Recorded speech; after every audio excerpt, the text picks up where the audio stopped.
It'll be could have been cut so that one's slightly longer than the other. So you don't match that edge, you match your selvage. That's right, you always match your selvage. And also, I wouldn't necessarily do it with Ponte, but when I get my fabric before I wash it, I always overlock the cut edges to stop them all tangling up in the wash, especially when you've... And then you cut your skirt, waistband there, and you're cutting fold there. So you've got your waistband there, and you've got your A-line coming down like that. And then on this one, do you need to then cut the other one? Well, you can't because they're both cut on the fold. Oh, OK. But if you think about 2 metres, how you'd have to be very, very tall to need a skirt that was longer than a metre. Oh, yeah, because my mum was a metre up to the floor. So, I mean, no, here. When I made her ball gown, it had to be 42 inches long, that's all I know. So you don't cut the other one there, so you are going to have big pieces of... Yes. And you can't get your waistband out of that bit. You have to get your waistband out. Your waistband obviously goes that way. I mean, what you can do is you can measure how wide. And you can put your fold in a different place. There's nothing to say you have to put the fold in the middle, and that would leave you a lot more if you were to use it. You're going to use it. I don't know. Right, brilliant. Thank you ever so much. When are you back? Thank you. I think 8th, 9th of March. It's the Monday. I think it's the 9th. Yeah. I don't think we've got our March dates yet, have we, Hayley? No, we haven't. You haven't asked. Yeah, you haven't asked for our March dates yet, though. No. I'll send them over. Right, thank you so much. Happy New Year to you. Just remind us if you want to do your classes, just quickly. So you need to find. Stafford Sew Days is the website. One thing I didn't say earlier on, I've got a Facebook group called Stafford Sew Days Saturday Socials, which is purely for the Saturday socials. You do need to answer the questions to join the group, but I've also got a Facebook page, which obviously is open to everybody, and I'm going to be sharing all the things. I have shared quite a lot of stuff, but all the things that we're doing, and then, when the community work starts up, then all the stuff we're doing in the community. So what's it called? Stafford Sew Days. And what's the website? Oh, here's the website. Oh, yeah, there's me, my handmade website. It's a bit lopsided.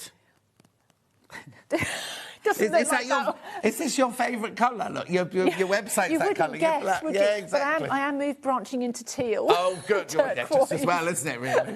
I didn't mean lopsided at all. Anyway, thank you ever so much. You're very welcome. New Year. Don't go anywhere. I've got an overlocker. I've got some calico. I've got some bags. I've got some storage. I've got boxes. I've got all sorts coming up. And mannequins.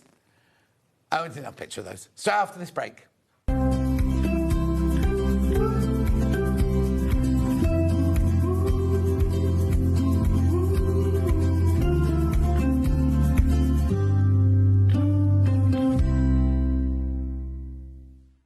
Kickstart the new year with a burst of creativity. New year, new hobby. Throughout the month of January, we are here to inspire you with new skills, new techniques and new demonstrations. To help you kickstart your hobby, we have an array of tips and tutorials just waiting for you. If you'd like to learn jewellery making, visit Jewellery Maker Tutorials on YouTube. For all of your sewing and soft craft tutorials, visit Sewing Street Tutorials. And for papercraft and mixed media, visit Hobby Maker Tutorials. So, what are you waiting for? Kickstart the new year with your new hobby.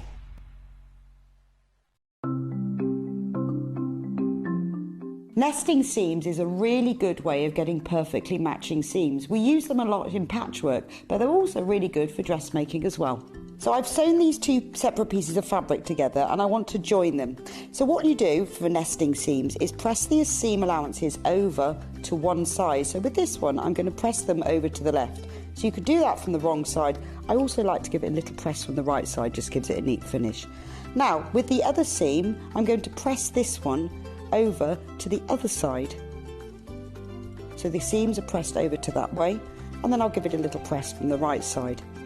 Then you take the 2 seams, and because I want them to sit exactly one on top of the other, if you take the top fabric and pull it very gently, it stops. It stops just there, and that's the nesting of the seam. Because the seam allowance is higher this side on this one, and higher on this side, it makes the seam nest. So all you have to do now is pin, then sew them together. Shopping with Sewing Street couldn't be easier.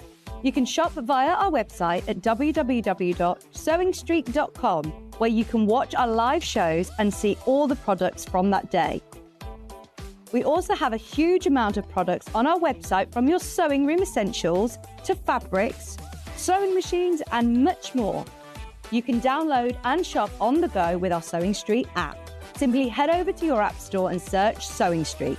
Alternatively, you can contact our UK-based call centre 24 hours a day on 0800 001 4433. Shopping made easy at Sewing Street. We're proud to have some of the most skilled and experienced experts in the industry. They're brought to you here every day on Sewing Street.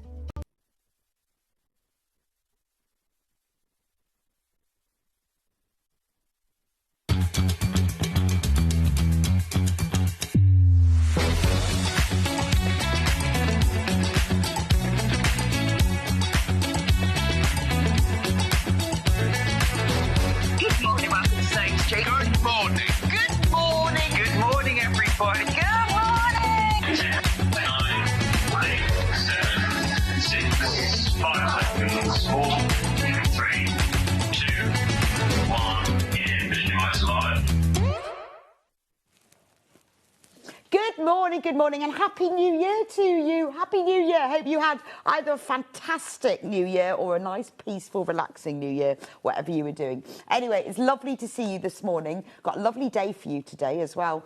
Two lovely guests, and special, we've got some special, new things and some special offers for you in the first hour. We're going to have one at the top of the hour and one at past as well. Very exciting.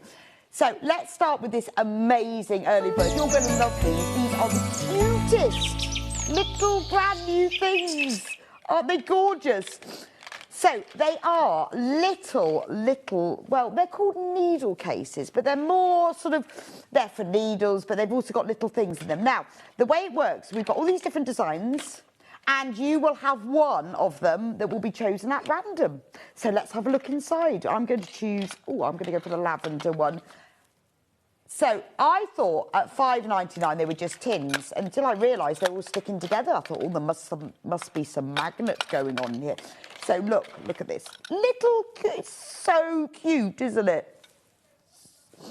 They're all beautiful floral designs. Doesn't matter which you get, they're all lovely. I'll open this one. So in your little tin, you will get, there's a magnet, and you've got all of these hand sewing needles. So that perfect, because our first hour is all about hand sewing. This is, and look, 2 needle threaders, and look at these thimbles. These are absolutely brilliant because they're those. Well, what's good about these thimbles is that because they stretch a bit, it's not like, with the metal thimbles, if it doesn't fit, it really doesn't fit. But these will stretch a little bit. So these are brilliant. When you do an EPP and you're doing all of that sewing, you can just pop them on. You've got 2 different sizes, so it doesn't matter what size your finger is. You can have one there, one there. Right, let's do just a price comparison just for the thimbles. Remember, you're getting both. So these thimbles, they're almost, they are almost the same. How much is that? Right, £5.86 for one, just for the thimble.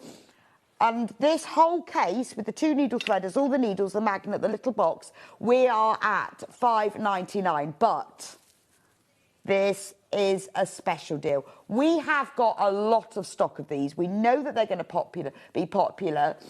Amazing. I mean, the tins are so cute. We've got another price comparison for these similar thimbles. They're prim, but no, ours aren't branded, but they are. Look, they've still got those little gaps and the white bit there. £5.31, and in the box you are getting all of these needles. They're all hand sewing needles. Actually, they've got gold plated dies. 1, 2, 3, 4, 5, 6, 7, 8, 9. But they appear to be gold plated. You've got a magnet to keep them in. You've got these 2 little needle threaders with little flowers on, and these 2 thimbles. You will get both of them. The colours may vary. They might do. Let's have a look at another one. No, they're the same colour. So the colours, the tins may vary. I'm not sure whether the thimbles will. They all think, no, I think they're the same colour. It's the tins that will vary. So what's the price then, Hannah? We've got lots of you multi-buying. This is to put in your handbag, isn't it?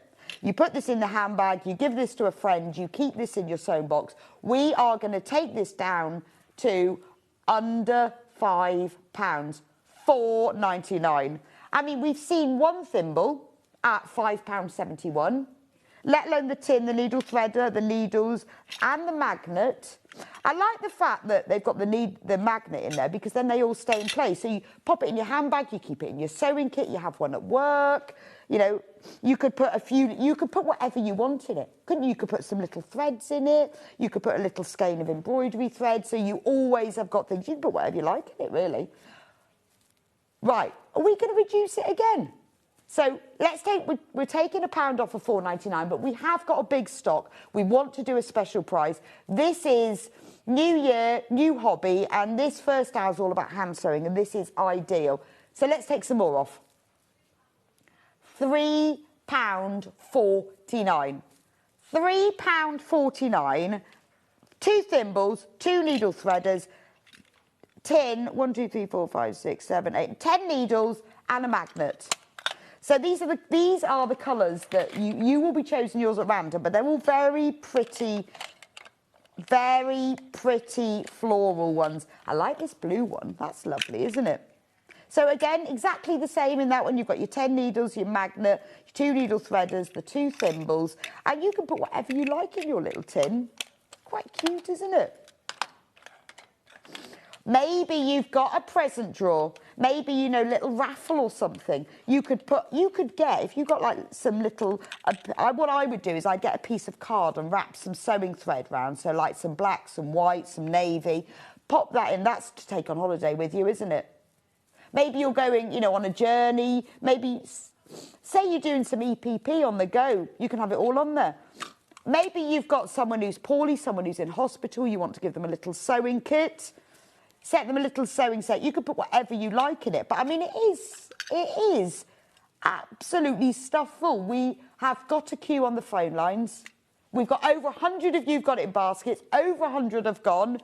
There's loads and loads of you who are multi-buying on these as well. So we've got one with sunflowers. That's just pretty flowers. That's a bit sort of springy, tulipy. Roses. Love that one. And what I like is the fact that you've got the lovely floral design, and then it's a really nice colour all the way round as well. So the contents of them all, let's open them so you can see, will always be the same. It's just you will have your colour chosen at random. And remember, they're not branded thimbles, but they are almost identical to those prim ones. You've got the slightly ridge, and I always use a thimble when I'm hand sewing. Look at that, £5.31 for the prim version. For one, you're getting 2 10 needles, 2 needle threaders, a magnet. They do look exactly the same, don't they? But I use one all the time, because you know what it's like when you're hand sewing. You do a little bit, then you realise that you've cut the top of your finger. If you are someone who doesn't use a thimble, but ought to because you prick your fingers, have a go at these, because I always use these rubbery ones just because they stretch to fit your finger, and it just protects it. And after a while, like if you're hand quilting, you don't use that finger for a while because you think, oh, it's got something on it, and then you get used to it. And really, by the time you've done an hour or so of sewing, you get used to it. But I find that if I don't wear a thimble and I'm doing EPP, I do rip the top of my fingers. So look, as you can see, I tell you, I've noticed the difference now. Some of the needle threaders are different colours. But so far, all of the thimbles are the same. £3.49. Well, I want to know if there's any difference. Already 200 have already gone. We bought them in specially for our New Year, new hobby.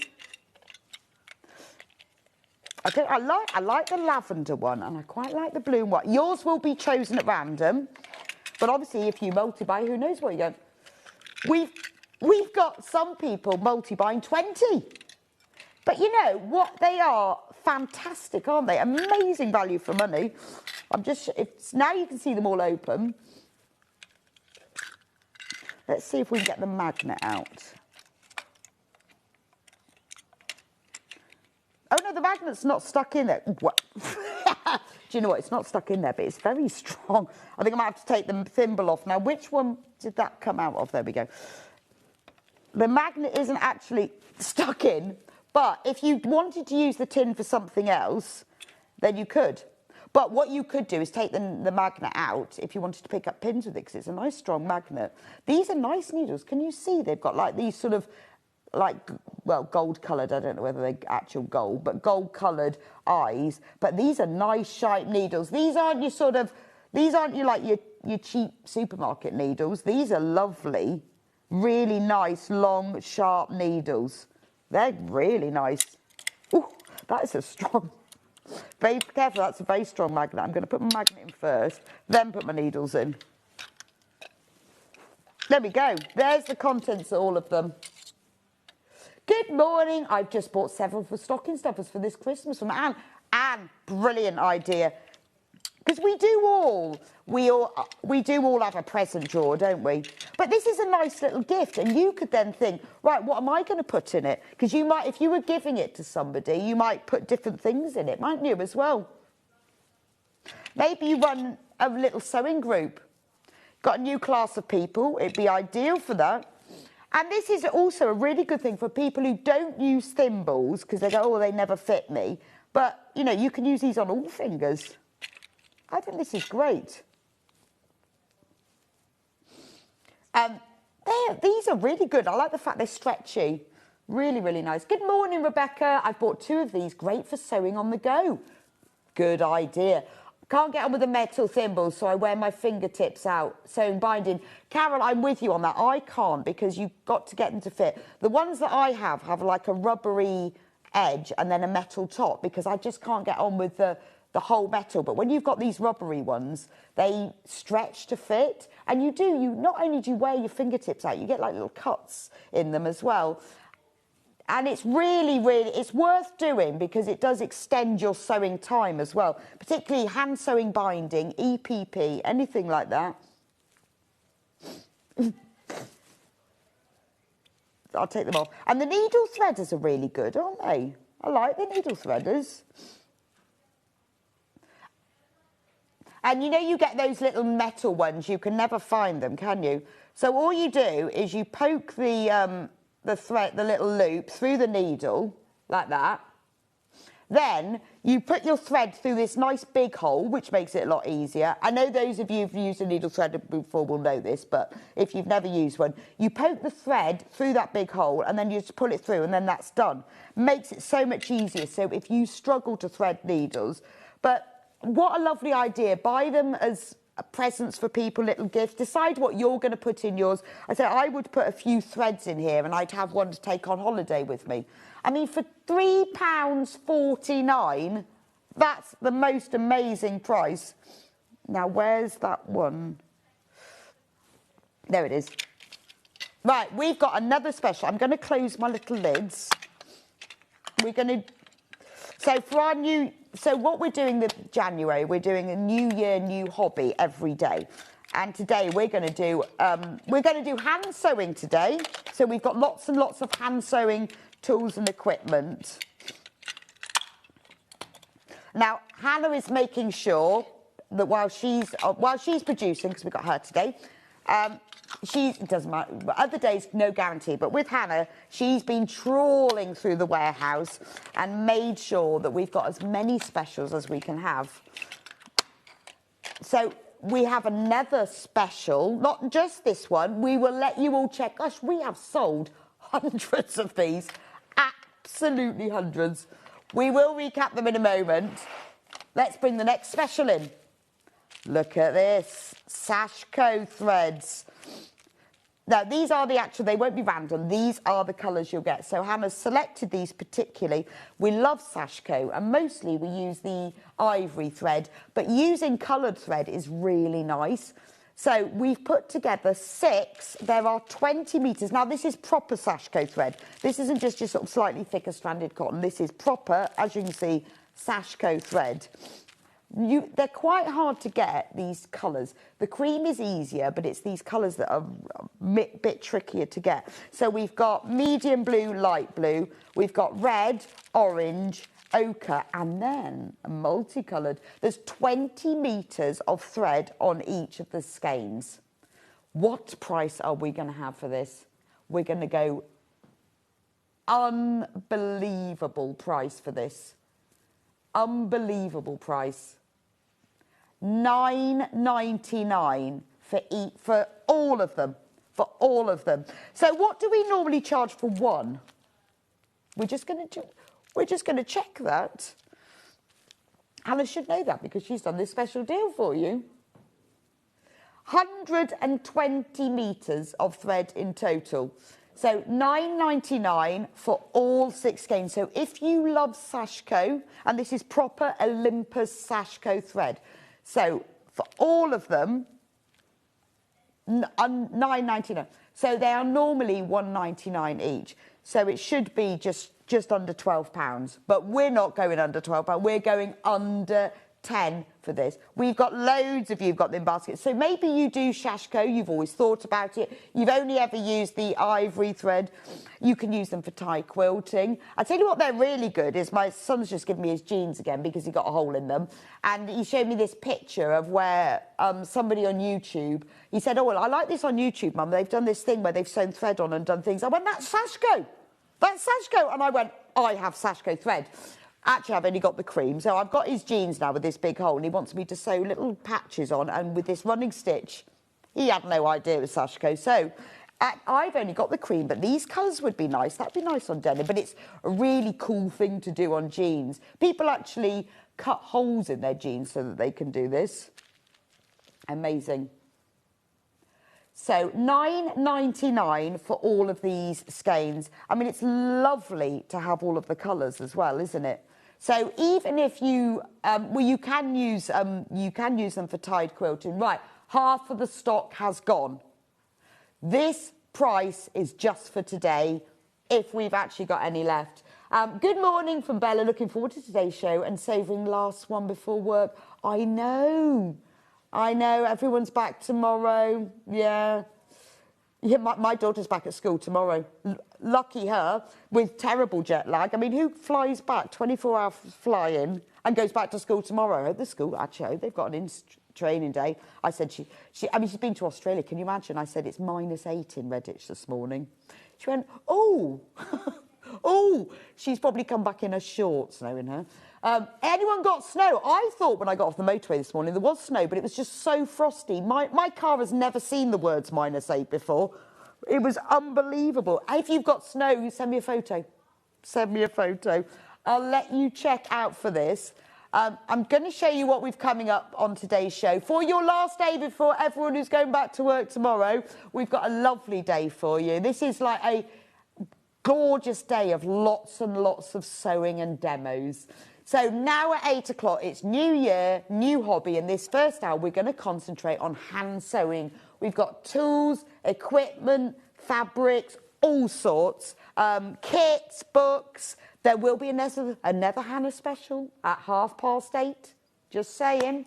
So all about hand sewing. If you've not done hand sewing before, you've sort of dabbled a bit, this house. If you are a hand sewer, we've got loads of lovely things for you. 9 o'clock, we've got Anthea Venn from Quilting Antics in. She is launching her brand new block of the month quilt called the Once Upon a Time quilt, which focuses on all the traditional fairy tales. So today we're going to do block 1 and 2. We've got Jack in a Beanstalk and Happily Ever After, and then we'll be talking to Anthea about it. But as you can see from that quilt, we've got Cinderella's Castle, we've got the 3 Little Pigs. Look at that. I think it actually ends with that. That's like the finale. But it's beautiful. We've got 2 kits to make it as well, depending on what fabric you want. That's going to be at 9 o'clock. We've also got some of our other kits in that hour as well. You're going to love that. Anthea is so talented, and that quilt is beautiful.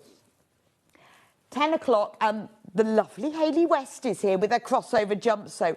Easy to make, easy to wear, and we have got a whole choice of different sorts of fabrics you can make it with. You know how talented Hayley is and how brilliant she is at demoing. So if you fancy an easy make, easy wear jumpsuit, 10 o'clock's for you.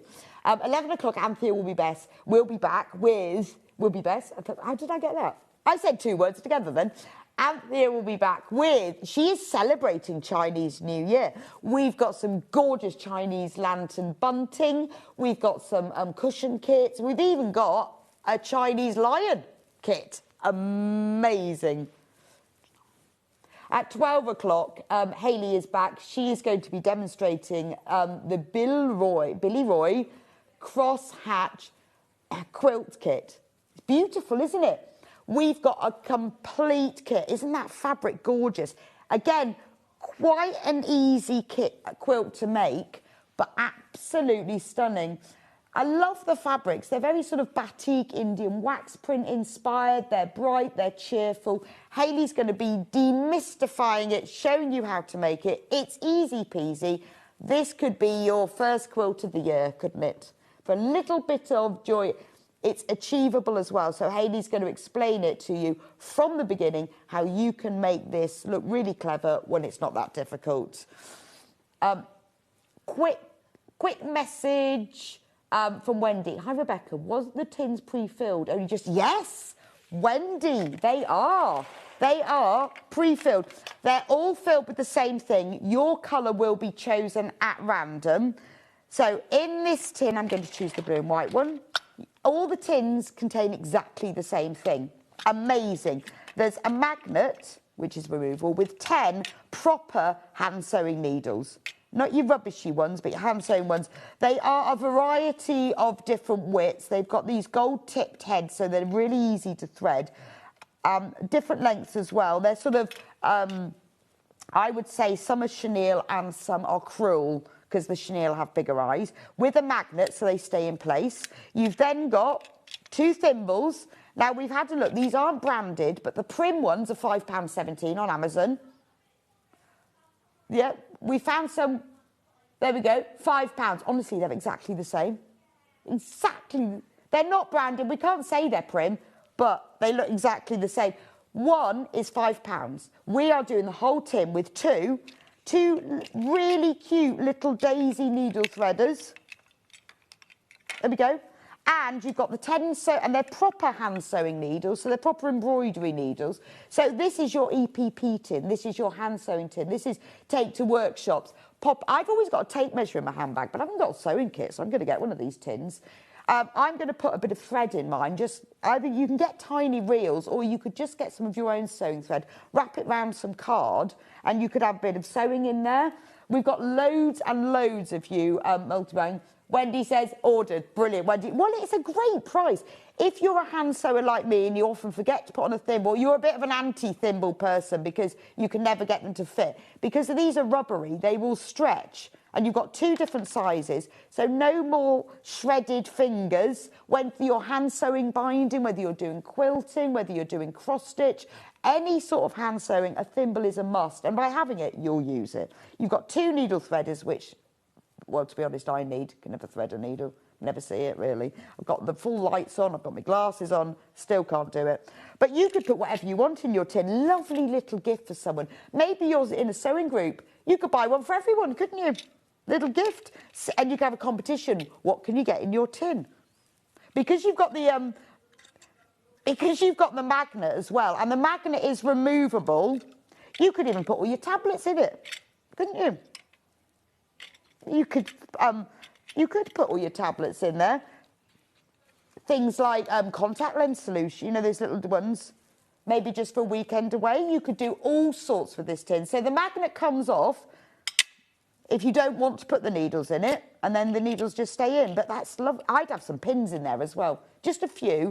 So you could make like the complete little sewing kit, couldn't you? You could even put some like little press fasteners in there, like a little emergency kit. Your colour will be chosen at random, but they all contain exactly the same. It's just the needle threaders are different colours in some of them. So some of them have got different colours, but they're all very pretty floral.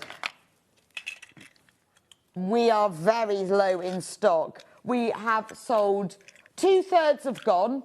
2/3 have gone. Once you've done this, that's your P&P done. Then it's like free P&P after that, isn't it? £3.49 for those.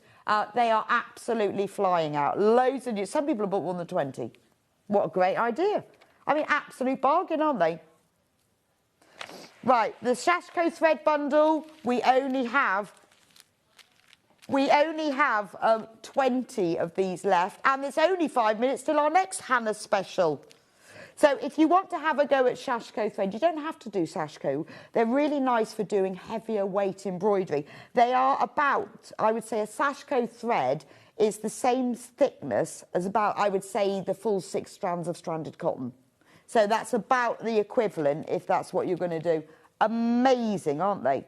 So if you normally use the cream, get some colours. They're beautiful. Right, let's talk about needles. Sashiko needles, obviously, because we'll be needing those. Right, we haven't bundled them together. They're 2 separate ones. So we've got the longer ones here, called long type. So this is for, obviously, if you want to put more stitches on your needle. What's good about Sashiko needles is that the eye is exactly the right diameter for the thread. And that's the key, isn't it? Because this is like your full 6 strands, so it's quite thick. So the eye needs to be the right size. They've also got the gold plating on them, so which makes they slip through the fabric better. So if you're doing Sashiko, get the right needle. It does make a difference, I can assure you, because I've tried that. Because the Sashiko I've obviously decided I do is on jeans, but it looks cool. Then we've also got the shorter ones. So this is a set of 4 types. So you've got they're all different lengths and different diameters. So it all depends on what thread I mean, they will all fit the Sashiko thread. It all depends on how many stitches you're loading on your needle, whether you've got loads of curves or not. Some people use, for some Sashiko, people don't always use the Sashiko thread. They might use some stranded cotton for narrow, finer areas. So you've got some smaller ones there as well.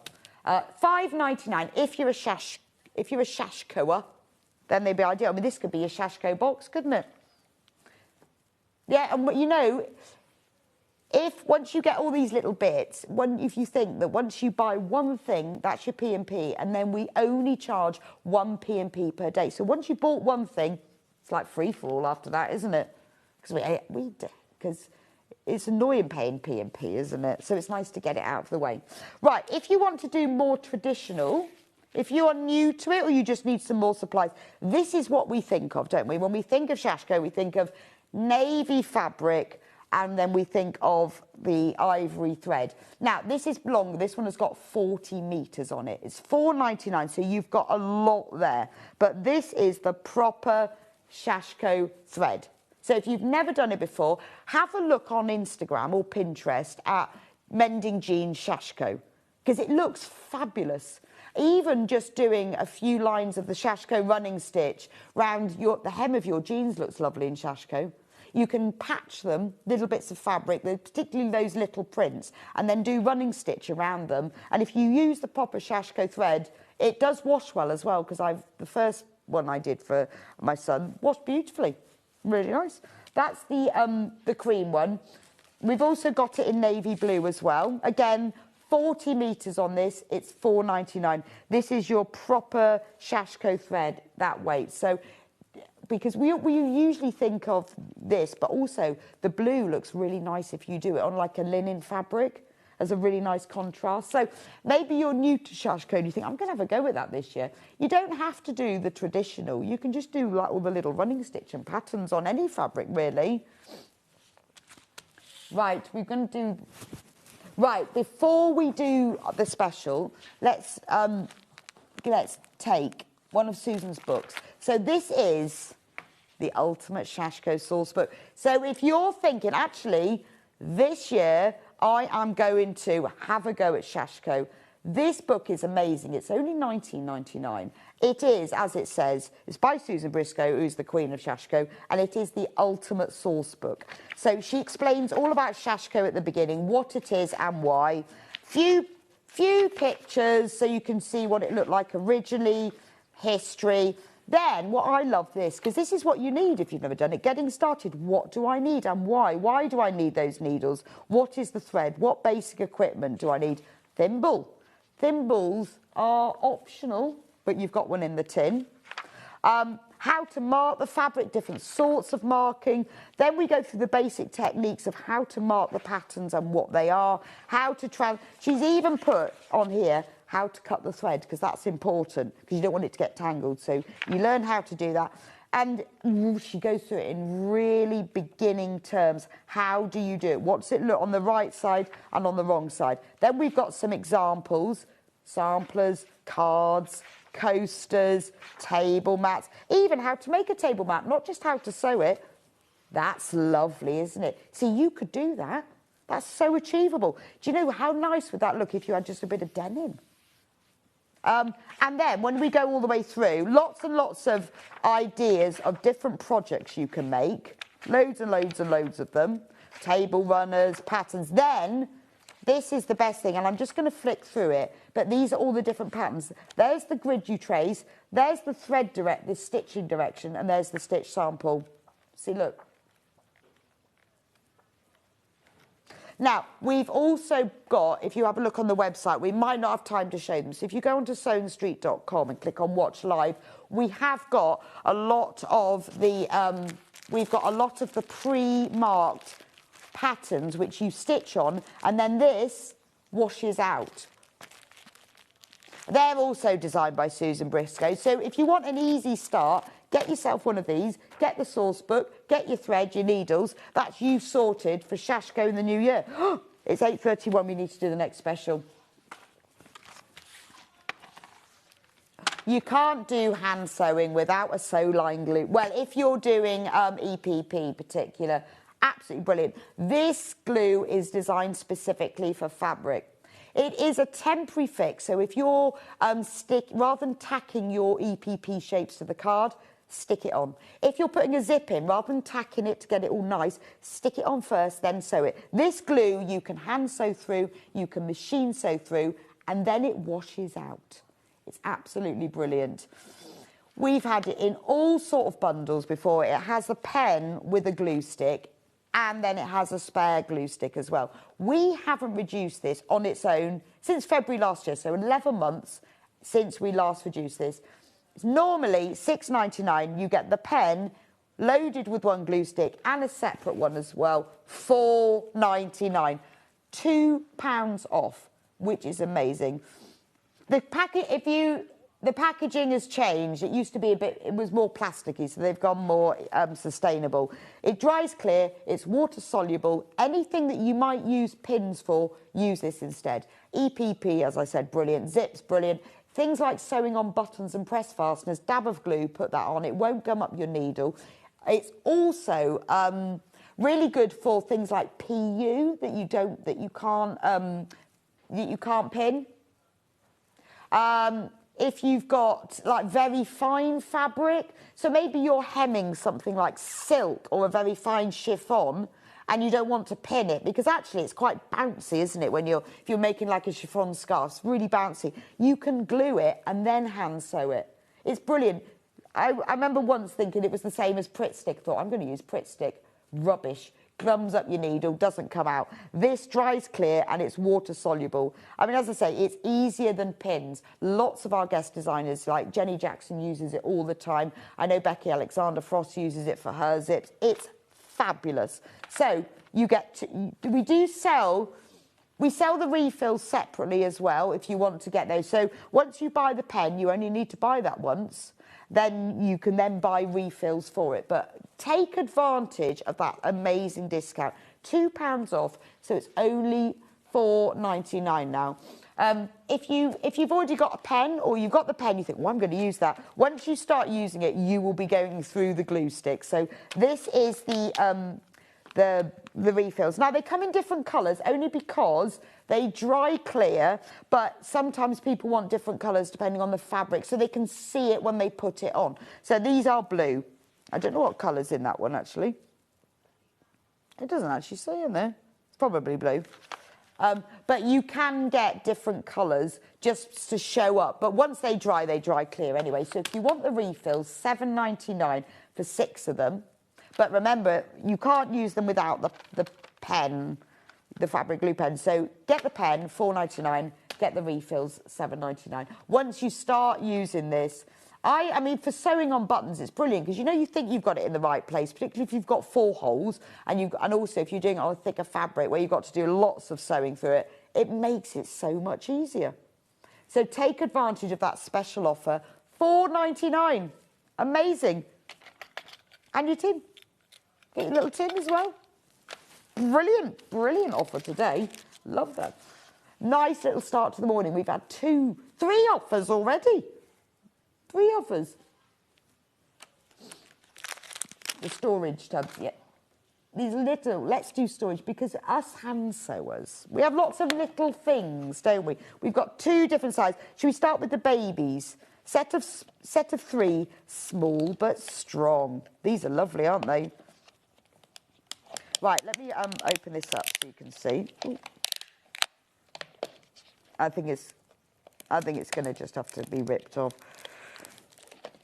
Oh, I could do it. No, I can't get that off without a pair of scissors, I don't think. I want to get them out, but it's very stuck on. We're going to go to $3.99. I need a pair of scissors. Got a pair of scissors. So,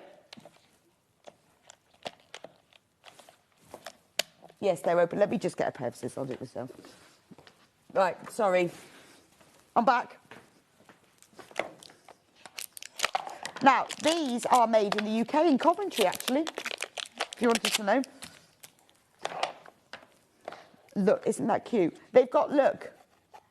So on the big ones, they've got the crosshatch bottom because it makes it sturdier. So you've got the little clips and open them up. Aren't they cute? $3.99, and you could put your little glue refills in there. Depends what you've got. You might have beads, buttons, just tiny items, little charms, things like zip sliders you could keep in, so they all stack. You could put your little selvages in there, special threads if you've got like specialist embroidery threads. You know, some of the things like the pre-wound bobbins or the sort of metallic threads that are a bit bouncy and get tangled in with everything else. Or they would be really good for any household things, wouldn't they? You know, on holiday, dishwasher tablets. Just say, I know whenever I go away, I always have got to take your dishwasher tablets. And you wrap them in a bit of cling film or something. Ideal.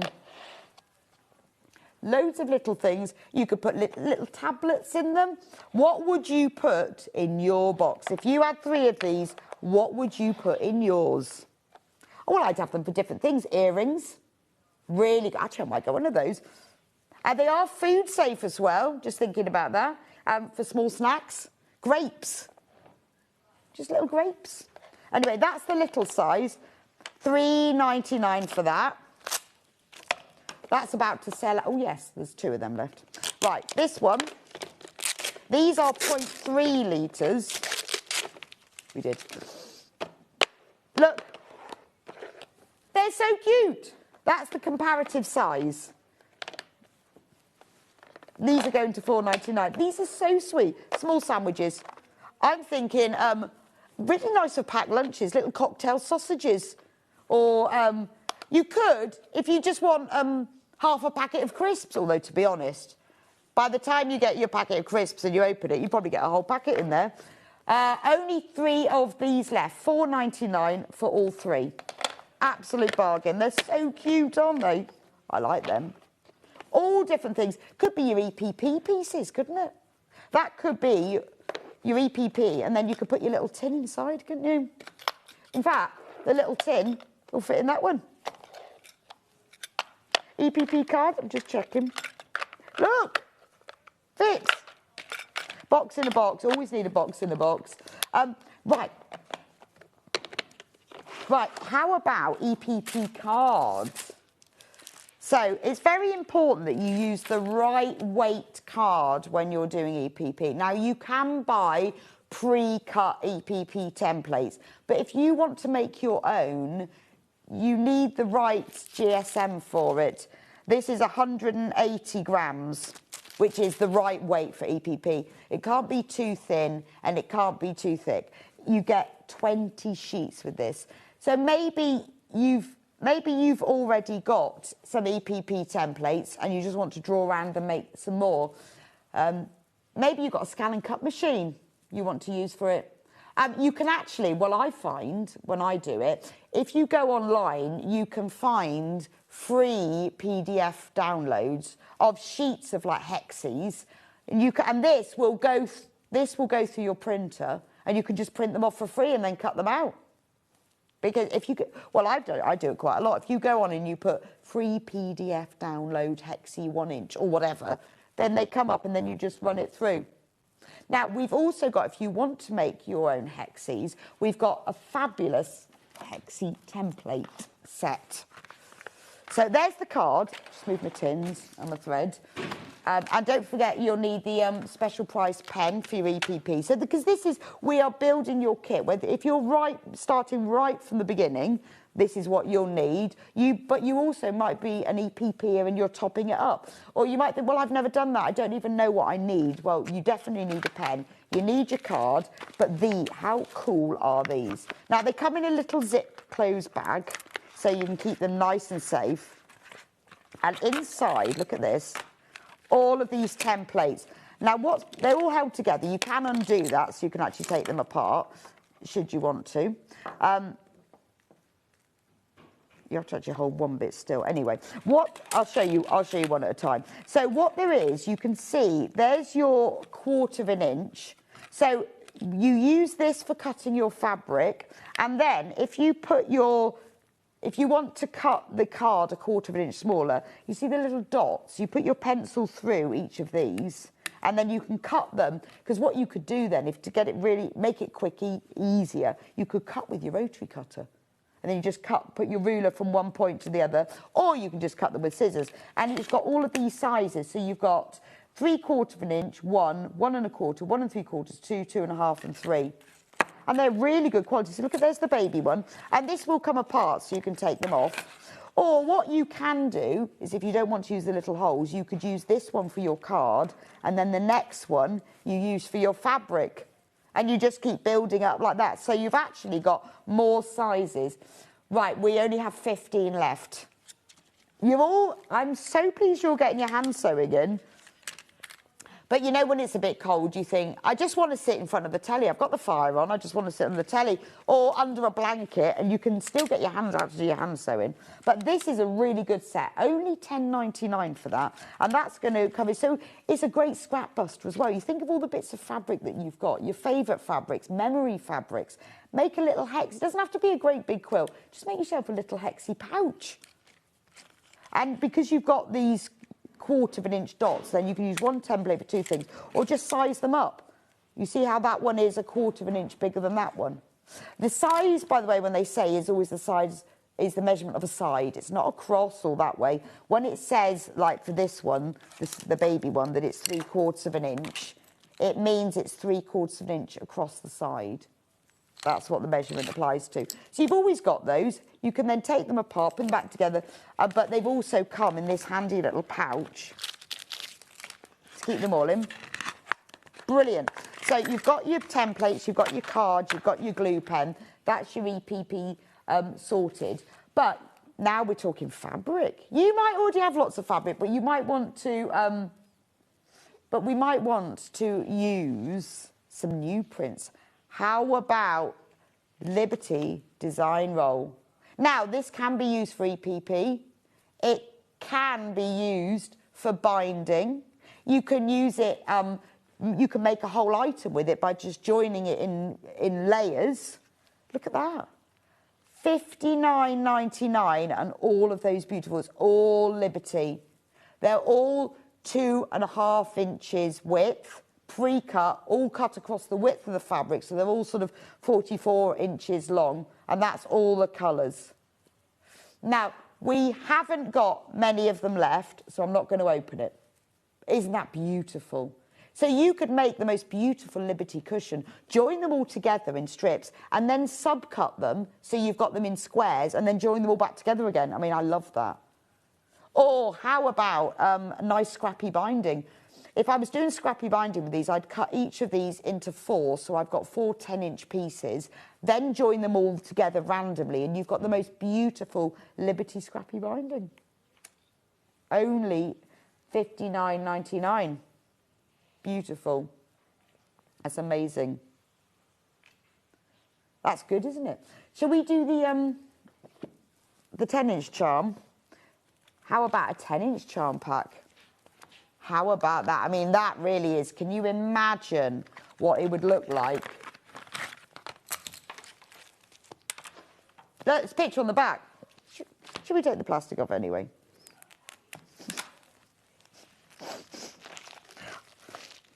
Because this is lovely, isn't it? I mean, to be honest, you could use these for your EPP. So look, those are all the colours on the back. You've got all of them. There are 40 pieces in there. They would be, I mean, they'd be great if you were doing, you know, EPP. You could just use a couple of the 3 of the neutrals together. Get your hexes. Think, right, okay, all right, how many big ones can I get on there? Then I'm going to put some smaller ones on. Or if you think, simple, I want to make a Liberty quilt, just sew them all together. They're all exactly the same print, but you've just got all of the colours. Now, as far as pre-cuts go, your 10-inch charm pack is your most cost-effective way when you compare them to the 5-inch, because obviously you get 4 5-inch squares and 1 10-inch. This is your most cost-effective way. So you can use them as fabric and cut into them, or you can just join them together, or put 2 together, make 2 half-square triangles, or put 2 together and you can do make 8 HSTs at a time. You will, and you get, I think, if you use 2 of these and you do the method of doing 8 at a time, you'll get 4-inch HSTs. So you'll get 8 4-inch HSTs. And aren't the colours beautiful? Right, we have fewer than 20 of these left. Now, we've got fat quarter, so if you're loving the Liberty, but you fancy a bit of a fat quarter pack, we've got several. Right, we have 3. Let's do pastel to start with. So these are all fat quarters, and I love the fact, look, that they are tied up with a little bit of Liberty. That's so good. Don't throw that away. That's a lovely little ribbon. In fact, not quite a nice idea. You could, any scraps you've got, cut into little strips like this and sew them up. And if you're making to sell, doesn't that look nice? So if you've got extra fabrics that you want to sell, just get a little bit. I mean, I know they're fraying, but it just makes it look very real, doesn't it? So in this pack, you've got the charcoal, you've got the pale pink, you've got the pale lemon, you've got like a linen colour, more caramel colour, white, mauve, dark grey, medium grey, and light blue. £42.45, and you are getting 10 fat quarters. So again, this could be your EPP, couldn't it? Could be all sorts. Could be for your hand sewing, could be for your machine sewing. Nice little bundle to have. £42.45. The Sashiko thread bundle, gone. And my little tins, there are only 10% of them left. I don't know where they've gone. They've gone. We'll go through them in just a second if you've just joined in. Because I know loads of you join and go, tins? What do you want about? Little tins. Little tins. Little tins. Yeah. 10% of them left. That's the pastel one. I'm going to go for more the mid-coloured one. So in this one, you've got, oh, that's a really nice like lichen. That's called neutrals. Really? Oh, well. How is that neutrals? Anyway, you've got like a lichen colour. You've got a daffodil yellow, really lovely rose pink. In fact, you've got 2 shades of pink. One's rose, darker rose, light rose. Lovely mid blue. Nice sort of Wedgwood blue, denim blue. You've got a lovely tealy green, a turquoise, and a purple. Not sure how that's neutrals, but there we go. We'll go with that. We'll just... Yes, it's a very deeply dyed neutral. £42.45. And then the final one, who knows what this one's called? Jewels. But again, I love the way it's tied up with that. I always want to get all my fabric and tie it up. You could just rotary cut it across the width, because they've obviously cut that across the width. I was just looking at the length of it. So you've got a 44-inch. It's only ½ an inch wide. Such a nice idea. You've got a lovely purple, chocolatey brown, orange, raspberry, strawberry, coral, nice red, sort of a Christmassy red, blue, lovely mid-green, and then a dark red at the end. So if you fancy a bit of liberty, nice. Oh, one more treat, another Hannah treat. Now, how about these beautiful square boxes, all in Liberty? I'll show you them all to start with, and then we'll go through them individually, because they're all obviously different ones. You don't get all three of them. Right, so this is what it looks like. Nice little square box base, all Liberty fabric. Lovely little, you know, those Chinese knot buttons that do it up. And then, when you open it up, look at this. Look at that. So all of this comes with it. This isn't like a serving suggestion. You get all of this. So you've got the needle rip, you've got little sharp embroidery scissors, you've got a tape measure, you've got two little clear pockets. And then here opens up again. You've got needles, buttons, needle threader. This is what I meant by, in my little tin, I would get a piece of card and do this with it, to put in my tin. And then you've got a pin cushion in the middle with two pins. Amazing. So this is you're at home on the coffee table, isn't it?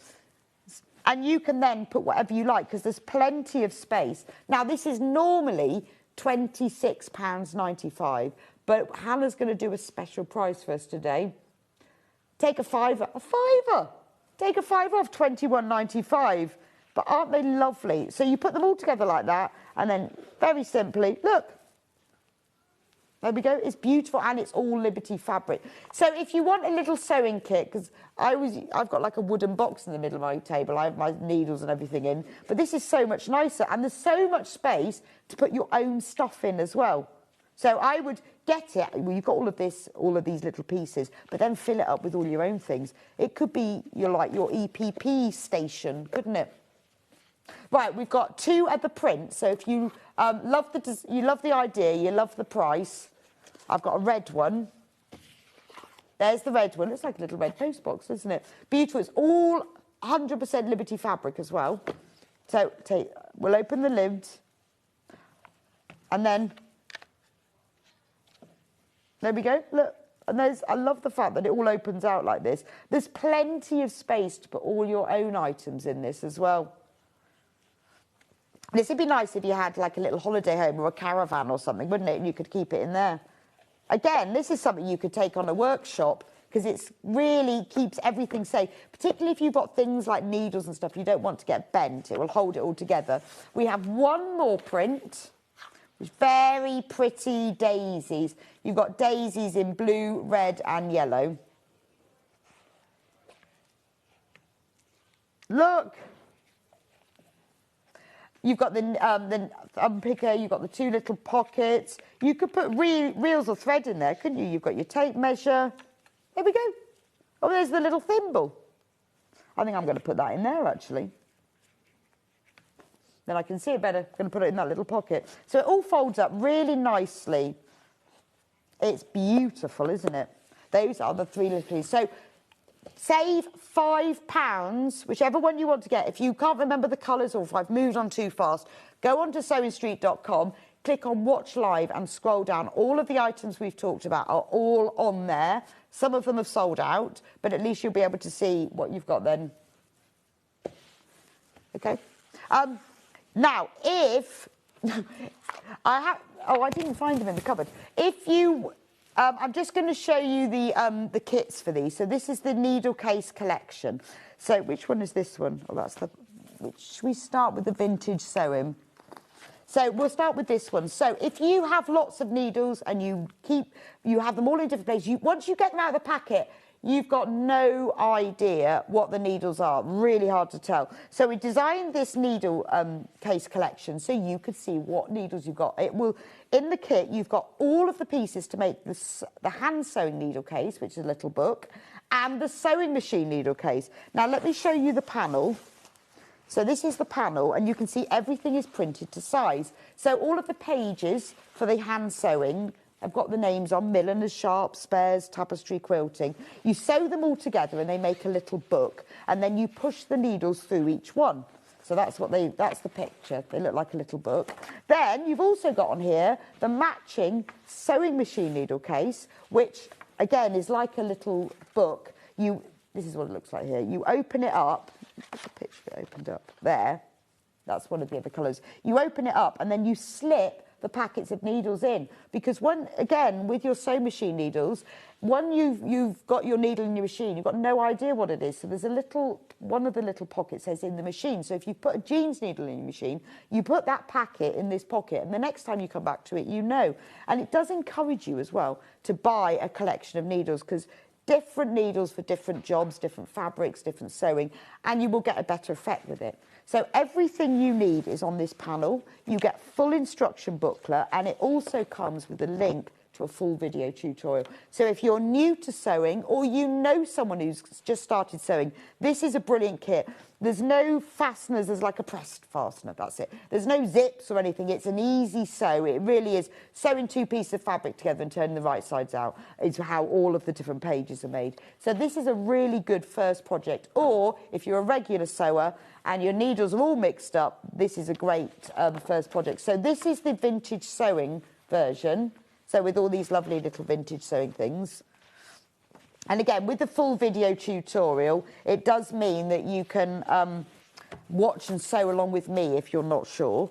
We've also got the William Morris version. This one is really limited though. Yeah, there's 3 of these. So this features our favourite Strawberry Thief, and then some willow bough as well. But it's beautiful. Look at the pages with that lovely willow bough. And everything is named. So once you've made all the pages, you just push the needles through. You will always know what needles you've got. So that's the William Morris version.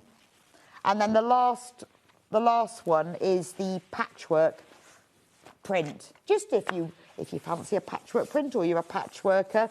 So on this one, we've got Hunter's Star, we've got Log Cabin, we've got Sawtooth Star. It's exactly the same. It's got the sewing machine needle case and the hand sewing needle case all in together, and little labels as well so that you can decorate it. It's got labels so you can put Stitch with Love on it. It's a nice gift for somebody as well, to make them their own needle case. All in little books, and they match as well. Right.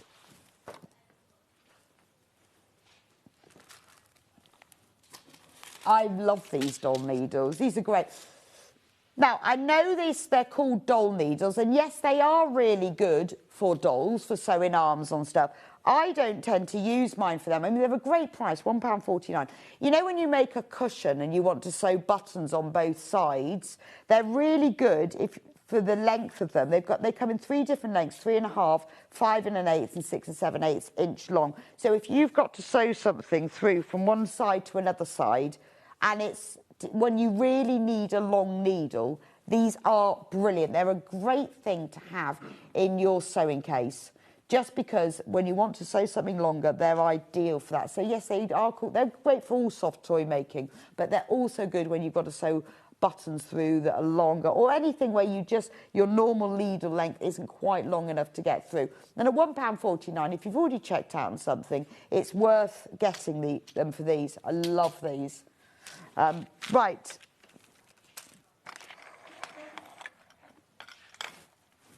Thread Magic. Now, this is something that I know Jenny Jackson uses a lot. I use it. It's wonderful. If this is great when you're hand sewing, so that's why she uses it. It's brilliant for EPP. Do you find that your thread, you want to cut a long length of thread so you don't have to keep rethreading your needle, it gets knotted. If you run the thread through the Thread Magic, it stops that happening. It conditions the thread to make it stronger, so it's less likely to break as you're going through the fabric lots and lots of times. But it also doesn't completely stop, but it prevents knotting. So you take the lid off, and can you see it's got like little grooves here, so you can run your thread through them. So it stops it tangling and fraying. It's really good if you're using metallic thread, because it just takes the bounce out of it. So I know £12.99, but it will last you a really, really long time. It's traditionally people used beeswax, but this is better than beeswax. It's synthetic, so it's a bit softer and a bit gentler, and it's not sticky at all. But if you are doing hand sewing and you find that you get little knots in your thread, just whip it through the thread magic. Makes quite a difference. I use it if I'm doing any hand sewing. And you get a little tub like this, and it lasts such a long time. It really, really is worth having. Love the thread magic. It's brilliant. Right, we only have 100 left of these. If you've just joined me, I will explain it again. Well done to everyone who's got theirs. Your design of your tin will be chosen at random. That's why I have so many here. But these are all of them. So you will get one of these. We've reduced the price, which is a great price already, from £5.99 down to £3.49. If I just open one of them, that's the little tulip one. Now, in the tin, you get a magnet with 10 hand sewing needles. They're sort of chenille crewel size. 2 little needle threaders. I don't know whether you can see the needle threaders there, but they've got the little needle threaders on the end. And then you get 2 thimbles, and these are the nice stretchy thimbles, so they're going to fit. So you can get, there we go, you can get them on one finger, you can have it on that finger, on little fingers, but it means that when you're sewing, when you're doing your hand sewing, you're not going to be shredding the top of your fingers. If you never use a thimble, give it a go. If you've got this box, you will. You'll start off not using that because there's a thimble on it, and after a while your brain and your fingers will start working together, and then you will use it. And it does mean that you can push your needle through something when it's just a bit stiff to get through. You think, well, I'm not going to shred my fingers. It's work. And if you've got them in your tin, you'll use them. Or make up your own little sewing kit from it. You can get loads more in here. But these thimbles, the branded ones on their own, are, oh, we've looked around, £5 or more. You're getting 2 thimbles, 2 needle threaders, 10 needles and a magnet and a beautiful floral tin and a partridge and a pear tree. That was quite a lot, wasn't it? For £3.49. Loads and loads of you have multi-bought these. They make lovely little gifts. Keep one in your handbag. Put other things in that you need. Maybe you want to put some thread in or some buttons or some press fasteners or tablets or earrings, whatever. But £3.49, absolute bargain. Right. We're going to go for a quick break. I will see you back here in a few minutes with Anthea from Quilting Antics with her brand new block of the month, beautiful fairy tale quilt. We're going to be doing blocks 1 and 2, and we've also got some other of her designs as well. You are going to love them. So go and make yourself a quick cup of tea, and I'll see you back here in a few minutes.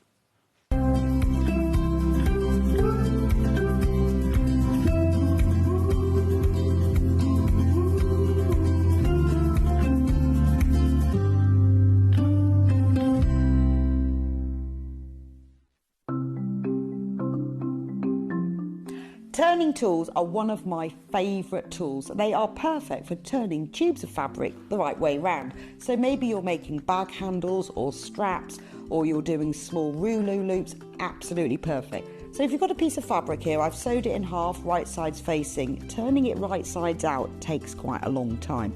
So what you need is a turning tool. If you take your tube of fabric, tack it together across the end, it just holds it together using the longest stitch, and then you just get the plastic tube, put it to the end, get your stick and push it in, and then it turns your tube right sides out really, really quickly. It's genius. Simplest thing, but absolute genius. Now, in these turning tool sets, you get different sizes. So that's the big one. So if you were using a narrower tube, then use the next size down. Now, when it's a short tube, I don't tend to tack the end. You can just fold the end in and push it through like this, and that will turn that right sides out. Look how quick it is. And if you're doing really small loops like this one here, there's even a smaller one as well. So if you just slide the smaller tube inside, then the smallest one comes with a little metal stick instead of a wooden one. But look how quick and easy that is to turn right sides out. Saves you loads of time. When you get your set of turning tubes, do make yourself a little bag, just a little drawstring bag to put them in, because otherwise they get separated, and it keeps them all nice and neat and saves you so much time.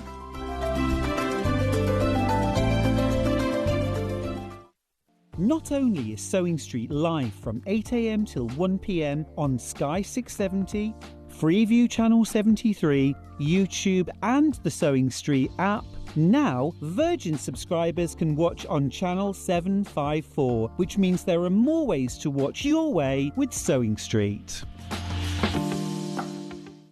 Want to know what's coming up on Sewing Street? It's easy. Just visit www.sewingstreet.com and head to the TV Guide section for all the latest show details. Stay ahead and never miss a stitch with Sewing Street. Keep up to date with what's on Sewing Street, as well as all the latest news and special offers by signing up to our email newsletter. Go to sewingstreet.com and scroll down to the bottom of the homepage. Type in your email address and click the envelope. That's it. You'll never miss out on the latest news and special offers ever again. Shopping with Sewing Street couldn't be easier. You can shop via our website at www.sewingstreet.com, where you can watch our live shows and see all the products from that day. We also have a huge amount of products on our website, from your sewing room essentials to fabrics, sewing machines and much more. You can download and shop on the go with our Sewing Street app. Simply head over to your app store and search Sewing Street. Alternatively, you can contact our UK-based call centre 24 hours a day on 0800 001 4433. Shopping made easy at Sewing Street. Here at Sewing Street, we only charge one P&P throughout the day. You can add as many items to your basket and check out and still only be charged once. Once you've checked out the first time and want to order again, you simply add the item to the basket and click on the Combine Order button. Remember, standard P&P is £4.95. Charges may differ for outside the UK. Or upgrade to our premium option for £6.95 on certain items. Shopping made easy at Sewing Street. Missed a show on Sewing Street? Don't worry. You can catch up on all the action from the past week on our website. Just head over to sewingstreet.com and go to TV Guide and pick a day, then a show up to 7 days back from the Today tab. Looking for something older? Check out the Sewing Street YouTube page, where you'll find our full archive of shows anytime, anywhere. Stay inspired and keep sewing with Sewing Street. Head over to your App Store now and search Sewing Street and simply download to your smartphone or tablet. You can watch the shows live and see your favourite presenters and guests. Click on the Today button to shop all of the products that are featured in today's show.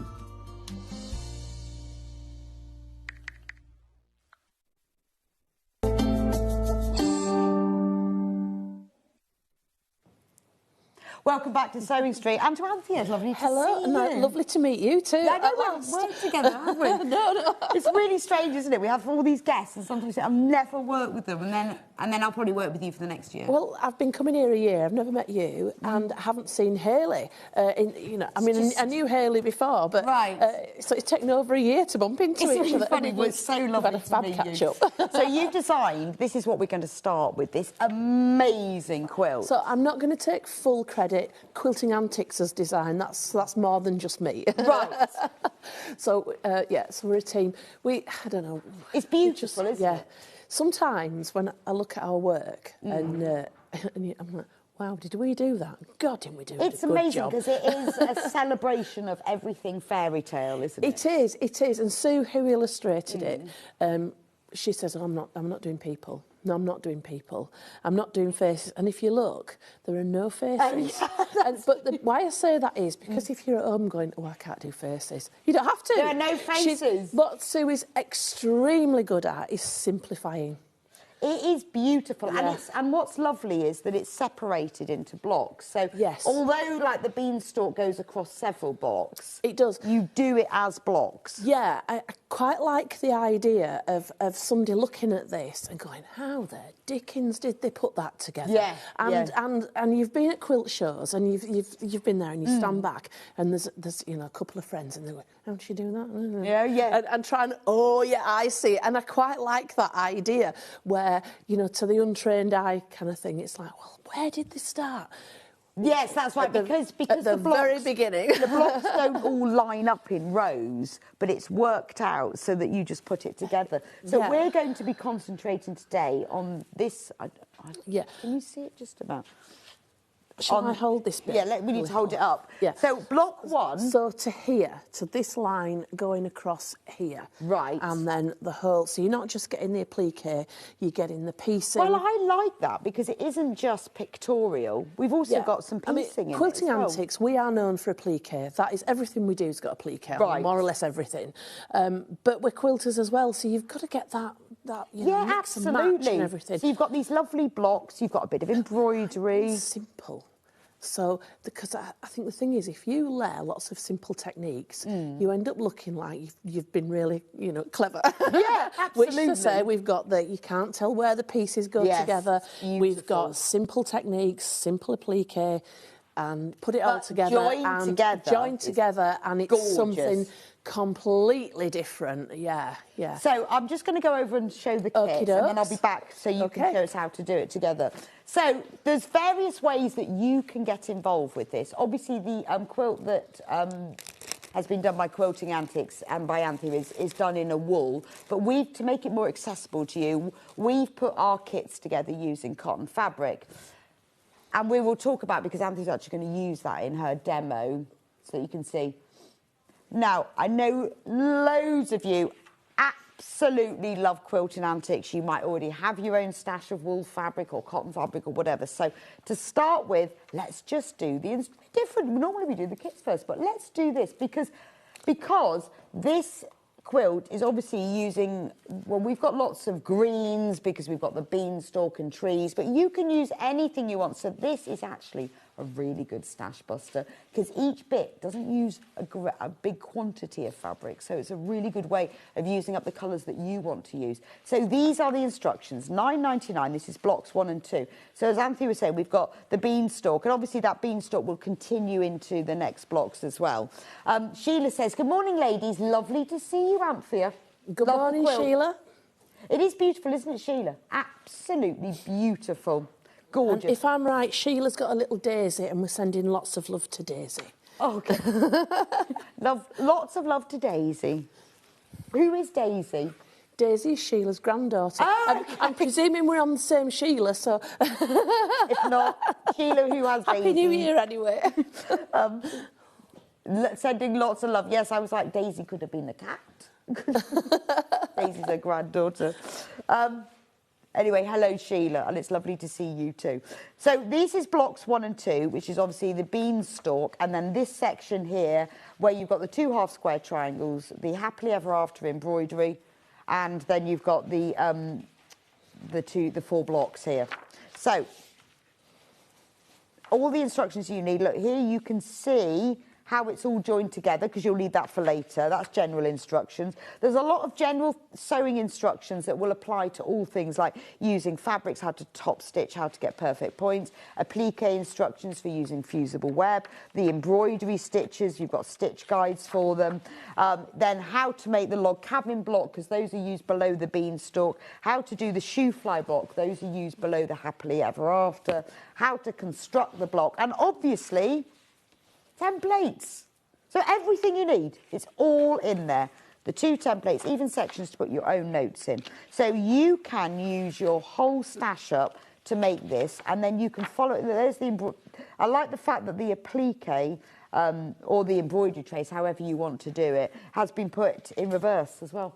Well, what I find is, if we just do reverse, I can't work it out, I can't read it. It's just in reverse. But also, so we've used a thick fabric which you can't trace through easily. So you might want to applique, or we've just used our own handwriting. So you've got the choice there. Oh, you can trace nice. and have it the right way around. You could applique and use it and cut out. I mean, it's going to be fiddly, but, you know, take your time. But it's up to you, but it's all in there. I mean, that's a great price, $9.99. You can use whatever fabrics you want then. I mean, obviously, you might want to use green for the beanstalk. You might want to use blue for the sky, but you don't have to. Whatever, well, I think what we did with ours is we had one set of fabrics that were applique and one set for the blocks, Right. and we've kind of separated them like that. You've got what you've got in your kit, so Sewing Street have put the kits together. Yes. But you should be able to. There should be enough fabric to do that. Okay. So these are the printed ones, but we've also got them as a digital download. So if you would prefer to get going right now, as soon as it gets into your inbox, it will be yours. Or if you think, well, I'd rather have a digital download because then I can just print out the templates. You know, we always find that some people are definite printed instructions, some people are definite digital downloads, entirely up to you. But we have the two options. Obviously, the digital download says digital download on it. The printed instructions don't say that, just to explain which is which. So that's the digital download that's on screen at the moment. So if you want just the instructions to use your own fabric, then choose one of those two options. If you fancy a kit... Right, I'm going to start with the linen texture one. So this is a bundle of Macawa linen texture fabrics that you can use to make the quilt, and Anthony's going to be demonstrating using the cotton fabric. So this is for these two blocks. So look at all these colours, $34.99. You are getting all the colours that you're going to need. So you've got light brown, dark brown, white, black, lemon. You've got 1, 2, 3 greens. You've got a pink, red. So you've got 10 fat 8s and 4 fat quarters, because that's what you're going to need. Purple, turquoise, grey, and then a light sort of bluey green. So those are all the colours that you are going to need to make this. And obviously you get the instructions as well. So $34.99, all of this, and that means you can start. Now, obviously, he's going to come back and we're going to do all of the other blocks, and there will be kits as well, so that you can keep building on it. You're not just going to be left with 1 and 2 and then think, well, the other colours aren't going to go. We'll be putting together these kits for you each time, so all the colours will go together. So that is the linen texture. We've also got a bundle using our Rose and Hubble plain fabric. Same colours, but it's just a different fabric. So this is your Rose and Hubble quilting weight cotton. So this is $24.99. So it's a more affordable price, but only because the Rose and Hubble fabrics are a different price point. But they're still 100% quilting weight cotton. You've still got your fat 8s and your fat quarters.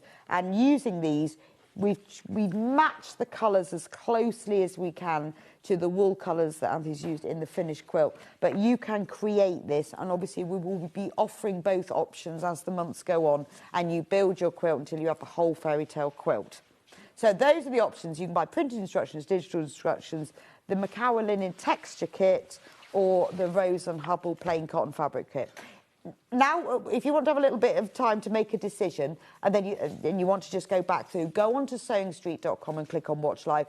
When you scroll down there, all of those different options will be there so that you can choose which one you want. Right, I'm going to go back to Anthony. We're going to see how to make it.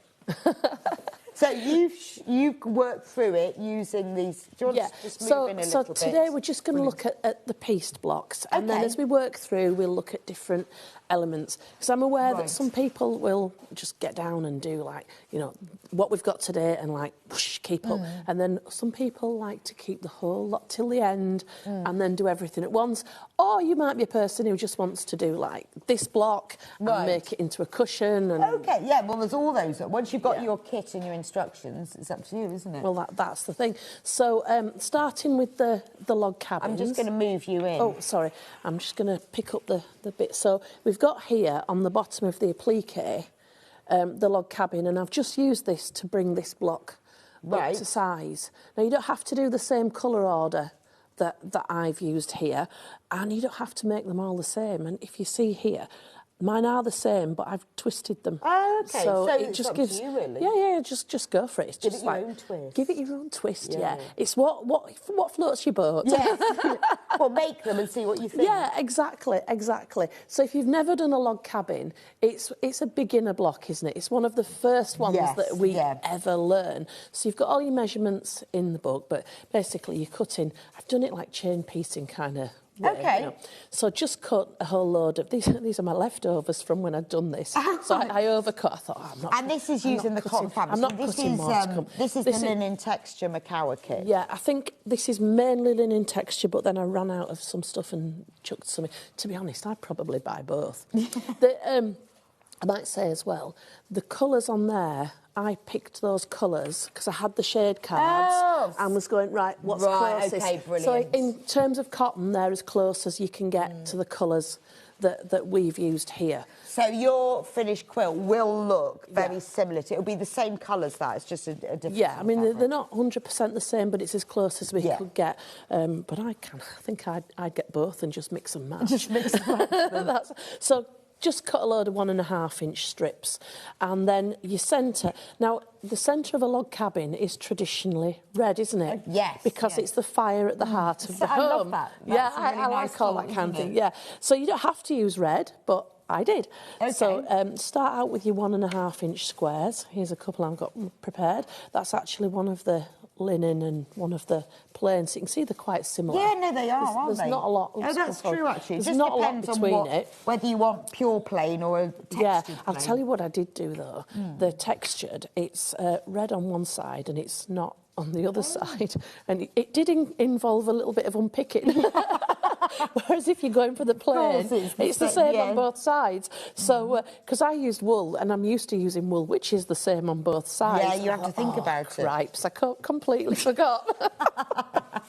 Well, that happens to all of us, doesn't it? So right sides together, put your little squares and leave roughly a 1/4-inch gap between.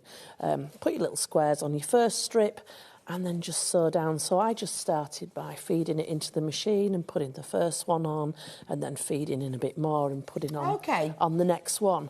So once you've got that, get your scissors, and it's best to kind of open it and cut across, because if you're cutting like that and you haven't got it folded properly, and then you open it out, and you're like, oh, cripes, I've cut a diagonal line. Then you're a bit cross with yourself.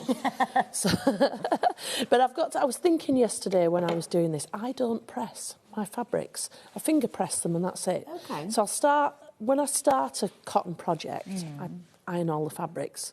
And then I don't touch them again with the iron until I finish. And I'll tell you why I do that.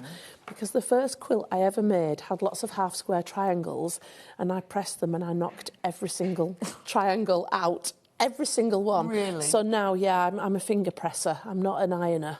So Yeah, at but this that's nice, because stage, everyone has a slightly different method. There's yeah, no wrong or right, and but you can have to do... you can get tools that'll help you do that kind of ironing out thing as well. But as you can see, that's kind of fine. And then at the end, I can press it and make it all like fresh and everything. But I'm like a bit scared. So if I was to write a quilt book, it would be quilting for the terrified. Right, and it would be don't press, don't press. Yeah, so you're going to open them out and you're going to cut them all off, and then let's move on to your second one. So now you've got your little double unit that you've just done. Okay, yeah. So I'm doing it this way around because my 1/4 is down there. It's 1/4 throughout. Right. There's no seam allowances on the applique because we've used the fusible web method. Okay. But if you have a different method you prefer, it will work. Just adapt the instructions to so be if you're whatever. Like into needle turn or yeah, something, exactly. So whatever your favourite method is with cotton, you're going to be fine. But we used fusible web because with the wool being thicker, needle turn isn't suitable for that. But with cotton, you know, it gives you more possibilities. So just put your fabric on, 1/4 seam again, feeding the little double units in as you go. Open out, give it a little finger press, and then cut across. Now, I'm like symbolising that with my scissors, but you might want to use your ruler and your rotary cutter for a more precise thing. But you know what? I don't actually do precise. And I quite like a wonky log cabin. Okay, well, yeah, but it's supposed to have that handmade look. Exactly. I quite like them when they're wonky. And, you know, if they're a bit wonky, I don't feel the need to be unpicking and panicking. And if your colour order isn't the same as mine, don't worry about it. It's just, you know, it's a log cabin. It's a scrappy block, isn't it? Well, it's nice because it really gives that, because you've got the patchwork blocks in amongst the exactly. It gives that lovely homemade and it's the all-over tone of the pastels, I think, you know, makes it. So I did do things like this is kind of representative of a sky. Yes, You know, I didn't use, you know, a pink and a green for the stars. So that kind of thing I'm a bit literal about. But as you can see, it's not blue and like, you know, but it's just that idea, you know, isn't it? And, you know, so our backgrounds, we've got skyy kind of colours and we've got grassy kind of colours. And apart from that, you just go for it. Yeah, well, I think it's lovely that, like you say, so the applique is pretty representational. Yeah. But the patchwork is just whatever. Yeah. I mean, let's be honest, if you're in real life, you're not going to get a little girl talking to a wolf's face, are you? So we're like... Yeah, it is fantasy anyway. It's fantasy to begin with. You know, you wouldn't see a turret with hearts around it. No. But it's... So but having said that, I am a little bit literal about... Kind of, those other colours. Yeah, but if you buy them a Cara kit, well, either the linen texture kit or the rose and apple, the colours are going to be, they're as similar as they can be. And the lovely fabrics, I've been working with them and they're lovely. So we've got piece 2, we've cut it out, and there we go. And then we keep on going. You've got piece 3, exactly the same way. So you're kind of joining them all on, let me show you. Exactly, and then you can see how that looks. Yeah. That's the next one. But it makes it so much easier joining them in groups. Yeah, and it's kind of Less economical and it's faster. Yeah, it's faster. fiddly, because I don't know about you, but when I'm patchwork quilting, I like each phase, but I like to get on and I like to get through it. And I like to how quickly can I do these? Yeah. I'm excited by and that I've really phase. enjoyed it, but I want the next phase. Absolutely. Yeah, no, I totally agree with you. And then you get to that point where you've fallen out of love with it, and then you fall back into love with it, and you carry on. Need to walk away. Yeah. So each one, I've just kept going round. Okay. Same method the whole way along. So you can see with each one, particularly when you open them up, how you've joined each colour on. Yeah. So if you're brand new, when you're brand new to patchwork and quilting, this is a really good way to start. It is, and it's a speed piecing or chain piecing. It's a nice little technique to have in your arsenal. Now, as I'm getting on here, and I actually did these yesterday, and I'm like looking at the clock and I'm daydreaming and, you know, the whole thing, and I'm imagining my drive down here last night and looking at the clock and thinking, oh, I've got to get the dogs out. Oh, it's great though. It's really nice to see all the different stages. And I got to this stage and I'm thinking, oh, I've done. Oh, that doesn't look right. Oh, what's wrong with that? And then I thought, I can do this little self-check-in because I want a square. And as I'm counting, 1, 2, 3, 4 inches without a ruler. 1, 2, 3. Oh, yeah. I haven't gone far enough. So, like, if you're like me and you get into this stage and you're thinking, yay, I've done it, and you count and it's not quite right, you've either gone wrong or you need another strip. Or you just need another strip. So just carry on, and then here we are, look. Let's shove all them over there. You end up with your... with 3. Yes, I've done 3 here. So you could put them all together like this. You could. Or you could turn them like you've done. You could do whatever you wanted. You could have each one a different way round. Yeah. Whatever you want. Whichever way round you want them. So, and depending how you do it, one colour's going to be more or less dominant. So you might think, oh, I quite like that one because it's quite subtle. I want to twist them so that's most dominant. Or that to me is quite a strong colour in here. So you might twist them so that somehow that looks less dominant. Yeah, and it's on the edges. The purple's quite a dominant colour, isn't it? You know, if you're going to put them together like that, that's quite... So it just depends. And as many people like subtle as like strong. Absolutely. Well, it's your quilt. So Exactly. So whether you're using this, your own fabric or the wool, or whether you're using this, it's the same technique. Yeah. Including the applique. Yeah. Exactly the same. Let me just go through the kits one more time, just so you can see, because I know now you've seen the log cabin. I'll go back in a minute. It's quite pretty put together, is this fabric as well. It is pretty, isn't it? If you want the linen texture one that Amanti's just been demonstrating, we've got loads of you have got them in baskets. Way over half of the stock is gone once you've checked out. So you need to be quick with this one. This is the linen texture. This is the fabric that Anthea has been demonstrating with. Remember, this is for block 1 and block 2. When we move on over the next few months and do the other blocks, we will add more fabrics. But these have been matched as closely as possible to the wool quilt that's behind Anthea, so you will get the same effect. And it doesn't matter whether you're using this fabric or wool fabric or the plain cotton fabric, you will get the same effect. you will get the same results. A message from Wynne. Good morning, Rebecca and Anthea. Nice to see you back on Sewing Street, Anthea. Hiya, Wynne. Isn't it? It's lovely to see her. Happy New Year.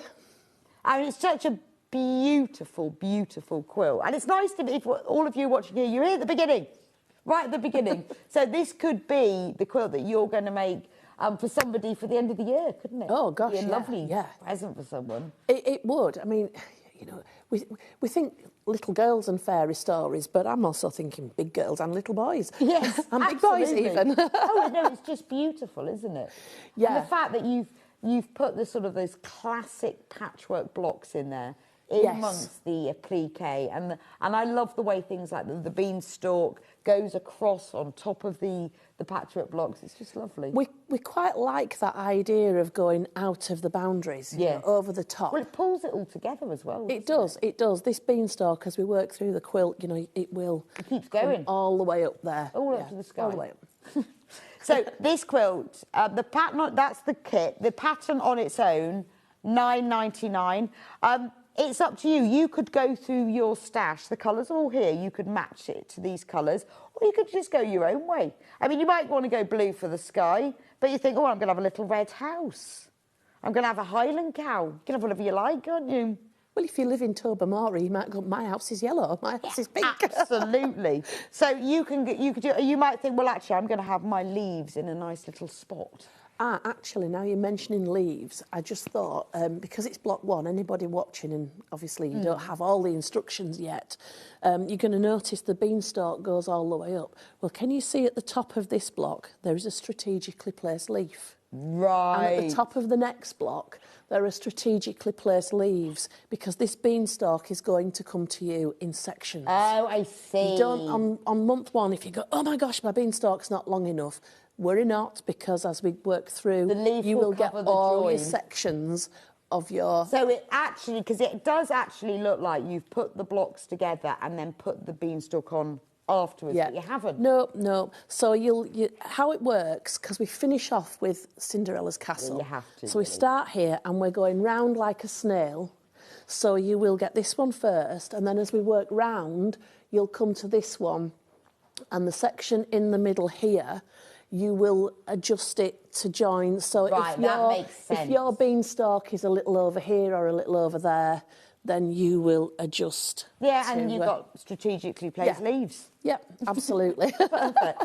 So on screen at the moment, that is the printed instructions, £9.99 for those if you want them as printed. And remember, you've got all of the embroidery or plique traces. You've got all of the traces for the beanstalks. And it's lovely because you can replicate it exactly, because you've got all of the curves. Now, these instructions are only for the first 2 blocks, because it is block of the month. The next month we will do, obviously, February, when we'll do the next block. So it's all done this way, but this time we're doing block 1 and block 2 together. So there we go, £9.99 printed instructions sent to you in an envelope. If you want to download them at home, remember, if you buy nothing else today, you don't pay P&P, obviously, because it's a digital download. If you buy anything else, then you will. But if you have just downloaded this, you won't be paying any P&P. It means you can get started on it straight away, because you might want to do your leaves in different fabrics. The other bundle we've got is the other one. This is using the Rose and Hubble plain cotton fabrics, £24.99. So it's a more affordable option because it's our plain Rose and Hubble. But there is enough fabric in the right colours to do blocks 1 and blocks 2, which is in the instructions here. So you just have to decide which way you want to go, whether you want to use either of those 2 fabrics, or whether or not you want to do use the printed instructions on their own. So you've shown us now how to do the piecing, and then, but there will also, in these blocks, you've got the applique, but we're going to talk about that. Yeah, we'll do that another time. We're going to go to the Shoefly now. Okay, so which I think is a lovely so the Shoefly is the one that's below. If we lift it up again. We'll lift it up. That's below Happily Ever After. It's just really simple. 4 Shoeflies in 4 different colours. It just makes a really pretty block. It's really pretty, isn't it? It's not taxing. It's easy to do. And again, if you're chain piecing, you can, whiz on really quickly. So this kind of colour here ties all the 4 blocks together, but you're different colours in Yeah, the it's centre. lovely, isn't it? Because it just looks like little pops Yeah, of and colour. if when you're cutting, you cut the opposite way round and end up with the same colour in the middle and a different colour on the background, that's okay too. So don't be thinking, I've cut it wrong and blah, blah, blah. This is your project. Make it your own. So if you've never done the half squares before, thank you. There you go. Thank you. They are really easy to do. We've done all the working out for you with the measurements. So you're going to cut 2 squares, which are 2 7/8, one in a light and one in a dark. And on the light, because it's easier to see, just draw with a biro a line corner to corner. And biro's fine because you're going to cut on that line. Right. That line, for all intents and purposes, is a raw edge just as much as these outside edges are raw edges. That's what it symbolises. Right, so it's a raw edge line. Okay, so 1/4 inch from your drawn line. I should have done this in a dark. In fact, if I turn it, no drawn line on that side. Should have used a dark thread so you can see. Stitch 1/4 inch from the line. You'll stitch one side and then turn it round and go back the other side. Now, when you're doing these the first time, you might just have to have a little, take it steady and get your next set of squares on. But they will make a nice chain, and as you get better, you can get like this chain can just go for miles and miles and miles. You just keep threading them through. You'll have done it round your chair legs, round your feet, round the dog, round the cat, whatever. You just keep threading it through. They get really addictive, don't they? So just keep going on. And then once you've finished on that drawn line, just cut. And then when you open these up, oops. It's like wondering what's in a Christmas present, this, isn't it? And they're still attached there, so just cut that thread open. And then I have got here 4 half square triangles, so I can finger press them open. And they started out as 2 7/8 inches. Maybe I should have got an iron on this set. Yeah, and once, do you know what? What did I say about using the thing the wrong? Yeah, but I've done it again, but you know what? I'm not bothered. I'm not bothered. Although that is the right side, the wrong side just gives a slightly different feel. It wouldn't be a quilting antics demo if it all went perfectly. Well, I think I quite like that side. It's like sort of the other side of denim, isn't it? Anyway, it doesn't matter. We're not bothered. There we go. So we've got 4 of those, and then you want your small squares. Oh, heck. Let's just have a little chat and a press. They're not going to work, are they? They're just going to not if you've got this linen texture bundle in your baskets, do get checked out on it, because we're limited in quantity, just because we put lots and lots of different colours in them. You've got 10 fat 8s and 4 fat quarters and the full instructions in there. Right, so you've got your smaller squares, and let's get some. So you've made your half square triangles. Yeah, let's get some that are behaving. These, you see, I did cut extras of these just in case some didn't behave. This is the joy of like being a travelling quilt shop, isn't it? Yes. There we go. Right, so you've got your plain squares, your half square triangles are now the right size. I think these are behaving now. I've pressed on them a little bit. Okay. And then you're gonna. There we go. Just make it lay flat so you see. Behave yourself, a little square. So, and there you go. There we go. There is a Shoefly. Your Shoefly. Now then, what you'll do is join them together, following the perfect points. So join those 2, join these 2, join the next 2, and then once you've got 3 rows, you can join your rows together. You've got your instructions for your perfect points, so you're going to get perfect points to match them all again. over. Now, if you decided that you didn't like the Shoefly, you can change these round and you can do whatever, and you can get lots of other blocks in there. So, your Shoefly... It's up to you what you do. It becomes whatever you want it to be. So, let's have a look. I'm looking and I guess here. you've probably got enough fabric. If you wanted to do it like a pinwheel, you could. Well, we've got pinwheels later on, but there we go, you see. Yes, you have? Yeah, but there, look, we've got a bear's paw. Have I gone the right way round? Yeah, so, I like that. You can do whatever you want. Are they the wrong way around? Well, and I actually quite like the fact you've got the other side of the fabric. It changes it slightly, doesn't it? It doesn't look like the wrong side. Yeah, but maybe on my own quilt I would have unpicked that. No, but it doesn't look like... Because it does have that really nice... To demonstrate the point here, it doesn't matter. But, you know, you've gone from a Shoefly to a bear's paw to whatever, and you can change them around. Claire uses both sides of her own fabric. Well, there you go. Because that's the thing, isn't it? There you go. So we've done the Shoefly there, but if you want to mix them around, you've got the technique down now. It's just putting them in a different order. Brilliant. And, you know, because the bear's paw, it might be quite nice if you want that kind of 3 that's bears. true. You've introduced something else there. So that is your... Fabulous. Shoefly. So next month, because obviously there's applique throughout the quilt, you're going to be concentrating on I will applique, do next time. But the instructions for it are all in your pack. So if you want to buy this kit with all the Macara linen texture fabric, $34.99. We're very limited on that one.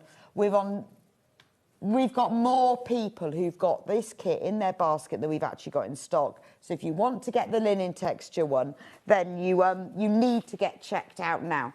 So that's blocks 1 and 2 of the linen texture. If you want blocks 1 and 2 with the Rose and Hubble quilting weight fabric, it all depends on what effect you want and what your budget as well, because obviously this one is more affordable. $24.99 for this. Same colours, same tones, but just in our Rose and Hubble plain. And obviously you will get full instructions with that as well. If you want just the instructions, then we've got them either, you can choose whether you have them as a printed version or whether you have the digital download. That is the printed version there. That's the printed version. If you want to get that, just check out on that one.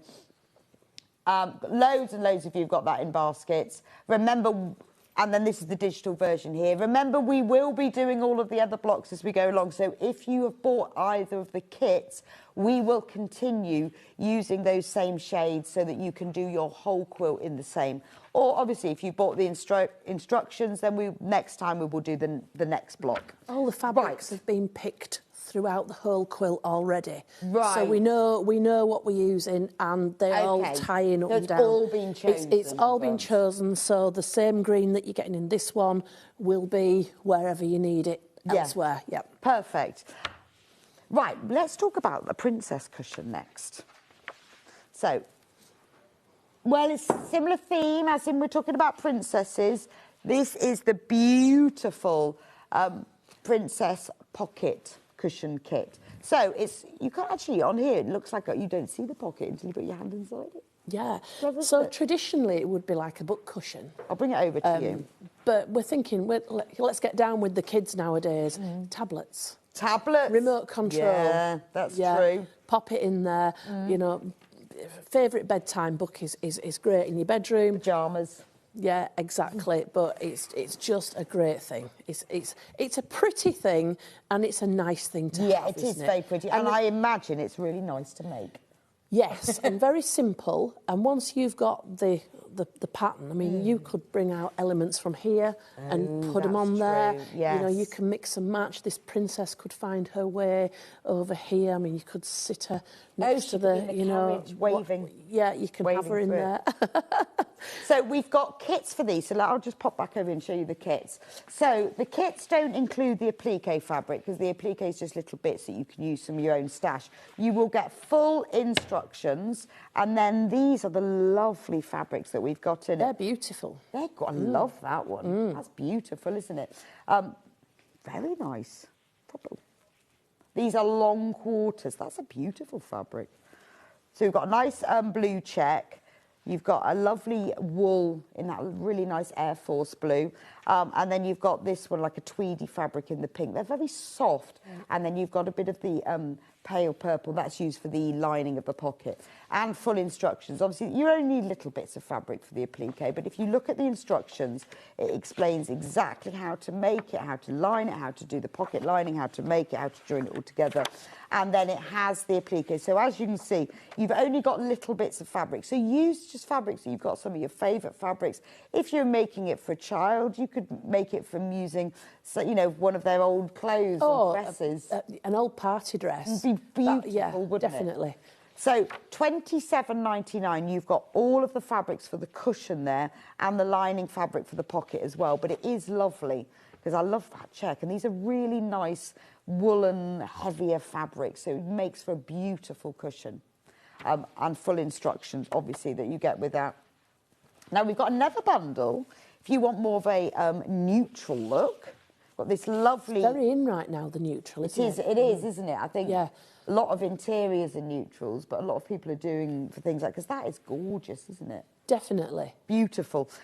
You've got that lovely grey check, and then you've got this like mocha in a nice boiled wool, and then in your linen texture, a lovely, like a linen cream, and then this very, very pale pink that's just used for the lining of the cushion. The different weights as well add extra interest.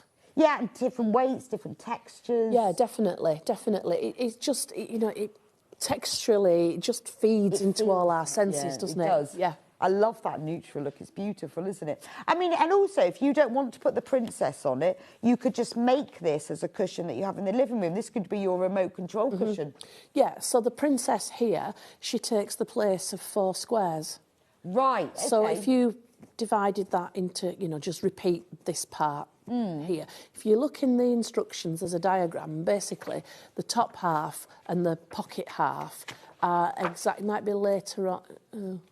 Shall I come round? Yeah. Oh, yeah, here we are. So we've got, that's the lining and that's the pocket.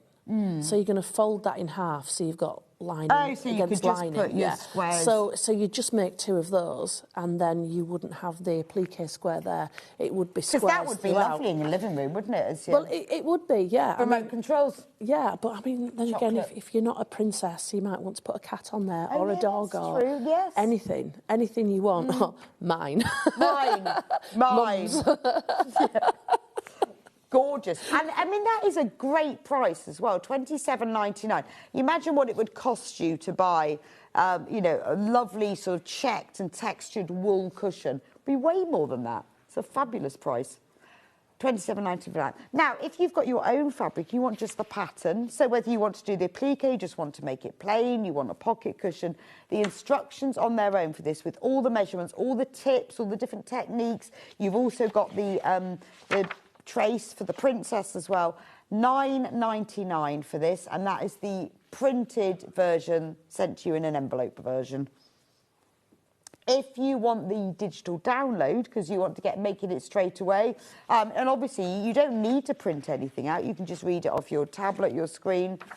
You might, if you're doing the princess, obviously you'll just need to print that out, which is really good. So that's only $9.99 for the digital download for that one.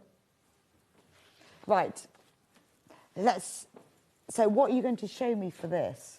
Well, I wasn't going to show anything for that. Oh, this is for the bag? Yeah. Bag. We were coming on to sorry. bags, so I was saving Okay. kind of so, I'm going to get the bag. Apologies. No, that's all right. That's all right. See, I'm being super efficient and jumping ahead, but giving you the false impression. And we did talk about it earlier. So this. I can't criticise anyone on that because I've got the attention span of a gnat at the minute. This is beautiful. Now, you were telling me earlier, this is like one of your best sellers, isn't it? It has been for years. So this is designed by Tracy Ankers, and this actual bag I made up in a couple of hours. Right, from start to finish. I mean, it is gorgeous. Now, mine is wool. This works in any fabric.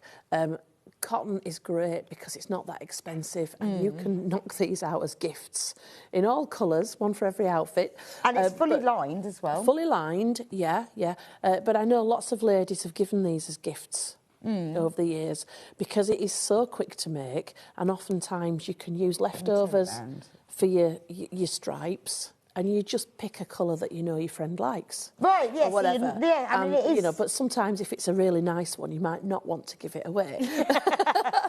Well, I love the fact you've got the stripes and then you've got the horizontal and you've put the little flowers on if you want to decorate it. It's just a simple, isn't it? Do you think that's why it's so popular? Well, I think so. I love it. I think it's a beautiful You can't bag. underestimate or overestimate or whatever estimate simplicity. Right. It's, sometimes you just want to sit there and you just want to make, and you don't want it to go on forever. You want it to be quick, bosh, done, move on, or remake, or whatever.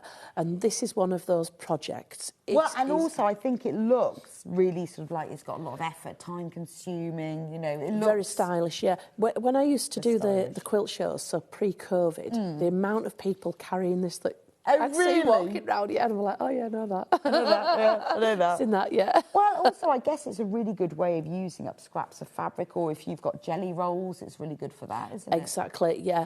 And it's an easy one for beginners as well. If you're new to bag making, it's a nice, easy one. You've got something that looks stylish. Yes. It's just let you have a little dabble at, well, it's not even piecing, because we've done stitch and flip. Right, brilliant. So I can give you a little look if you want. Yes, definitely. So there's the instructions for the bag. $9.99 for those. Those are the printed instructions, and it will tell you all of the fabrics that you'll need for it as well. We've also got a digital download if you prefer that. Right, let's see how we do it. So let me bring you over. Yeah. So you've started with wadding. Wadding, yeah. You could use in our form if you wanted to. That would work as well. Or if you've got... so you could use Bozal. I've got this stuff here as well, which If isn't you want wadding. What do you call this more stuff? structure. I've just acquired this one. Oh, golly gosh, what's the name of this one? It's an interfacing. You know, Well, it's just a thicker kind of a... It is, isn't it? Yeah. Or it's so a bit like the anything, Thermalam. Yeah, anything like that. It's inside. No one's ever going to see it. A bit of interfacing or wadding. No one's ever going to see it. So use your ruler, and you've got your measurements all in the instructions. In your thing anyway. But you know, just put your ruler on and draw yourself a line across, and then using the, you know, you've got the angles on your ruler. Yes. Really good opportunity to learn how to use the angles on your ruler. We see all these angles and you think... Have you got a ruler there we could share with? Yes, I will. Yes. So it's a really good opportunity to use the angles on your ruler in a safe way, because it's going inside the bag, and if you scribble your line out, no one's ever going to see it. So on the ruler here, you've got these diagonal lines across, and I, like many of us, you go, what have you got them for? They look really good and technical, but how am I going to use them? Well, if you put any of these lines on the first line that you've drawn, your ruler will then be at whatever angle, so that says 45 degrees on there. So this line here is going to be a 45 degree... Amazing. I mean, probably you need a longer ruler to get the whole thing here, but that's going to be a 45 degree if you use... that's also 45, often there's a 60s and they're on these. 60 degree, it's there. So if I put the 60 degree angle on, I would be drawing there. I'd get a more severe... So it depends what angle you want, so just it's use your ruler. It's a good chance to use it, because if you don't like it, it's going inside your bag and no one will ever know that you didn't like it. That's true, that's true. And if your line isn't the same as ours, it doesn't matter, or if it goes the opposite way. In fact, is this like they go toward me, or they're both towards me? But sometimes, you know, sometimes I've made it right. Pig's ear, always do. And some might come this way, some might go that. But it doesn't matter. It doesn't matter. Okay. It's entirely what you want it to be. But a really good way of practice, having a go. Unless you do it, it's really hard to know how you need to actually do these, and then you go, oh, that's how it works. Yeah, and when you put your angle line on there, you're like, oh, duh, obvious. Yes. You know, and you wouldn't even suspect that, I know, sometimes would in mine you? I'm going round and round and going, well, I'm going round and round in circles. When it's like a jigsaw piece, isn't it? So you're trying to get a piece in the jigsaw, and then when you get it right, you're like, you just know. Well, like it's with so that, satisfying. I can see you've put that on there, so that's the angle. It's just... It is, yeah. Brilliant. It's so satisfying when you work something out. Right, so you've marked up your wadding. This is a great one. You know, you've done a quilt, you've cut that length of wadding up the side of your quilt, and what do you do with that leftover? Well, you make a bag. Well, you make a bag, obviously.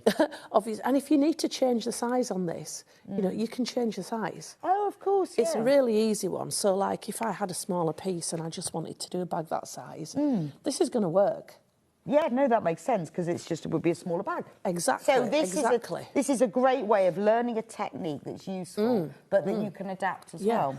Right, so in the instructions, it tells you to cut a whole load of strips. And your strips aren't the same width either? No, they're absolutely not. In mine, I went like 1/4-inch increments, so each piece of fabric I cut, I started out with 2 inches, 1 3/4. Oh, I must say, first of all, before you start cutting your strips, do take out your fabric for your handles. And so in the instructions that it is listed what you need. For the top here, and you've got 2 stripes at the top. Take those out first, and then they are safe. You can see mine are labelled up. Right, otherwise you'll end up using it for strips. Yeah, you will, and then you won't have enough. And also the flap and the Suffolk puffs as well. Take those fabrics out. They're also here. Right. You see, all labelled up nicely. Oh, brilliant. Oh, yes. And then... Some days I get it right, and then once I've got it right, then I can make it right complete. And then you can go strips. Yeah, so, and your strips, what you'll find is that some you like more than others, and you might want to use them more and all the rest. So you've got your first... In fact, I'm going to go back to this one here. So you've got your first line marked on. And get 2 strips, okay, and you're going to just put 2 strips right sides together. That's got the, well, if it was cotton, you'd call that the selvage, wouldn't you? Yeah. And you're going to put them on using that line as a straight edge. So right sides together, put them on. Now, as I've laid them there, you can see there's a gap here at the top, so I'm going to move that up. Ah, OK, so that it overlaps. The corner there, I want it just over my line, so I've got a seam allowance, something to cover, OK? And then just practice opening them out, and that's quite wasteful there, isn't it? Oh, yes. So I can pull that down. So if you open it up before you sew it... Yeah. So I can pull that down, and then I can open it out, and I can make sure that that's going over the line. The purpose of that top bit is to tidy all these up. Right, so it's got to go under so you there, need, but you don't want to waste it. You need to go 1/4 inch over. Now, as you go along, so you're going to end up, use your long strips in the centre, and then as your strips get shorter and shorter and shorter, that's what's going to do the outside bits where you don't need much. So don't be using a big long strip to do a little short strip. You might be doing both in conjunction with each other. Now I'll swap to this one because I've sewed the first two on. You sewed the first So there you are, you see, that's like dropped a bit lower. You work that out. Open it out, put a pin in there to hold it, and then start and put your next piece on. So work here, you see, open it out. Yeah, that's looking good. Yeah. Sew it on, put your next piece on. Now, this really taxed my mum. I was trying to teach her how to do this. Well, actually, no, I don't know. Shall I tell you the story? Yeah, do. But we were doing a class and I didn't advertise it very well.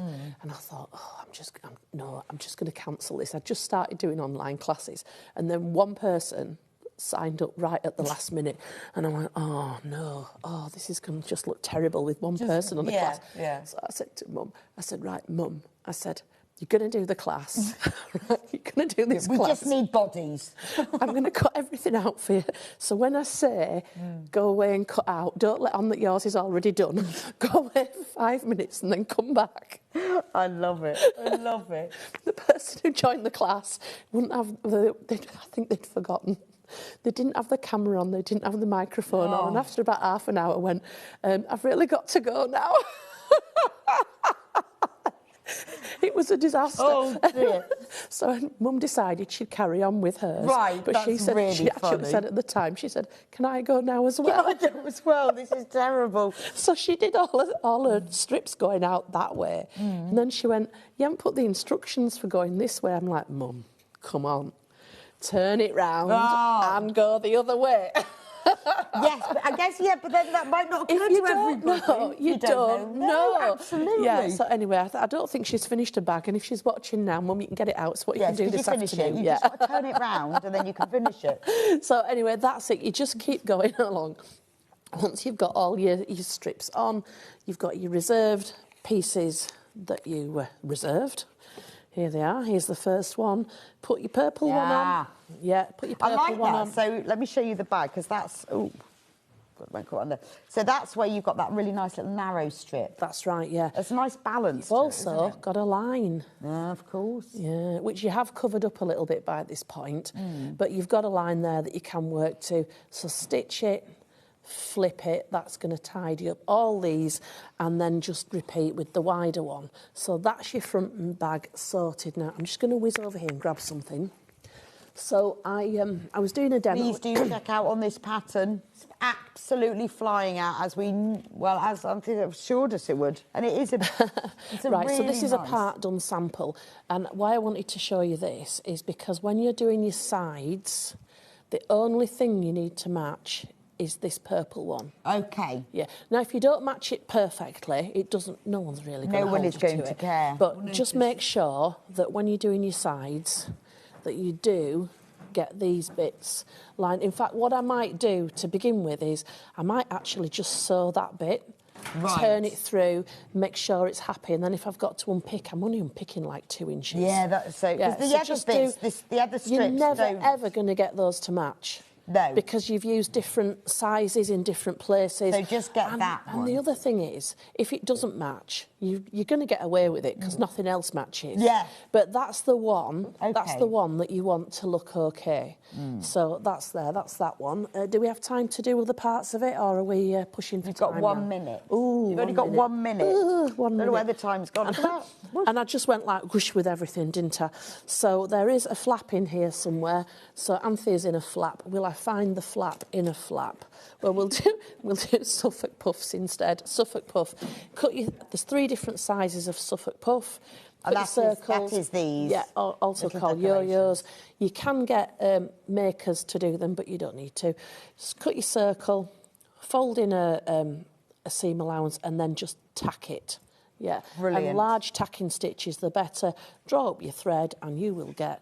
And that's how to Suffolk decorate puff. it. Well, thank you so much. We'll see you back here in an hour. I'm going to have a nervous breakdown. I know, we've covered absolutely loads. Do check out on everything. A lot of the kits are very low in stock, and do get the instructions for this. We'll see you back in an hour. You will do. For lots of Chinese New Year projects. Oh, yes, indeed. Amazing. I love the bunting. You're going to love that. I'm going to go for a quick break. I'll see you back in a few minutes' time with the lovely Hayley West, who is rocking her jumpsuit. It's easy to wear, it's easy to make, and she looks so glam. You're going to love it. And she's going to show you how to make it. See you back here in a few minutes.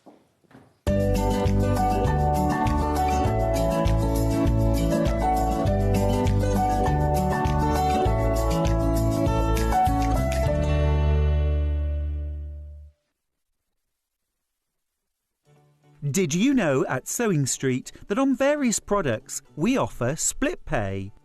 That means on certain items you can spread the cost over 2, 3, 4 or sometimes even 5 interest-free monthly payments. Just pay the first instalment when you purchase and you're away.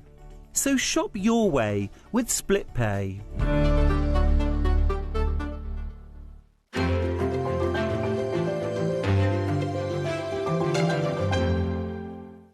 Want to say hello or ask a question to our guests? Then send a message to the studio. You can also keep in touch with our social media pages. All the latest news, events, product launches and much, much more. Search Sewing Street. Every day our experts will bring you a wealth of knowledge. They'll take you through the steps of making projects, and we feature fabulous tips along the way. Whether you're new to sewing or a seasoned pro, you're sure to learn something new. We're live every day from 8 AM till 1 PM, and you can also watch back all of the demonstrations featured on the show on our YouTube channel.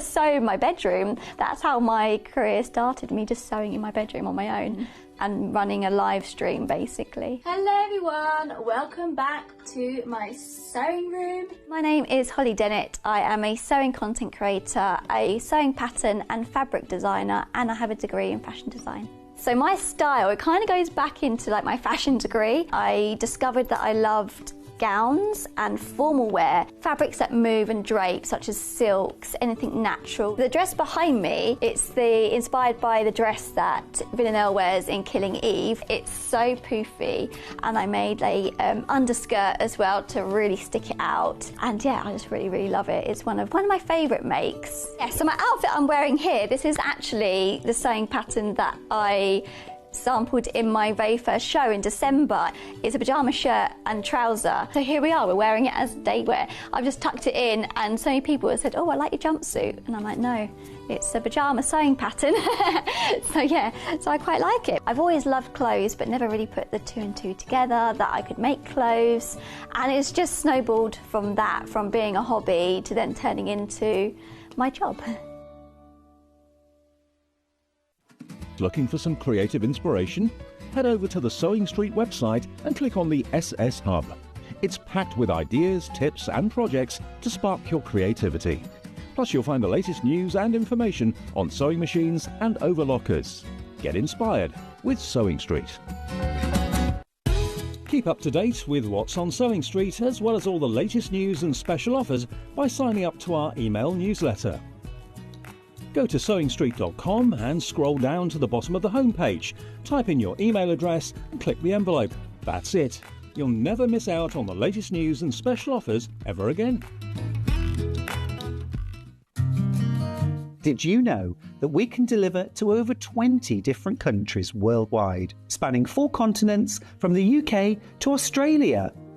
Check out our website for the list of countries and delivery costs. Sewing Street, stitching the world together. Not only is Sewing Street live from 8 AM till 1 PM on Sky 670, Freeview Channel 73, YouTube and the Sewing Street app, now Virgin subscribers can watch on Channel 754, which means there are more ways to watch your way with Sewing Street. Looking for some creative inspiration?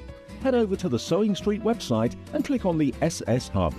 It's packed with ideas, tips and projects to spark your creativity. Plus you'll find the latest news and information on sewing machines and overlockers. Get inspired with Sewing Street.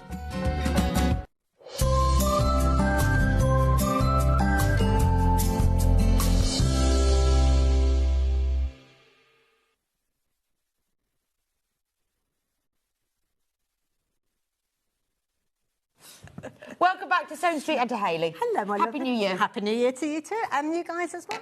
Yeah, I hope you all had a good one, whatever you did, whether it was really rocking and fun, dancing in the pub, or whether it was relaxing. Didn't come back till the 2nd, maybe. Yeah, exactly. Those days are long since gone. So this is your brand new design? It is a crossover jumpsuit, which is what I'm wearing at the moment. It's gorgeous, isn't it? And thank you, it's very kind of you. As is always the case, my patterns evolve through a selfish need. Well, I think that's fair enough. Why make something you're not going to wear? Exactly. And then if I wear it and people say, oh, that's nice, did you make that? That's when it kind of comes to wear, and that's exactly the story behind the crossover jumpsuit. So why did you make a jumpsuit? Well, I just love the comfiness of it. It looks now, really this, I've actually it feels a bit odd because I would normally be on the sofa at home with my cup of coffee, watching the telly with my feet up, with my fluffy slippers on, because this is kind of what I call my personal loungewear. But saying that, you can make it in a variety of different fabrics. The one that I'm wearing is obviously wearing the bamboo jersey that we've got on the show, and with that one, you're not putting any fastenings in at all. You've got an elasticated waistband, and you're stepping in and stepping out of it, for the want of a better phrase. If you want, though, and it is mentioned, and you can see it just on the 3rd one on the front cover there at the back, you can do a zip in the back. So you've got a fabric that hasn't got the stretch to enable you to get in and out, or you're not comfortable getting in and out that way, then you can put the zip on the back as well. So it's very stylish. You can wear it to all sorts of occasions, can't you? If you wore a top on it, it would just look like a pair of trousers. Absolutely. But like you say, it can be just loungewear. We've got one somewhere. I don't know where it is now. They've got like it's over that way. We'll show you in a minute. It's kind of like a satin fabric, so it could be a party wear type one that's got no stretch in it at all. Stretchy like I've got here, stretchy like the one that you've got over the side of you there. So yeah. So it's easy to wear, and that's the thing, isn't it? Because you know when you wear these things, you think, oh, well, it needs to be comfortable to wear and adaptable. Absolutely. And you're going to make it over and over. And jumpsuits are really in. And they're just so comfortable. I mean, I am a little bit of an addict when it comes to jumpsuits. I've got a variety of them. The sleeves are all part of it, so you're not insetting sleeves. Okay, so it's nice and easy to make. You've basically 1, 2, 3, 4, 5, 6 pieces, and then if you want, you can put the pockets in as well. You've got to have pockets. Got to have. Got to have pockets. It is gorgeous. So this is the pattern. It's a big pattern, isn't it? It is. It's one of those ones. It's actually printed on oversized paper, so it's. And it comes in an envelope. It comes in the wallet, just like you've got there. So there's no joining of pieces. These are very much things that I don't like. I don't like buying a pattern that I've got to stick together. If I'm paying my hard-earned pennies, I just want to cut out the size that I need. I'm not very good at sticking them together either. I stick 2 bits and I get a little... You have to kind of like fudge a bit, I know, it's quite difficult, isn't it? You know, when you stick Sometimes, them all and you think, well, why does that bit not match up with that bit? It's because I haven't stuck them together properly. So this one is a huge piece. Just to give you an idea of what you're going to get. Look at it. This is like a really proper pattern. And you'll see that we make the most of the paper that's on there. So some of the pieces, like this particular waistband piece here, is size 16 through to 26. Elsewhere on there, you'll find the size from 6 through to 14. So what are the size Goes from range? 6 to size 26. OK. So quite a wide range. That is a wide range. And does that give you, on the pattern, does that give you sizes? It does, yeah. It gives you the sizes for the body size. OK, so you just measure kind of figure out, So it's 32-inch bust to a 53-inch bust. Absolutely. And it's very generous. So the one that I'm actually wearing is actually a size 10, which I wouldn't normally wear. I tend to be a size 12, 14, something like that. But because it's quite loose, and also you decide how tight you want it on the waistband with the elastic. Nice, isn't it? Yeah. It's nice that it's at ease like that. It's not fitted and tight and it will grow with your dinner. It's got that expandability. You don't have it when you think, oh, my button is digging in now. Shouldn't have worn these I have certain trousers I don't drive in. I know exactly what you mean. So here's somebody's asked to see the size chart. Here is the body measurement chart. Just in case you want to, you know, just take a picture of it, or you want to see that, those are the size. So it's a 32 to a 53-inch bust. I can give you all the waist and the hips, but that's normally a good indicator. Yeah, they're pretty standard sizes, so yeah, pretty standard. Okay. And I think it's the same sizing that I use on all of my patterns. So if you bought any of my previous patterns, then you'll know. It's all the same thing. So you're going to get all this paper, and it's all done already. So you could trace it if you were being really good, or you can just cut it out. I always try I do try and trace mine because it really annoys me if I want to use it again then. I'm always really proud of myself when I do that. I feel like, you know, I'm just lazy. Right. I haven't got quite as far as being as good enough to make a 12. Yeah, that's my halfway house. Occasionally I will, but not very often. I just want to get straight in though. Not very often. I know, I'm just too impatient. Yeah. So this is the pattern. Loads of you got it in your basket. Do get checked out on it. Then we've got full instructions. Full instructions, really easy to work your way through. Diagrams. Lots of images. I've put on there a confident beginner because I think it is. And you know what? If you were clever and canny, you could actually use this just for the trousers. Oh yeah, that's because true. You could adapt the pattern and make them into just like almost like pyjama bottoms if you wanted to. Well, you've got all the bits, haven't you, for it? Yeah. It's really, I mean, you have gone through it in a lot of detail, and it feels very simple. It is, and that's me. No. Yeah. I don't. Why overcomplicate things if you don't have to? That's my ethos. But yeah, it mentions at the back there. So if you are looking at using a woven fabric or something that doesn't have a huge amount of stretch, then do insert a zip at the back. Oh, okay. If you're using jersey fabric, I would probably shy away from a zip because jersey and zips don't really go that brilliantly well together. I'm not a big rule follower, I must admit. So just kind of go with the flow. But yeah, but it's nice you've given those options because I think you could. But yeah. This is the thought that you're going to make more than once. Absolutely. Well, I hope so. Yeah, once you've realised how lovely and comfortable it is, and it's extremely flattering. And you can put it together in a weekend very easily. So, yeah, a couple of days. I mean, you could potentially, if you do nothing else in the whole day, you could do it from beginning right the way to end. So, yeah, just in one day. Wow. Yeah. So that's the pattern. Now, if you want some fabric, you've put together a selection of fabrics for us. Bamboo jersey. Honestly, I've not really come across it before. I've done previous shows here, and it's so soft. It's buttery soft. So there's enough fabric in the bundle for the largest size. So if you're the smaller size, you'll have some left over. But if this is enough for that size 26. So we'll start with the colour you're wearing, just because it's a lovely colour. So it's bamboo. It's bamboo, so it's 100% cotton. Not cotton, 100% cotton. It's 100% It's 100% bamboo. And it's one of those situations... Oh, sorry, it's got that stretch in it, hasn't it? Yeah, you've got to remember the stretchy bit in there. It's beautifully soft. Very soft. It's very forgiving, and it's a lovely jersey to work with, because I've worked with a variety of different jerseys, and sometimes it's like you're having a little bit of a battle with it. OK. But with this, it does what you ask it to do, basically. I'll give you a few hints and tips when we get to demo. But, yeah... It is lovely. It's very, very soft. The drape is gorgeous with it. Yeah, it's lovely. I mean, this is a great holiday thing, isn't it, as well? And it's one of those ones, just wash, put it on a hanger and leave it to dry. Be good, yeah, good for flying and absolutely, travelling. Yeah. Absolutely, You've got to wear your comfiest clothes from that. Definitely. But it's like your alternative to wearing pyjamas, but you can still go out. Which, yeah, this is it. And if somebody suddenly pops round, I put my pyjamas on when I'm going to bed. No, I'm the same. I don't do pyjamas on the same. I'd have to be ill. Yeah. I don't know why. I don't know. No, I'm exactly the same. Totally get. I know we're not the only people that are like that out there as well. But yeah, this is beautiful, beautiful fabric. I've worked with this on numerous projects with Sewing Street, and it's my go-to now.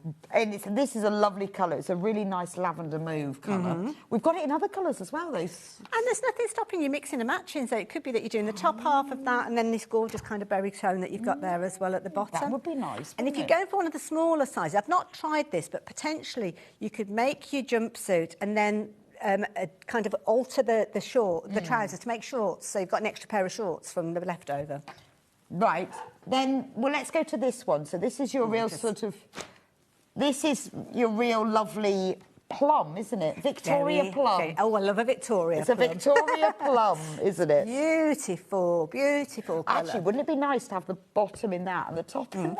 It could be very forgiving because it's a lighter fabric, that one. And I know sometimes we often go to dark fabrics, don't we, when we want to kind of hide bits of us. Yes. So I think as a combination, those two would be lovely. Well, it makes it very stylish, doesn't it? Absolutely, quite posh, yeah. So $39.99, which is a great price because that's enough fabric for the largest size. So it's a really, really good price. Then I've got another purpley one. So I'm going to show you these together. So this is the next one. But let me show you what the other colours look like. So if you're thinking of these purple colours, that's the lighter one that Hayley's wearing. That's your sort of medium one, and that's your plum colour. The one that's on screen at the moment is this one here. That's the one that we've got on screen at the moment. Would you like to see, Hayley, a full-length Hayley? Always. Am I coming into set? Yeah, this is a full-length Hayley, because you need to see best modelling what the whole thing looks like. If you can give us a little twirl. So, where am I? Over here. So, you're right there. Yeah. So you've got a lovely elasticated band. Obviously, that depends on how much elastic you're wanting to put in there, how loose you want it to be. I've put the belt on. You don't have to put the belt on if you don't want to. So you can leave it without the belt and just have it kind of gathered if you're wanting to, but it's up to you. I'm going to turn around. I've got all sorts of wires and cables on the back of me, so you'll have to apologise. Jumpsuits aren't the best when you're doing TV work. So round the back there, you can see, again, you've got your elasticated waist there. Nice wide, hang on. Nice wide leg as well with that. Oh, gosh, I think I've pulled something now. But, yeah, it's just really comfy. And as I say, you've got the kind of sleeves that are kind of grown on. I do like the wide leg on it as well. And I must admit, I've got them on with boots today. They probably look a little bit short, but you decide on the length. And this, as I say, usually I've got my slippers on with them, so I haven't got the heels. Trainers. Trainers, yeah, nice, flip-flops. yeah, it would be nice comfy. for holidays, wouldn't it? Just really comfy. If you're flying anywhere or travelling anywhere, I mean, the motorhome, I've always got things like this on because they're just so comfy. Yeah, that's true. But, you know, on holiday, even in the summer, it's very light, it's cool, isn't it? It's looking amazing. Pockets as well.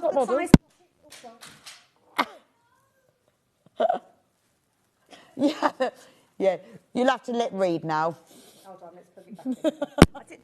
I did say it was one of those situations, not best for TV. No, not for Let's tighten it up a bit. Hopefully that'll do the...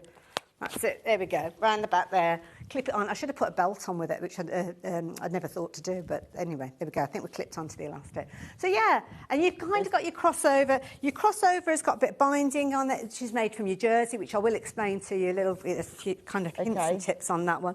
And then if you did want to put a couple of little catch stitches in there, you could do. The only thing you need to be careful of is not making this neck area too tight for you to actually get in and out of, because that's the whole point. You're kind of stepping into it, which I'm not going to show you. Because we're before the watershed. Yeah, not till 9 p.m. So those are the 3 colours. Do check out on the pattern. Let me just show you this colour, because this is my favourite one. Love that colour. Look. So this is your bamboo again, but I think this is going to be a bit of a favourite. Teal. Well, you can see I love it. Yes. It's the colour of my jumper. See? Beautiful. It's my favourite colour. This is a beautiful colour, isn't it? It's exactly the same. It's your bamboo jersey. We have got some other fabrics, which I will show you later. But those are the 4 bamboo jerseys that we've got. I think that's good. Love the teal. That's my fave. Right.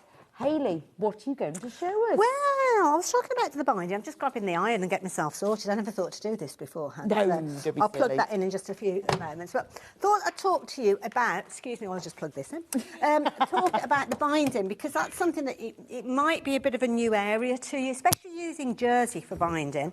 And I've also got a zip demo to show if you do want to put a zip in the back as well. So we'll chat about that in a few moments. So when it comes to using jersey for binding, jersey's got a lot of stretch to it already. So just be mindful that you don't want to give it too much stretch, because if it has too much stretch, as in on the bias, then it can end up all baggy and kind of gathered, and it looks a little bit kind of sloppy, which if you're wearing a little camisole underneath might be the look that you're going for, and it's not an issue at all. So when you actually come to do your binding using jersey, then cut it lengthways. So rather than on the bias, cut it the length of your fabric, going kind of north to south. OK. Why is that then? I've no idea. I think it's one of those, it gives you the stretch. I mean, this is actually a 4-way stretch anyway, so you've got a little bit to the left and right. But I don't know why it is really. I think on the bias, it gives you extra stretch, because any fabric that's cut on the bias, you can get a stretch So with. top to bottom is less stretch. So top to bottom is less stretch, but more stretch than that side to side, I think. OK. I'm not entirely sure. I should know, but I don't know why. It's just north to south, and I've never questioned it. Perfect stretch. Yeah, that's it, yeah. But what I would do is, to help you on your way, and I should have mentioned this, because I don't know if we have this on the website, I'm not sure, the seam tape. And this is like a little self-adhesive tape that you can actually use to give it a little bit of substance as well. OK, so, is it iron-on? It is iron-on. So what I'm going to do is I'm going to make my own bias tape to start with, because obviously it's working. I mean, you could do this as a contrast again. If you've gone for a couple of those jersey bundles, and you could very easily kind of mix up two little sets together and get it kind of coordinated. Sorry, I'm rummaging. I'm rummaging. Right, hey. I'm back. So I've got my little binding square. So often I'll talk about this when we're doing quilting shows, but I'm going to use that to make my own bias tape. Do have a little look. Sorry, my head come into the shot there. You have got a right and a wrong side. So you've kind of got horizontal lines on one side, and then almost like the wrong side. You'll see it's almost like little tiny kind of stitches, I suppose. If you're a knitter, it's kind of like your purl side and your knit side, which would make sense, but maybe not if you're not a knitter. So the tape that we've got, this basically adheres with a little bit of heat. So it's almost like a very narrow, stretchy interfacing. Oh, it's not just standard interfacing, so, it's actually a stretch. Yeah, you could potentially. I've never tried it with standard interfacing, to be fair. It could work, I don't know. I just automatically use this because I kind of know. So it's this seam tape, Blizzling. I mean, I'm sure I've bought it from here, to be fair. Sure I bought it from here. Now, have I put it on the right way around? Well, that's more luck than judgment. So it is fusible. So you just put a hot iron on it, and it will actually adhere to your tape. So, okey-doke. So, yeah. So we normally do sell this. It is something that it's currently out of stock, but it's on order. It will be back in. So what you're looking for is seam tape. Okay. Obviously, what with the Christmas break and everything, some of the orders we're waiting for some things, but this is something that we normally keep in stock. So it's an standard, isn't it? Yeah. An iron-on interfacing with a bit of stretch. That's it. Seam tape. So just apply it just down the middle. for the full length. So the pattern will tell you what sort of length that you need, but obviously you can measure that yourself as well. I'm not going to go right to the full end because I'll be wasting it otherwise, and I'm so if you don't use very this, frugal. will it still work? You just it get a will better still finish. work. It's just you might have a little bit of a bagginess and a stretch to it. Okay. So if you're confident with your stretch fabrics, then yes, you'll be okay. But then what I'm going to do is basically make it into like a tape. So my little tape binding square, that's the phrase that I'm looking for. You're basically going to bring these pieces in together. So that's going to give you a little bit of substance on the centre. Yeah, no, that makes sense. So that will be that edge, if that makes sense. Like right.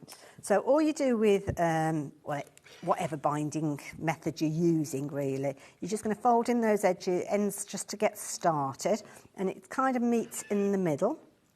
I have see presses fine that jersey. Yeah, yeah. It's not like melting. Or... I do often use best press actually, just a light spraying of it, not a downpour, just when it started spitting. A spritz? A spritz. A little spritz. A little bit of a spritz. And then the idea being is, whatever method you're using to make it your binding, then you will work your way through. Yeah, you just kind of pin it in place like so. I'd use fork pins usually, but I've just grabbed these. So you can just fold this in to do binding, but if you use Haley Square, it's just more accurate and quicker. It is. It's only $7.99 as well. It's a nice little tool, I must admit. Obviously, jersey, it's not as... I hesitate when I say this, because I don't want to say it's not as easy to kind of handle. It is easy to handle. It's just sometimes you need to kind of get started with it there. So a bit of encouragement. So, yeah, you just have to kind of let it know who's boss and then just kind of bring that in like so. So you would basically make your binding in the same way as you would. Just make sure that you don't kind of cut it on the bias. So let's cut that off because I'm not going to do the full strip of it. So all you would do is you'd have that. That's sprung back a little bit, so let's just press that like so. And that is going to become the binding that's going to go across the front part. So that would fold over like so. And again, you would press that, and that's going to be to go on the edge of your fabric.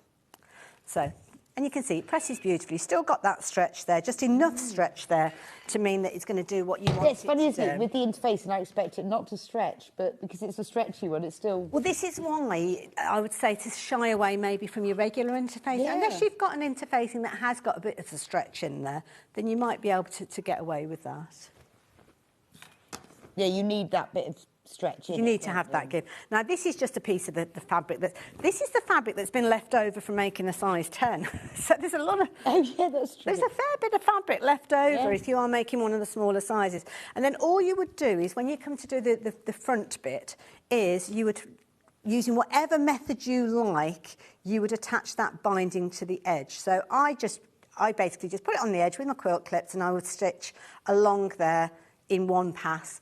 If you prefer to do almost like a quilted method, you could do that by doing the wrong side and then wrapping it around the front side and then doing your top stitch. So whatever method you choose to actually bind that edge. But what would happen is, I've got a little hole in the fabric there, I don't know how I managed to do that. But that is going to give you that nice neat edge, which will be that crossover, and you've still got that stretch there. If you cut it on the bias and you don't have that seam tape in there, then it can sometimes be a little bit loose. Which again, if you want the drape rather than it being too close to your body, then you can do, because you could wear a t-shirt or a little camisole or a little vest or something. Well, it's nice if it's bound with the same as well, rather than hemmed, and it means if it's not quite accurate, very forgiving. You don't notice as much. Yes. Exactly. So that's how you kind of cope with the binding.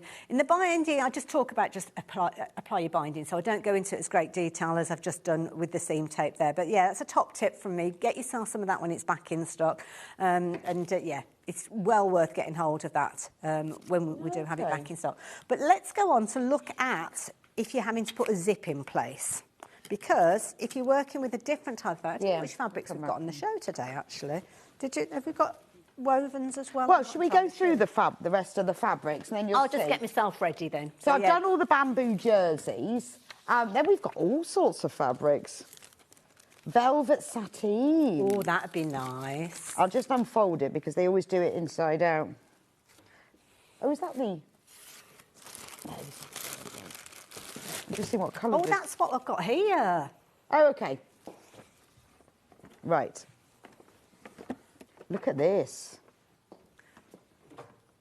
Beautiful. Now, I know it says velvet, so when I read the description, I thought it'd be like velour-y, but it isn't. It isn't, no. It's got a bit more of the sheen. look, isn't it, rather than the actual... It's not velvet.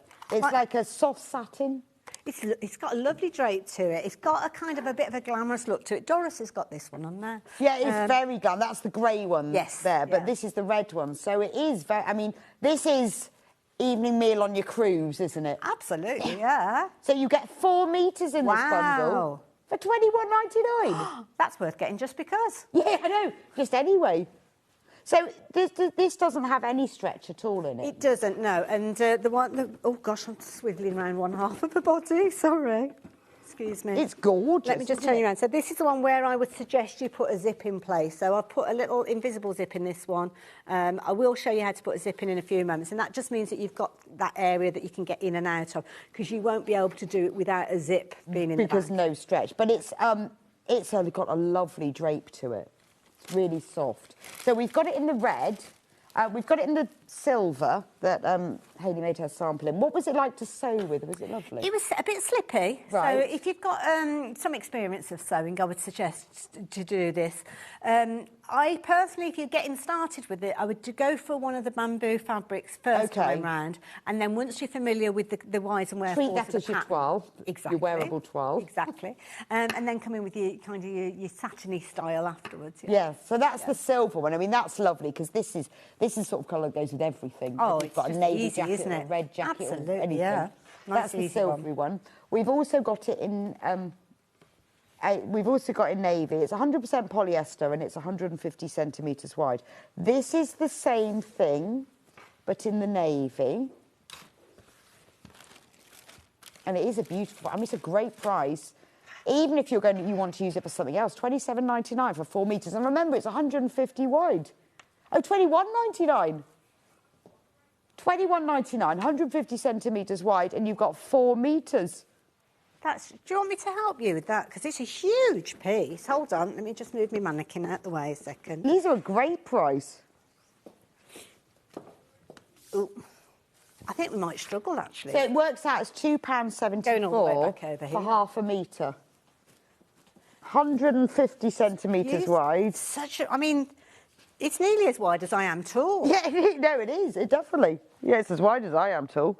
It is as wide as I am tall.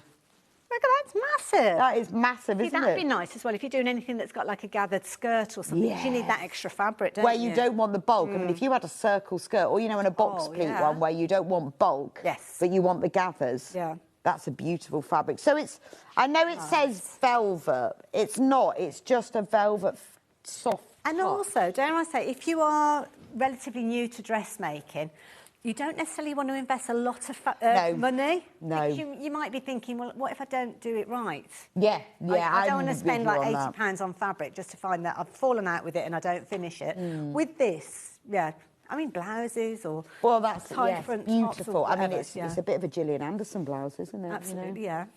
How of the silk blouse. It's quite posh, isn't it? Beautiful. Right, we're on single figures of this one when everyone's checked out. Yeah, no, so I can imagine this as a blouse. It's gorgeous, beautiful, isn't it? It looks expensive. And it's going to take up very minimal. If you were doing like a little, like my tie front top, which you've kind of got like a little cover up, that could very easily just go into a bag, couldn't it? I know, and it doesn't crease either, so that's great for holidays. We've got it in 2 more colours, black, just black. It looks expensive. I think it looks a bit like it's got that feeling of your sort of silk satin blouse as well, hasn't it? Look at the drape in that. Gorgeous. Beautiful. Again, £21.99 for 4 metres. Remember, it's 150 centimetres wide, so it's super wide as well. Isn't it as a lining? Lining would be nice, actually, wouldn't it? Because it is nice and silky. It's nicer than a lot of lining fabrics I've used in the past. Well, some of them are just a bit sort of... Well, it's acetate, isn't it? Yeah, I know exactly what you mean, yes. Yeah. And actually, a lining in this is nice because it's like a slip. It's a nice slidey. Or backs of waistcoats and things like that. Yes. Definitely beautiful for a lining. And there's no stretch in it either if you don't want to do stretch. And then finally, we've got this colour, which is almost the same colour Pretty, isn't it? as the bamboo one you're wearing. I mean, that could be dressmaking, not dressmaking, bridesmaids fabrics and stuff like that. Ooh, yes. Could you imagine? I mean, that 4 metres, you could very easily make an adult bridesmaid's dress from that. And being able to make a bridesmaid's dress for just over £21. Wow. Yeah. Well, and you'd get more than one bridesmaid. Oh, easily, yeah. Especially doing like little girls' dresses as well. That could be like 2 or 3. Well, and like you say, at this price, you're not breaking the bank, are you? £2.79 for half any dress pattern that you've got would end up looking very much bridesmaidy if you wanted to. Yes. Just by changing the fabric. By changing this, because it's not velvet, it's just got that feel to it. Beautiful dusky pink. Look at this. Yeah, how about bridesmaids jumpsuits? That's a good idea as well.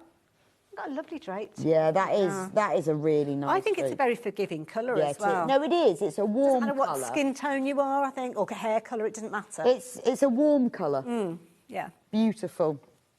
Loving that. Well, that's just amazing value for money. Whatever you're going to use it for. Really bargain. Right. Oh, the pattern, and then we will do some more sewing. So this is the pattern. Remember, you get in your lovely little. There's the pattern. And it comes in the lovely little plastic wallet as well. So once you've cut all your pieces out, you can put them all in there. So you've got these really big, full-size pieces. No sticking and sellotape involved. Full instructions. Remember, the size 6 to 26. In inch terms, in bust terms, that's a 32 to a 53-inch bust. It's also quite forgiving as well. So if you're above 53, the bigger size is going to fit. Absolutely. And then it all comes in a plastic wallet. It does. Quite nice, so you can keep them all filed away nicely. Can I quickly give a nod to the denim jacket as well? You have we got the denim jacket pattern on as well? I love that. That's fabric. I don't know if we've got the fabric here, but that is, well, both of them are Sewing Street fabrics. Yeah. I love all these little squares. I thought it was going to be a really tricky fabric to work with, I have to say, but it is brilliant. Did the fabric come like that? Yeah. Oh, I thought, wow, Hayley, you must have spent hours cutting these. I got away with that. Yeah, I know, honestly. I'd never looked at the inside. I thought you duplicated all these squares and frayed it. Get so many comments on that. Whether the denim's still on the website, I don't know. But yeah. So, if you fancy the denim, I mean, it is a lovely denim jacket, isn't it? It has. It's kind of got the kangaroo pockets on the front. Yeah, it's really nice. I might just try it on. Go for it, my lovely. Just to see how it fits. Suddenly disappears. Where you never Somebody lock the doors. Your hand applique denim jacket again. Oh, cool. It's really easy one. Look at that. Really easy one to make as well. This really, I mean, it really looks shop. Yes. Which you shouldn't say because it should be better, but you wouldn't.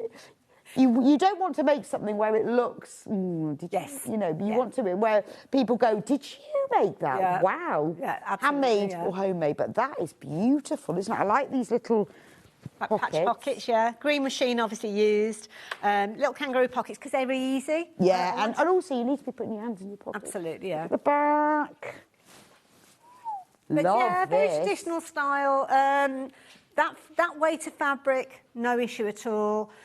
Don't go too heavy with your denim, although the pattern would work. Okay. You've got to think about your machine.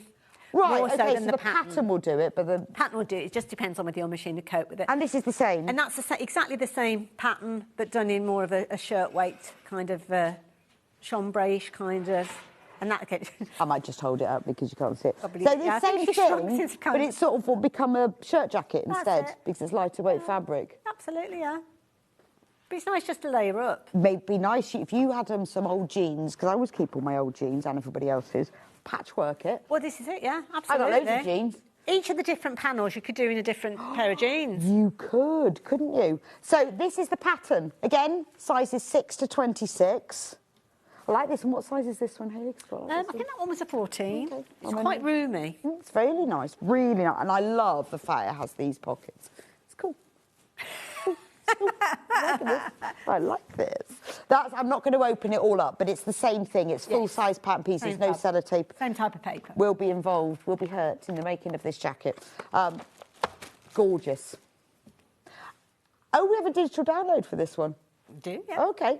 So if you're impatient like I am and you want to get on with it, you'll have to stick it together, mind. But All of the pieces are there. You just need some sellotape and some paper. But if you wanted to print it out, then you don't have to trace it because it's there. Oh, never. Now, this is the OG, isn't it? This is the Hayley OG. This was my very first pattern, actually. That's the OG of patterns. So this one is the shacket. Now, this one's got more of a kind of shirt tail on it. So, again, it can be a jacket that you're wearing. This one is quite big, and the pockets are supersized. The reason being is the fabric that I'd got for this kind of crochet lace, I hadn't got a huge amount of it, so I had to make the pockets even bigger so I didn't end up with a gap with it. But... again, whoops. So it's a shirt and a jacket all at the same time. Oh, that's another denim jacket. So many people. Oh, I like that one. This one, again, there's several different ways to make the shacket up, whether you're wanting to use 2 different types of fabric like I have. So the yoke on the back is using the denim, and then you've got a different type of fabric on there. Or you can make it all in the same if you want more of a denim shirt kind of look, or almost like a patchworky mismatch kind of thing. You make it what it is. Just trying this one on because I quite like the look of this one as well. That fabric's lovely. I feel like I'm in a clothes shop. Oh, yes, I'll just try it in that colour. So I'm in the denim jacket, but, now this really appeals to me. Look. Again, I'm pretty sure that's a Sewing Street fabric as well. That's a beautiful bit of Tim Holtz. Absolutely, yeah. I was going to say, I'm sure I got it from here. And then what I did was I just kind of appliqued bits onto the sleeves. It's quite cool. Do you wear these? All the time. All the time. Good. Yeah. Seems such a shame not to. But that's where they came from, because I wanted something for myself. So when this was your first, the shacket, yes. So was this all about you wanted a jacket and a shirt at the same time? John said I should have called it the Dave Bradford. Oh, right. Because he does love a shacket.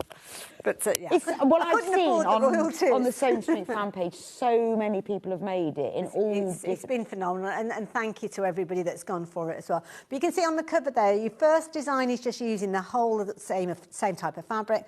The second one is where you're kind of using 2 different fabrics, and then the last one is literally where you're clearing out your scraps. Yeah, but it is it's obviously easy to make unwearable, because you can see by the number of people who've made it, and it always looks amazing. And people are so clever about how they've adapted it. It's just really easy, honestly. And this is kind of a bit of a mission for me, to make people realise that dressmaking isn't as complicated as you think. Well, it always feels a bit like dressmaking, doesn't it? If you've made bags, if you've inserted a zip into a bag or made a bag pocket, then you can certainly tackle any sewing. I mean, look at this. This lot. I mean, I think this is gorgeous, isn't it? This is well designer. Yeah.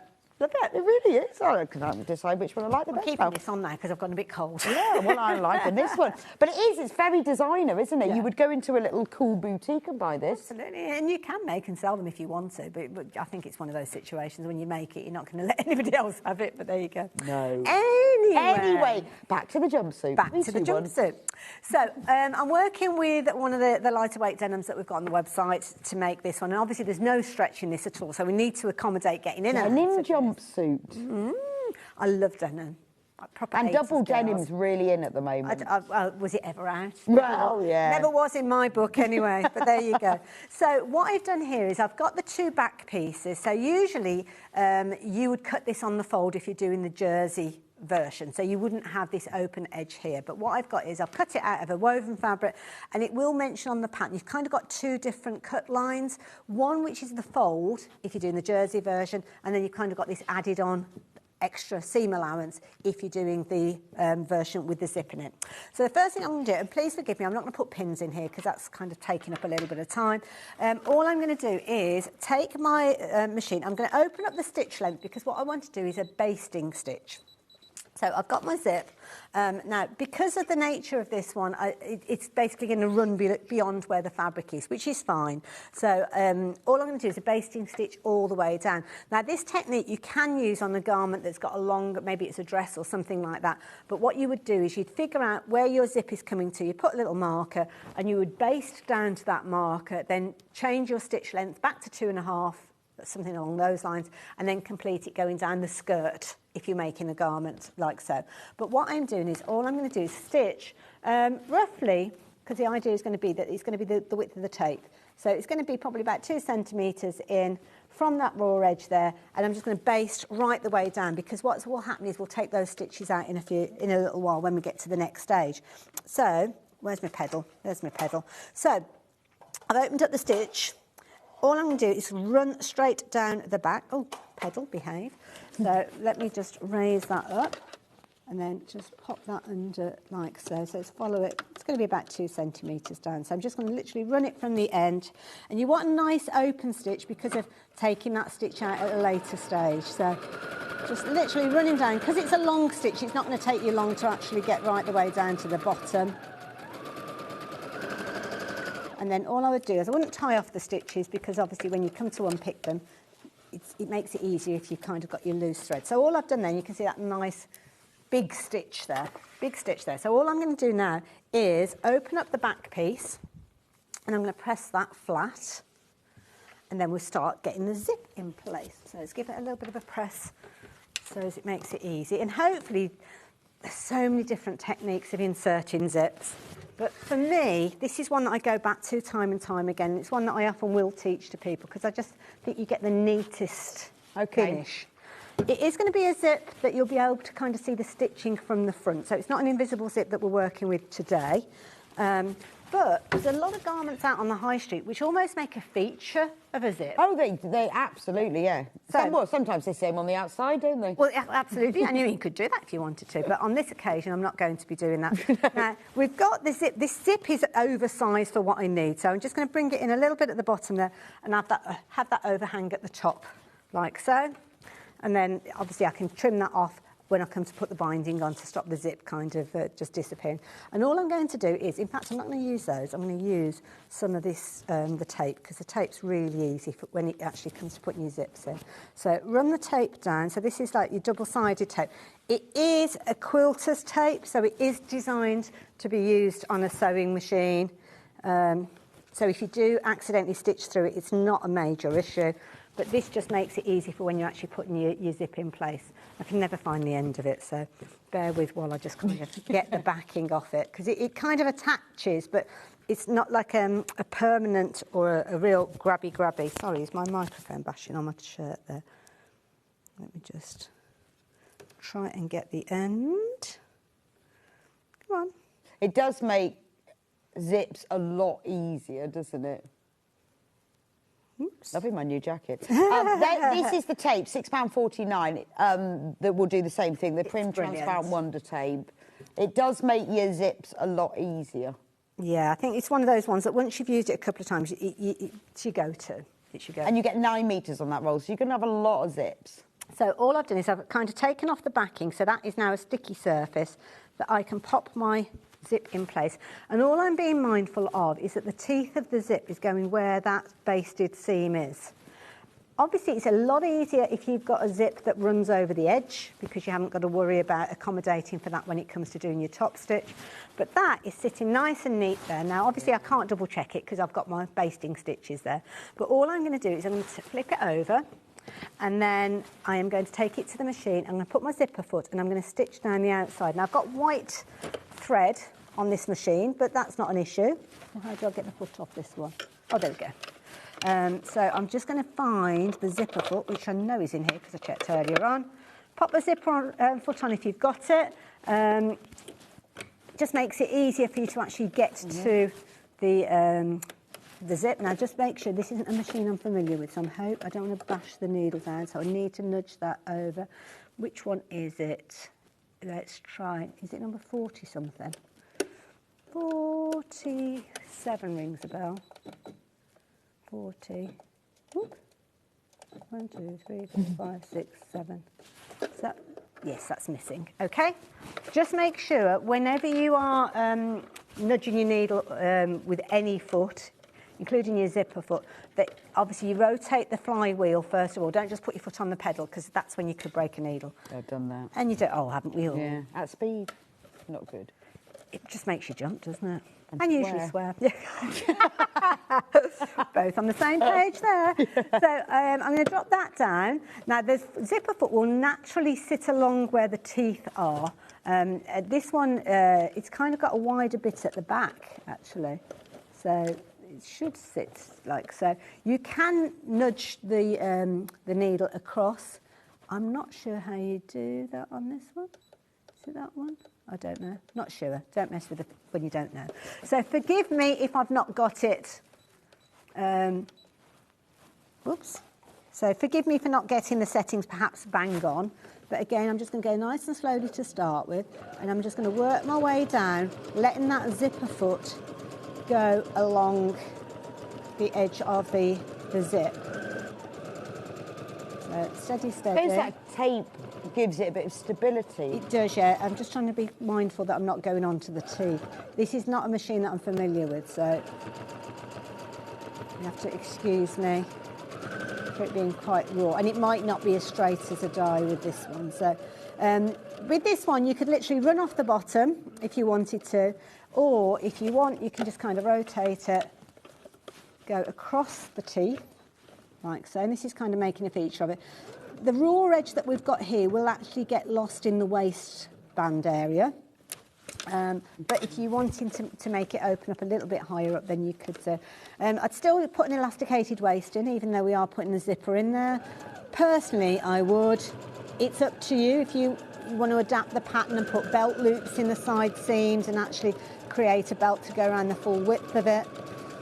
I like your contrast thread. I think it makes it. Well, it was what was on the machine. No, but it makes a proper denim feature, real feature, yeah, of it, doesn't it? Yeah. I like that. Got a bit of wobble going on there, but we'll call it, that's a designer feature. Yeah, that's what I'm telling you. Let's have a wobble. Right, so let's bring that off now. So all I'm going to do now is pull that out and separate my threads. So now, it's not too bad. Bit of a pucker in there, but not to worry. All I'm going to do now is, I would get my unpicker usually, but I've just got a pair of scissors there, so can I get hold of that thread? Will it let me do it with the thread? I don't know. I've pulled it, haven't I? Okay, there we go. I didn't loosen off the tension, so I don't know how successful this will be. But that basting stitch, I can basically pull that apart. So I'd probably use my unpicker in all fairness and work my way down there. In fact, can I do it with the scissors? I don't know if I've got an unpicker with me. Will that run through? I don't want to cut the fabrics. Yeah, again, if you were at home, you would do this in a slightly different method, but it's just kind of time-wise, and you don't want to be sitting watching me kind of doing all the finer detail. Toothbrush, I would often get my toothbrush to actually... Hey, that's a good idea. Pull those threads out. Does that pull them out? It gets rid of the little fluffy stitches, or part stitches. Oh, wow. I've used, like, the end of a seam ripper, which gets most of them out. But yeah, an old toothbrush. An old toothbrush, if you've got a firm toothbrush. I mean, they tend to be quite soft now, don't they? Yeah, they do. They used to be. But you could buy a firm one just for doing potentially, that, yeah. to be honest. And does that pull them all out? It gets rid of those little fluffy bits there. So you just... Yeah. Never knew that. That's a great... I've usually got one. Nothing else today. I've usually got one in my bag. That's a great one. So there you go. So that would be your zip, and then basically you've got quite a neat finish. Oh, that is really neat. So it kind of, you showing that, it means that if you want to put a zip in, it doesn't sort of put you off. No. Because that was quite quick and easy. That's it. And then all you would do is, when it comes to doing your binding, I haven't made up my binding to go around here, but say that was your binding, if you were doing the same style of binding, then you would trim that off. Obviously don't pull the zipper off because you would lose that, but that would be your bound edge. You'd fold the edges in and then do your bound edge there. So that adds as your stopper then. Yeah, when you actually come to do your zip up. And you can put a little hook and eye on the top if you're wanting to, but yeah. Loving it in the denim. So there you go. Nice and easy. So don't be afraid of zips. Well, so you can do it jersey with no zip, you can do it in a woven fabric with a zip. We've got all of these different fabrics. The navy velvety one is sold out. So, which was this lovely one here. That one has sold out, but we do have all the others. So I'm just going to recap the pattern. So the gorgeous jumpsuit that Hayley's wearing underneath her jacket, this is the pattern. So you get all of the full-size pattern pieces. You don't need to do any sticking or anything. They're all printed full-size on really nice paper as well. So they're really, you can use it over and over again. The sizes are a size 32 to a 52, let me just double check. 53, 32 to 53 inch bust. Very, very clear, easy to understand, sort of instructions where you feel like, I can do this.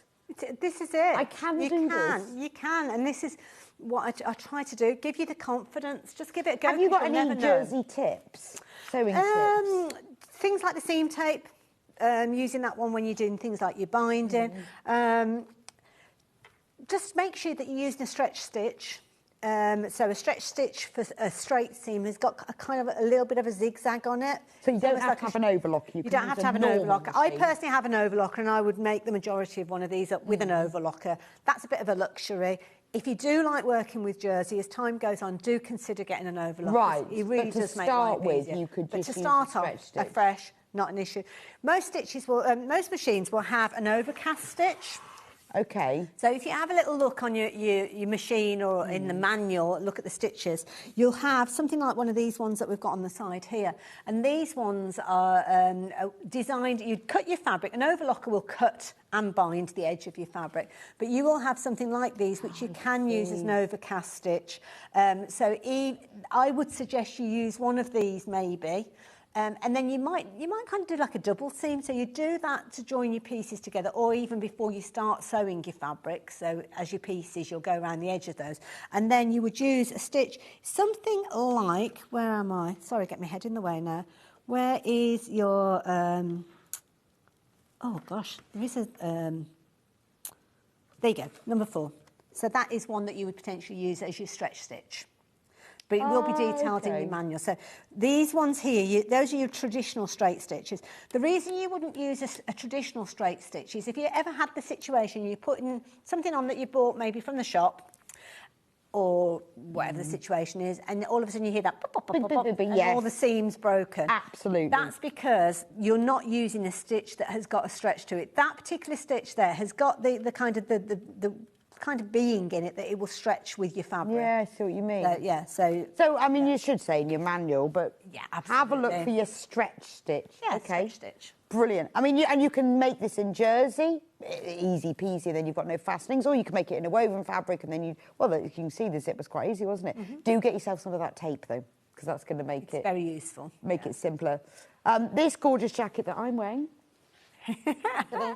Looks good on you. It's cool. Love this. This is the classic denim jacket with Hayley's twist, because it's got lots of little patches and bits and lovely. We've got the full pattern for that. Again, it's in sizes 6 to 26. Look how lovely it is. I mean, honestly, it is like, even with the little cuffs, and look, it's got these little bits here. It's like you buy in a shop. All the elements that you would have from a denim jacket that you buy from the shop. Yeah. Unisex as well. I didn't mention that. So, a couple of times people have asked about that. So yeah. It just depends which shape. Yeah, so it could be for anyone really. And because it's all those sizes, you see, when you read bust, if you're making it for a man, just go chest. Yeah. Absolutely, and do it that way. There's no shaping, there's no darts or anything like that in it. So no, it's a really not. This one's the jacket that I've got, on, which is slightly different to the one that you're wearing. So this is the denim jacket. You know, it is different. It's got the little collar, it's got the little cuffs. It is just a classic denim jacket. Gorgeous pattern. The shacket Hayley is wearing. So yeah, you can't see the bottom part of this one, but if I show you on the overhead, you'll be able to see how it differs from the one that Bex is wearing. So this is kind of like the shirt tail back to it. So that's the shirt tail back there. So that's the shacket. Then I don't think I've got another one, which is the denim jacket. Do you want to pass me? This one. Just to show the difference. I mean, Bex did show you just a little bit a few moments ago. But you can see better. I can't stand the bottom. Very forgiving. Covers up those bits that sometimes we want to cover up. But with the denim jacket, you have got a proper waistband on there with the little buttons on the back, which you don't have with the shacket. So that's kind of one of the main differences between the two. But also with that one, you've made that in a lighter weight fabric. Yeah. So although it's a denim jacket, it can be like a shirt as well. I like the look of a denim jacket, but sometimes you don't want to wear a denim jacket indoors, do you? No, but that's lovely. And you could make it in like lightweight canvases as well, couldn't you? It's gorgeous. Wow. So that's this one that's on the screen at the moment. That is the shacket again, in sizes 6 to 24. Massively popular, honestly. If you just have a look at the Sewing Street, you'll see someone most days has made it. Oh, there's loads of different ways that people have put them together. So yeah, you can change the panels out and become a designer. Become your own designer. That's been fab, Hayley. Thank you so much. Oh, lovely hour. Don't forget to check out, have a look. There are some of the fabrics that have sold out. Remember that all of the fabric bundles, there's enough for the largest size. So that's your 53-inch bust. So get any of the fabrics you want, and you know they're all at great prices, so you're not going to break the bank doing it, because I think if you're new, if you're an experienced dressmaker, you know what you're doing, but if you're new, you want an affordable. Well, hopefully it's going to give you the confidence to explore dressmaking a little bit more. And there are video tutorials on my YouTube channel as well. So if you want to actually watch more of the demo, beginning to end, for the jacket and the denim jacket as well. Not the jumpsuit at the moment, no. OK, brilliant. Well, we'll see you back here in an hour. You will indeed. And you're going to demo a quilt for us. A quilter, changing my hat. Quilter. Hayley the quilter, but it's going to be from the beginning, isn't it? It is. Beginner's guide to quilt making. That's what I'm all about, the confidence building. When you're investing in a kit and you're spending a lot of money a lot of the time, then you want to know, can I do it? Yeah, can I? And the answer is yes, you can. Yeah. Well, we often have when we do quilts, can I do this? Well, Hayley's going to show you how. I will be back with you in a few minutes with Andrew again. It's all going to be all about Chinese New Year. So we've got all sorts from Bunting to the Chinese line. I'm just looking at all the kits. We've got a gorgeous pheasant kit and a mandarin duck. Anyway, all sorts. I'll see you back here in a few minutes' time.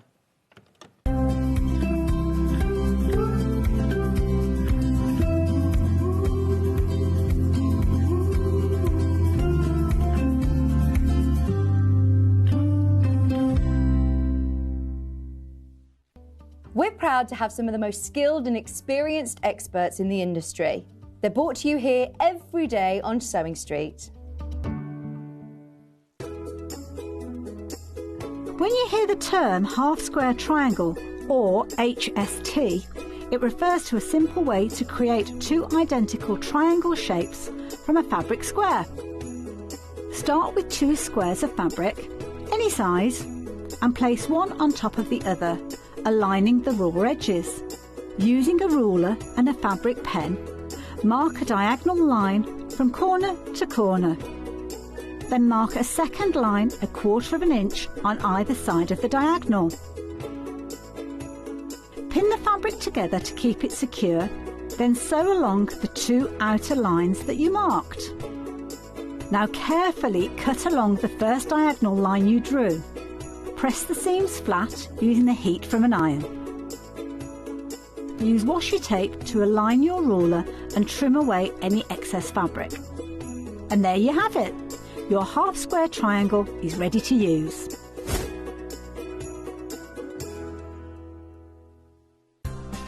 Looking for the perfect gift for the sewing enthusiast in your life? The Sewing Street gift card is just the thing. Choose between a physical card delivered to their door or a convenient e-gift sent straight to their inbox. It's easy. Just head to the Sewing Street website, scroll to the bottom of the page, click Gift Cards, or use your smartphone, scan the QR code and go straight there. Pick the amount you'd like to load onto the card, and that's it. The Sewing Street gift card, the gift of creativity made simple. The winner of this year's Search for Star is... Congratulations, Amber Elizabeth. My name is Amber Elizabeth, and I was thrilled to win Search for a Star last year. By day I work in marketing, but in the evenings I run adult sewing classes via my company called The Sewist & Co. I'm a fourth generation seamstress. On my dad's side there are some key seamstresses too, including my gran in Barbados doing some repairs by hand at age 90. Dressmaking is my go-to, but I also enjoy working with leather, creating small items and handbags. Teaching has become one of my greatest joys for all ages and abilities. I really enjoy demonstrating on Sewing Street and look forward to being back on air again very, very soon.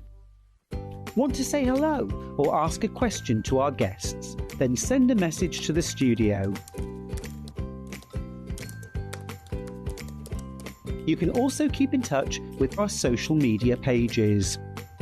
All the latest news, events, product launches and much, much more. Search Sewing Street. Here at Sewing Street, we only charge one P&P throughout the day. You can add as many items to your basket and check out and still only be charged once. Once you've checked out the first time and want to order again, you simply add the item to the basket and click on the Combine Order button. Remember, standard P&P is £4.95. Charges may differ for outside the UK. Or upgrade to our premium option for £6.95 on certain items. Shopping made easy at Sewing Street. Keep up to date with what's on Sewing Street, as well as all the latest news and special offers by signing up to our email newsletter. Go to sewingstreet.com and scroll down to the bottom of the homepage. Type in your email address and click the envelope. That's it. You'll never miss out on the latest news and special offers ever again. Did you know at Sewing Street that on various products we offer split pay? That means on certain items you can spread the cost over 2, 3, 4 or sometimes even 5 interest-free monthly payments. Just pay the first instalment when you purchase and you're away. So shop your way with split pay.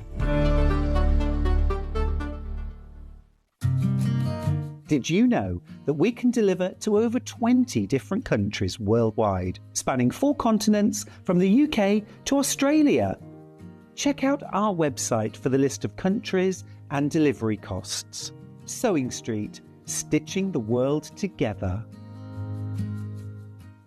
Want to say hello or ask a question to our guests? Then send a message to the studio.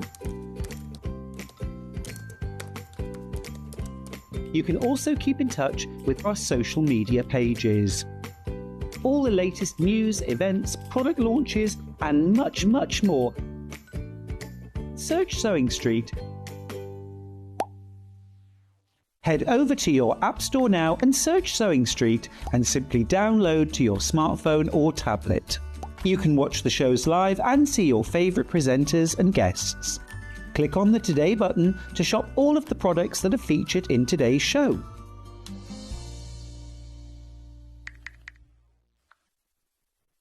Shopping with Sewing Street couldn't be easier. You can shop via our website at www.sewingstreet.com, where you can watch our live shows and see all the products from that day. We also have a huge amount of products on our website, from your sewing room essentials to fabrics, sewing machines and much more. You can download and shop on the go with our Sewing Street app. Simply head over to your app store and search Sewing Street. Alternatively, you can contact our UK-based call centre 24 hours a day on 0800 001 4433. Shopping made easy at Sewing Street.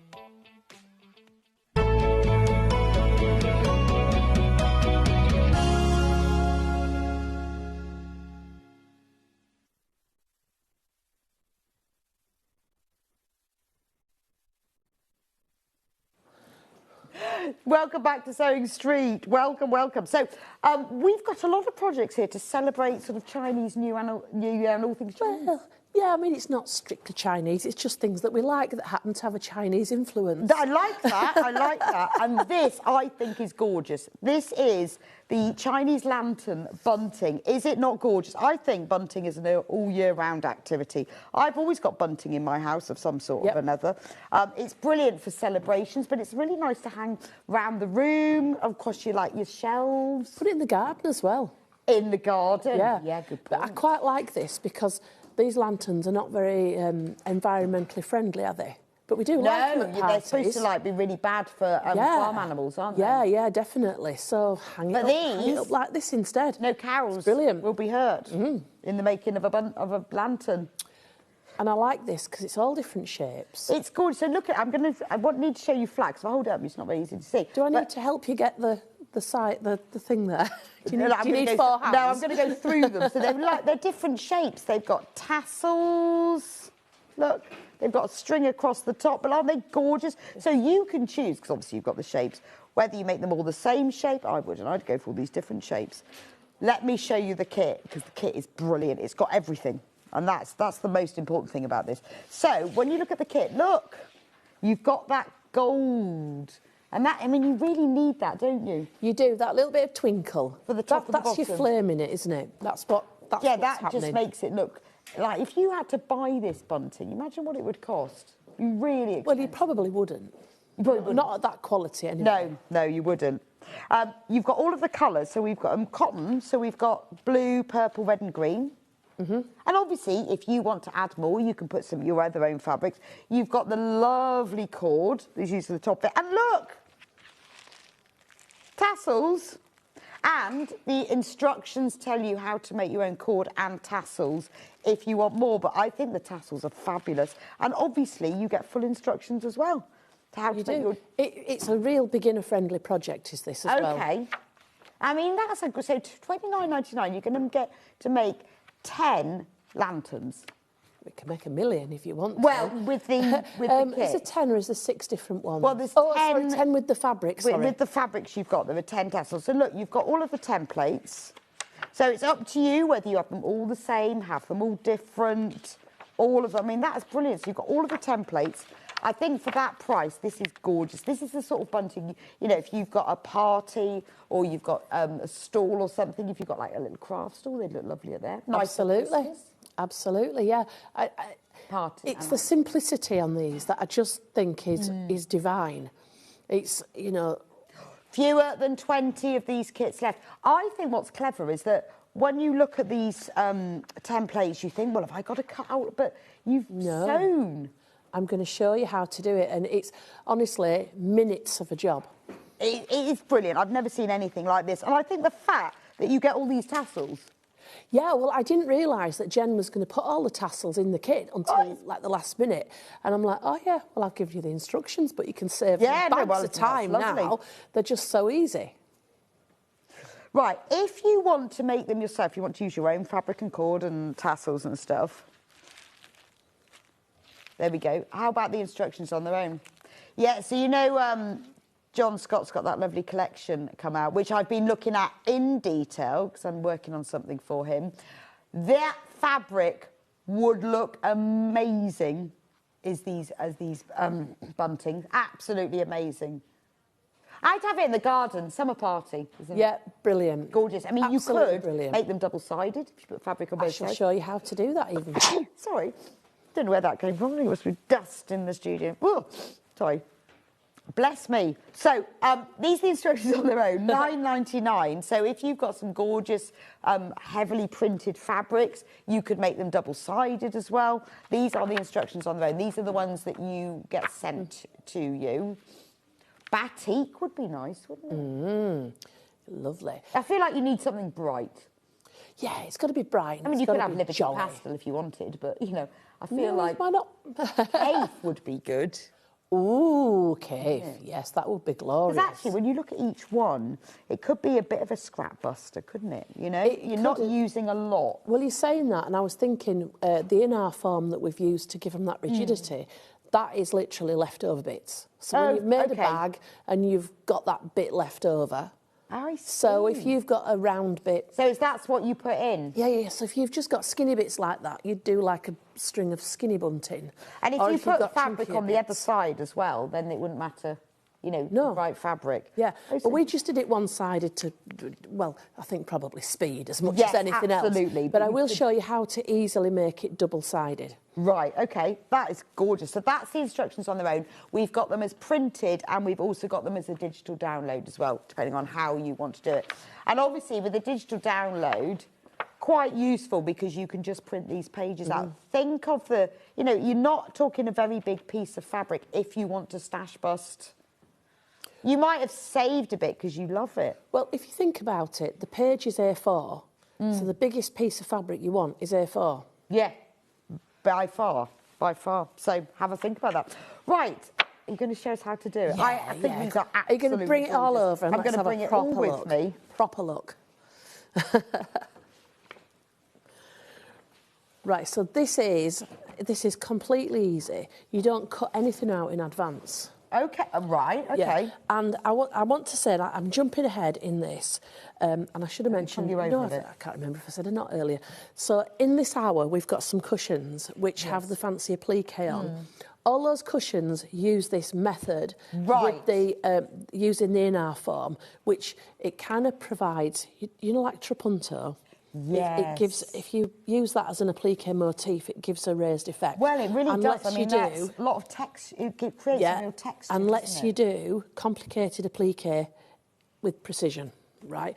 Brilliant so if you wondered how we did our in-our form method of applique, this is the absolute basis of it. Fabulous. Right, so this is, you can use this technique. Right, so in your pattern, you've got all your bunting drawings that are all there. And, oh, I've opened here the right page. That never happens, does it?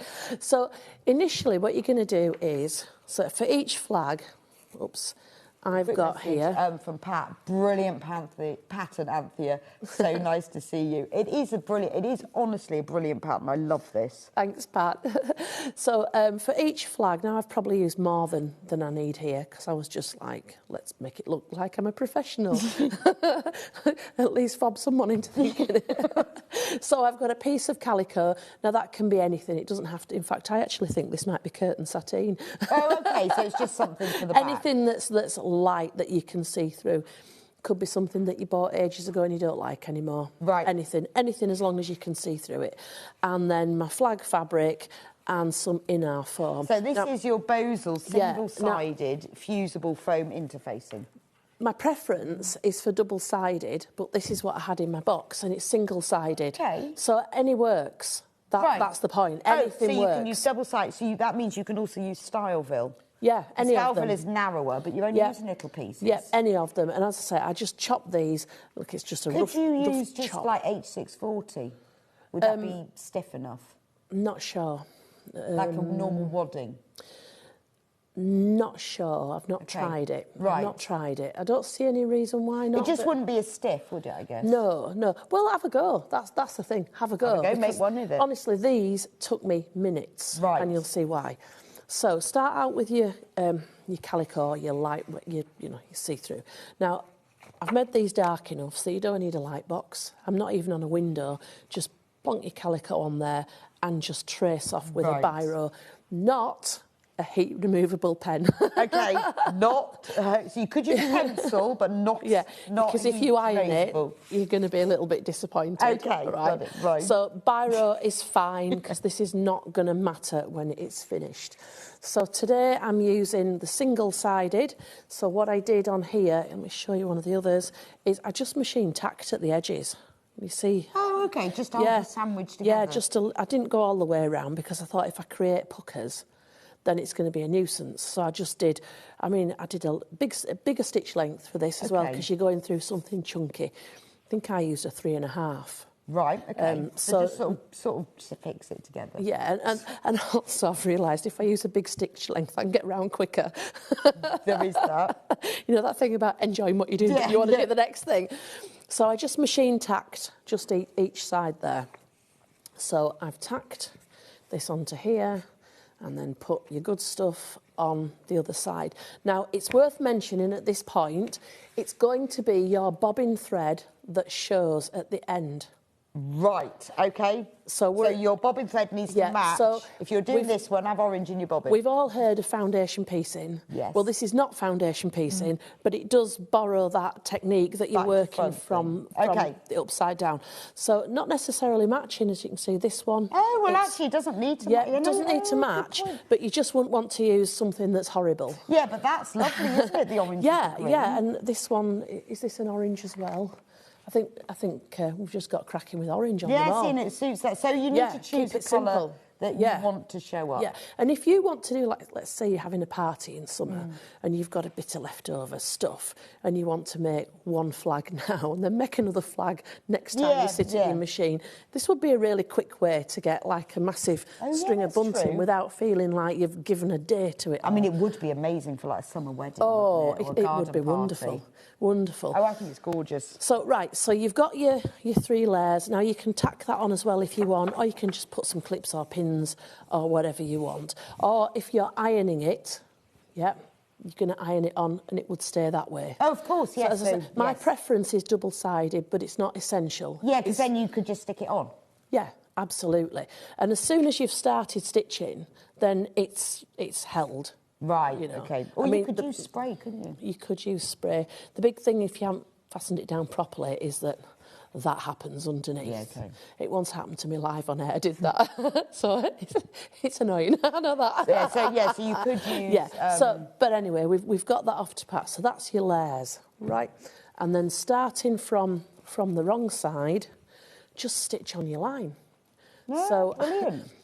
I used a contrasting thread so it would show up, and it's contrasting on that side. Yes, but then I quite like it showing up. It's nice. So, can you see there the lines?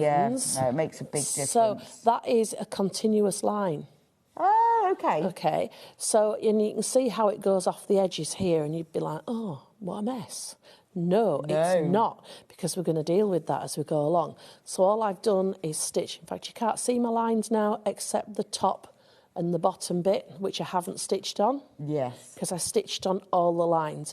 Now, some of these flags have more stitching than others. So, like here, there's lots of lines there. You could simplify and take out half the lines if you wanted to. Yeah. Or on this one, for instance, you could double up the lines. Well, like that one's a really simple one, but it's up to you, isn't it? You know, you could start off simple and then... Exactly. And depending what, use scraps for this. It's a great project. I mean, well, you've got your patchwork fabric. You've got your kit, and your kit's fab, because like some of us, we need the kit because we haven't got that, that stuff that we need. You've got that gold. Exactly. So the kit's fab, and you've got your tassels in there too. But it's a great scrap busting project. So, as I say, just make a couple. Well, I guess what you can do, you can start with the kit, you can make your 10, and then you've got the gold. You can mix and match it with your own fabric then. Yeah. Right, so I've stitched on all the lines to get the body of me thing. Right. And then I'm going to, hang on. Let me just tell you, this kind of applies for the other projects. Okay. When you want your fabric, when you want to know if it's in the right place, hold it up to the light and you can see the shadow through, so you know that you've placed. So if you're using a piece of fabric that's a lot smaller on this larger piece of in-our form, you can see. Now, once you start layering on top, that changes slightly, which is what I'm going to do next. So my top and bottom here, what I did, actually I had a bigger piece and I just kept lopping it down each time. So you don't have to cut these little bits out? No. You just sew it on. This is amazing. That's stuff, right. Isn't it? So what I did... It's not fray either. It's not like... I thought it was like, you know, that metallic lame stuff that you dressmate with and it frays like, just by looking at it. Yeah. But this is not... No, it's nice stuff. I've just lopped some out now just before we started. So basically what I did, obviously this is too small. I'm at this side, I'm putting it on, I'm bending the top over to see whether I'm in the right place. I put my fingers on the edges there just to kind of, I'm happy, that's good. And then from the back, from the wrong side. Then sew. So if I flick back to the blue one, can you see where it's all tatty, top and bottom? Yes. Yeah. But I've now covered that up. Okay. And the next thing to do with these is cut them out. Now, I'm using some curved scissors. I find they're really helpful. Okay. Just cut that out. Or applique scissors, I guess. Yeah, anything like that. Just cut them out. So how close do you cut to I'm going right up to the stitching. Oh, well, I guess this sort of fabric, it's... Yeah, you can It's very stable. Yeah. And now, if you haven't bought the kit, we have got this gold available by the half metre if you want it. Right, here's one I prepared earlier. Beautifully trimmed. Right, and now I'm going to put my specs on. So it's only £3.99 for half a metre. It's called Emperor Foil. That's right. And it's very, very stable, not frayy. £3.99 for half a metre. You are going to make loads of lanterns with that. Absolutely. And you can see there, I've got my lantern. I've done all the stitching I need to do. I'm just going to go in with my scissors and I'm going to cut it out. So where you saw this that's gone over the edge, I'm cutting it off now. Oh, okay. Yep. So you just cut really close to the stitches? Just cut really close. Now, if I happen to go through that stitching, take it back to the machine and just re-sew it. But what I'm also going to show you in a minute is a little hack for the sides. So, and I'm making sure I'm cutting on the gold there. So let's take all that bulk out of the way. So Collecting Merseyside said, these bunting lanterns lend themselves to all kinds of fabrics. Tilda in the spring, Kate in the summer, Morris in the autumn, fab pattern from Kate in Merseyside. Oh, thank you, Kate. You're right, Kate. It is. I mean, it would work. We talk about it all being bright things, but actually pretty florals would look very nice as well. This is... Penny says, good morning, Anthony and Bex. Good morning. To make for my daughter's wedding in June. Perfect. Penny, yeah. absolutely perfect. She has an adventure travel theme, so these it would. Yeah. And you know what, Penny? You should get some of those, like, you know, the Tim Holtz kind of travel. He does like lots of fabrics with maps and things on. How cool would that be? That'd be great. So send us a picture when you finished it. So once you've cut them out, okay, there you go. I mean, that took literally minutes. I'm talking like 5 minutes to do the stitching and the whole thing. And then once it's cut free, it starts to look like a bunting flag. Now, there's two things here. If you want to do a double-sided flag, put another piece of fabric on the back and use that as your sewing line. Oh, okay. So you could do another one. Yeah. Yes. I mean, practice first time because you might not be as neat as... So you don't need to make two and put them together. Right, you just put another piece of fabric just go on the back and do another one. Now, at the side, I'm not sure if the camera can pick this up. Can you see the inner form is sticking out and it looks white? Now, that doesn't offend me in the slightest. No, it doesn't offend But if it offends you, just go around in a zigzag. Oh, that's true. Or like a blanket stitch. Yeah, a zigzag would be better. Is that better? Yeah, use a matching thread maybe. Okay. And that would like hide that. We'll just get a felt tip pen. That's exactly what I was going to say. Really? Next. Yeah. I was joking. No, absolutely not. But I'm like really conscious that some of us, like me, just get on and do it, and other people, you might be a bit more of a purist, and you might like it to be proper. You know, but barely. I'd like to say barely. There's hardly anything showing. So if it doesn't offend you, which it doesn't offend me, leave it as it is. And if it does offend you, just zigzag or felt tip pen. But that would give you a double-sided flag, and then you've got your nice tassels. Just stick a tassel on. Okay. And then the cord is just slip stitched on. Yeah. Just stitch them on the back. Brilliant. Easy peasy. Yeah. Now you've got cord in your kit, but if you're making more than what's there, or you want your own, just use some embroidery thread and just make your own twisted cord. Oh, the instructions tell you how to make cord and tassels, They do, don't they? they do indeed. So these parts, they're really easy to make. So look at these. Oh, you are absolutely loving these, and I'm not surprised because I'm thinking, well, first of all, we said bright, but actually pretty florals would look nice. There's just no right or wrong. No. It's, you know, like when I'm thinking... Liberty lanterns. When I'm thinking about things and I go, oh, it's a Chinese lantern, it's got to be orange. Yeah, it's got to be, can't be anything else but orange, let's say. And I'm like... Oh, yeah, yours look fab, your grey ones or your floral ones. And I'm like, but you see, when you buy them, you see little pretty floral ones as well. Joy says, Happy New Year, ladies. Happy New Year, Joy. Hi, Joy. Would ripstop be suitable for the bunting? It comes in lovely, vibrant colours and would be weatherproof. Yeah, why not? Why not? I think the thing is, just try it. Yeah, why not? If you're using things that you've already got, and you can see it's small pieces of things you've already got, then this takes minutes. What have you got to lose? Just try it. Well, and also you can get really, not oilcloth, but laminated cotton, where it's much finer. That would work. Yeah.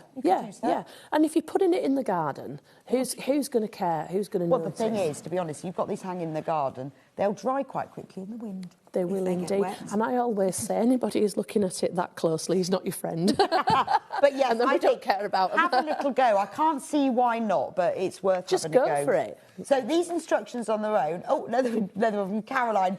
If you want double-sided, could you add the fabric and quilt as a complete sandwich? Yeah, why not? Well, you could, but you'd need your lines on there. But you could draw them if it was light enough. Yeah, you could absolutely do that. In an that. erasable. Yeah, If it was light enough, then... Yeah, definitely. Yeah, I think, again... Hi, Anthony and Bex, enjoying the shows. Lovely. Honestly, brilliant. Well, I would say, what does Tracy... I've lost my screen. There we go. You could adapt this to make hot air balloons. Tracy, you could. Do you know what I would do with a hot air balloon? I would use the cord and I would have a little basket underneath. Oh, yes, definitely. Yeah, so put your little, your twisted cord or your braid or whatever, 2 tiny little bits on there and a basket at the bottom. Tracy says, I love this pattern. I've got some beautiful Chinese fabric. Yeah, well, you know the Japanese fabrics with all the gold on them? That would look gorgeous. Yeah. Yeah, if you made hot air balloons, you could just get brown fabric. Well, actually, this one is kind of a hot air balloon shape. Oops, I'm going the wrong way. And look, so in the instructions... You've got your shape there, haven't you? Look at all of you've got all of these templates. I mean, there's the most amazing price.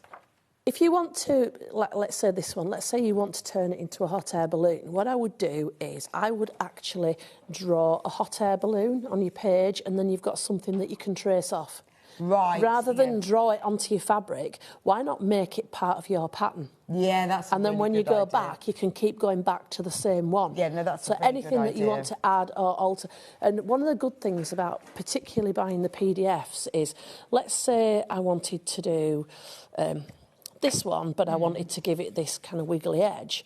If I drew my own line on there, I've made my own pattern, but then I can still print off and have that fresh. Absolutely. And I think sometimes we're not always brave enough to alter, particularly in a plique style pattern, and go, oh, well, I don't like that line there, so I'm going to redraw this here, and then it's my own design. I don't think don't always have that permission, do we? No, that's true. But if you've done it a few times, I think you need the confidence of making one. I mean, then personal permission, not like, you know. No, but it is you sort of think, oh, I can't change that. But once you've made one, you'll think, oh, well, actually. Yeah. And you could do things as well, like, so if you wanted it patchworked, like here, you could use these as the lines of the Do you know what you different could fabrics. also do on there? Your automatic stitches. Wouldn't they Yeah. be good? Yeah. Yes. Although don't forget, it's from the other side, so you is. would want to do your outside, and then from this side put your lines on in your automatic stitches. So if you were doing double-sided, you'd have to practice. Oh, Norma, what are you going to be making? Hello, Rebecca and Andy. Lovely to see you too, Norma. You have just prompted me to make some bunting for a forthcoming event. Hope to see you later in the year. What event is that, we Norma? need to know now. Oh, it's brilliant. Well, it's really unique. I love the fact that you've used the bows. Good morning, ladies. Would it be possible to use a 10-inch square? Yes. Yep. Yeah. Yep. As long as your thing is a 10-inch Absolutely. square. Well, if you look at the size of this, I would say, what is it? It's about 8 inches, isn't it? Is it 20? It's about something like that. Well, let's have a think about this, because Say again, 4. why don't you alter it? Get So the ruler. let's say, for instance, I haven't measured this, that's more than 10-inch square. What I would maybe do, is get your page and then just fold it, like a bit of a concertina. Oh, that's And then true. reduce the size so that it's what you want it to be. So look, it's 8 inches. And then the height of all of them, well, the biggest one is about 10. Well, that includes your tassel, And that which is includes the added, tassel. so you only need to measure to there. So a 10-inch square would be absolutely perfect. Absolutely perfect. Look at all of these. Use your scraps of bows. Have a go at wadding. You might find that 2 layers of H640 works.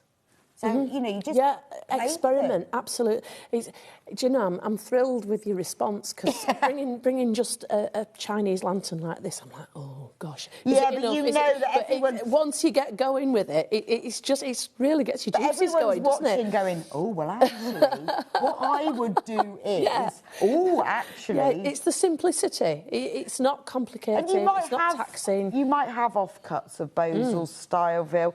Have a go at 2 layers of wadding. I mean, if you've got a load of 80-20 left over, see what happens. And don't forget that people who are buying offers before Christmas, you may have the silver, not just the gold. Course, so if you've got some silver, try that. That would give you a different mood. Yeah, I mean, you don't need to use the gold fabric. We've got it available by the half metre if you want to. But I'm aware a lot of people bought before Christmas as well, so that's what... So they'll have I'm the kind of silver. thinking, where can we go with this? So let's say it's a moonlight party. You might want silver. Ooh, that would be nice. That idea has just popped into my head right now. So in the dark fabric. Ooh. Quite a few pieces do go with that would be really good. Cool. Yeah. I mean, do you know, I have bunting inside. Look nice in the bedroom, wouldn't it? Just if you wanted to. Yeah. Anywhere around your dining room. It's just joyful, kitchen. isn't it? Yeah, it is. Joyful. That is a good word. Joyful colours, joyful bunting. And it says party, doesn't it? It does. Now, if you want the physical printed instructions sent to you in an envelope, that is the code there. £9.99 for those. If you want the digital download, maybe you've got bits to get going, maybe you want to start making them this afternoon, you want to have a go, say, oh, I've got a bit of Bosel, but I've also got a bit of... you're not wasting a lot of fabric if you play with how different sort of waddings work. Just start with leftovers. I mean, the actual you know, the insulated wadding, the thermal arm, that's quite stiff. That would work quite well with it. Yeah, have a go. And if you haven't got wadding, but you've got something else that you think might be worth honestly, we do. We have a go with anything and everything. Yeah. There's only one way to find out, isn't there? Well, from a designer point of view, that's how you get like your new designs. You're just experimenting and things like this. You know, you get your rule book and go like out the window. Just go for it. Remember, the instructions tell you how to make cord and tassels, so don't worry about that. You know, you don't have to put tassels on, but if you want to, these are ones that you've made. Yes, yes. And the instructions show you how to make these. Yeah, well, they are absolutely, so just get some thread. Also, we've got Bosal single-sided, that's 1/2 metre. Remember, it's really wide, that as well, 140 centimetres, which is about 60 inches, isn't it? It's about 60 inches. Yeah. So you think these are 8 inches, you're going to get a lot from the whole width, and then it's 1/2 metre wide as well. Yeah. So you're going to get a lot of lanterns from that, if you want to use that, but, you know, have a go. Absolutely, yeah. They're good fun, they're happy lanterns. Oh, right, I need to show this kit. Oh, the kit's sold out. Oh, wow, thank you, everyone. Right, I didn't realise that. Gosh. Right, the gold by the 1/2 metre. I don't know where it is, but I'm going to show just this. If you want the gold on its own,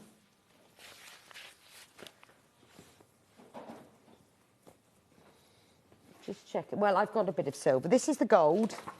So 1/2 metre of gold. It's cool, isn't it? Oh, there they are. Do you know what? Thank you, Billy. Sorry, they're inside out. They didn't look. Right. I'll show you what 1/2 metre looks like. This is the silver. See, look how many bottoms of lanterns you can get from 1/2 metre. That's your whole garden. Yes. And that's if you live in like a royal residence. It is, because you've only got little rectangles at the top and bottom. So that's the silver. So like Anthony was saying, if you were doing moonlit or navies or something, the silver would look amazing. Don't forget, if you're doing navy, you need it to be seen at night. Yes. Don't forget. But you know what your garden's like, and you know what they might be just an indoor thing. Well, that's it. They're only $3.99, and when you look at it, you see it's not a fray, it's not your Lurex fray stuff. I don't know what it is. It's just bonded, so it won't fray at all. So it's beautiful to sew with. So that's the gold and the silver. Fabulous. Right, let's talk about ducks.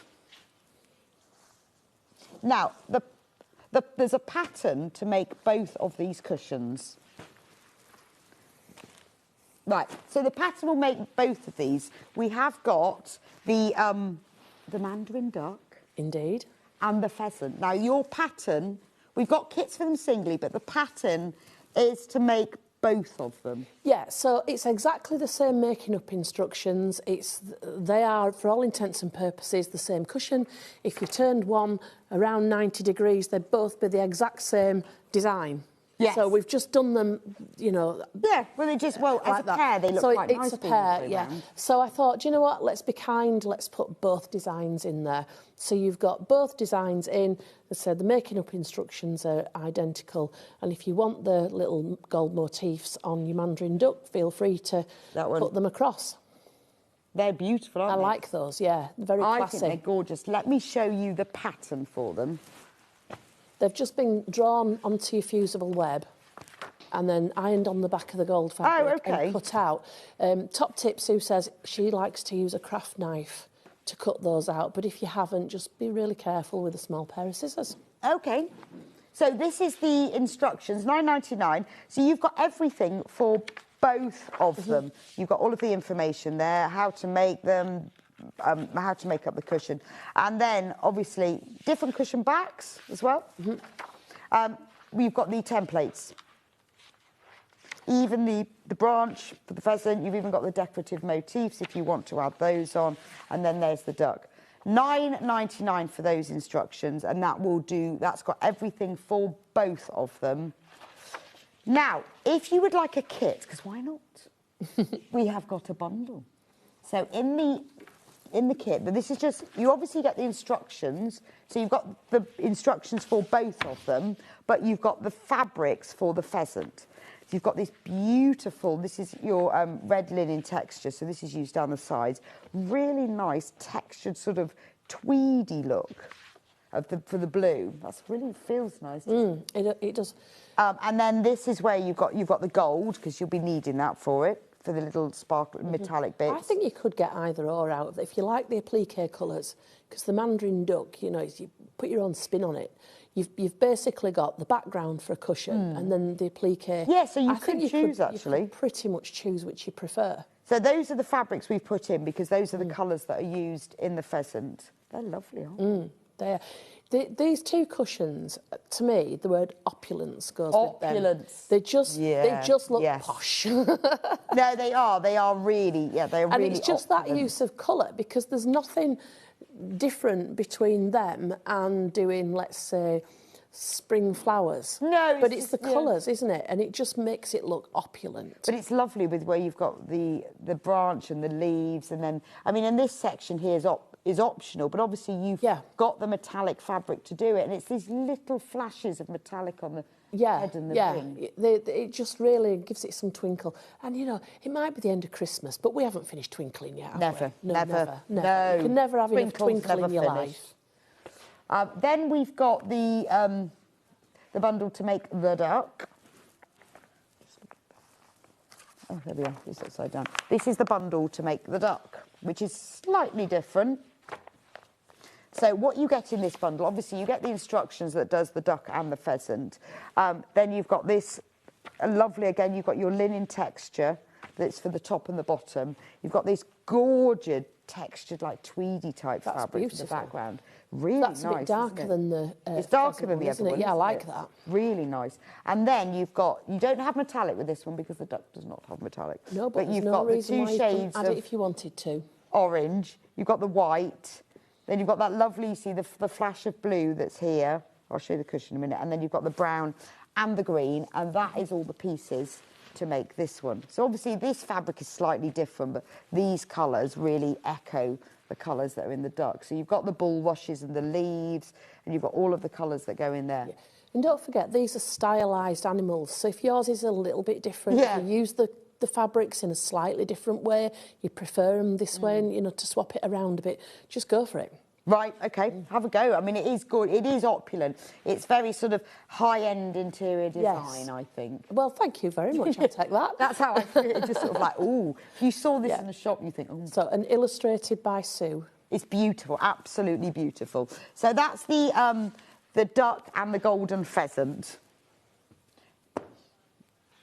Remember, the pattern on its own we do have as in the printed version and the digital download version. We've got both of them, so you can have a look. If you want one, you think, oh, I can't decide, just go on to sewingstreet.com, watch live. If you scroll down from there, all of these are, you can see the physical and the digital, so you can choose when you check out.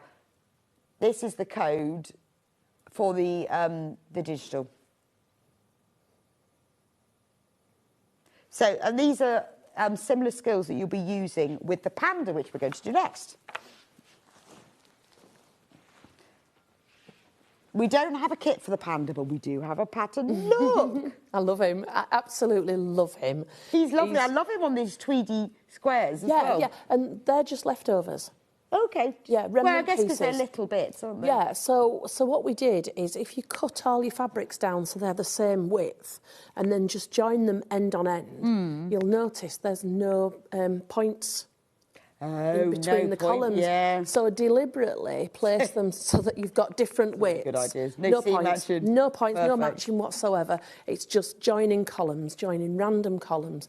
And you can have them in columns, or if you prefer, do it widthways like bricks. Yeah, no, that is really good, actually, isn't it? I like that. Let me show you the pattern for it, because we don't have the, there it is. a kit for this one, we've just gone with the pattern. So here's the pattern. Yeah. Well, that's my fault, because at the last minute I went, oh, Jen, I've also got this Panda, and Pandas are Chinese. Would you like it? And she went, oh, yeah. It's fine. No, but this is, like you say, you know, in here it tells you everything. But we did use leftovers, scraps. That's what we used to make it. Well, I like that idea anyway, because we've all got a bit of white and a bit of black. I mean, you've used a little bit of velvet here, so, you know, if you've got these bits of fleece. Oh, fleece would work really well, or like a velour type. I'm not sure I would go with stretch. No, but like, well, you know those polyester velvets that aren't stretchy? Yeah, anything like that, yeah. Are you going to have to show us a little bit of this one? No, I've got the bag. Oh, the dark, right. No, the bag. There's a pair of bags that you haven't quite got to yet. Right. So this is the, don't forget to download this one. We've got the printed instructions. Have we got the download as well? Yes. There's the digital download for it as well. There we go. Right, let me talk about bags now. We do like a bag, don't we? We do like a bag. We have 2 bags. We do, we do. So inspired by Asia, you've got kind of Chinese and Japanese there. So this is your knot bag, isn't it? I would love a knot bag. I just think I just think it's such a nice thing to carry. It is, because it just goes on your wrist, you forget all about it. And we did not invent a knot bag.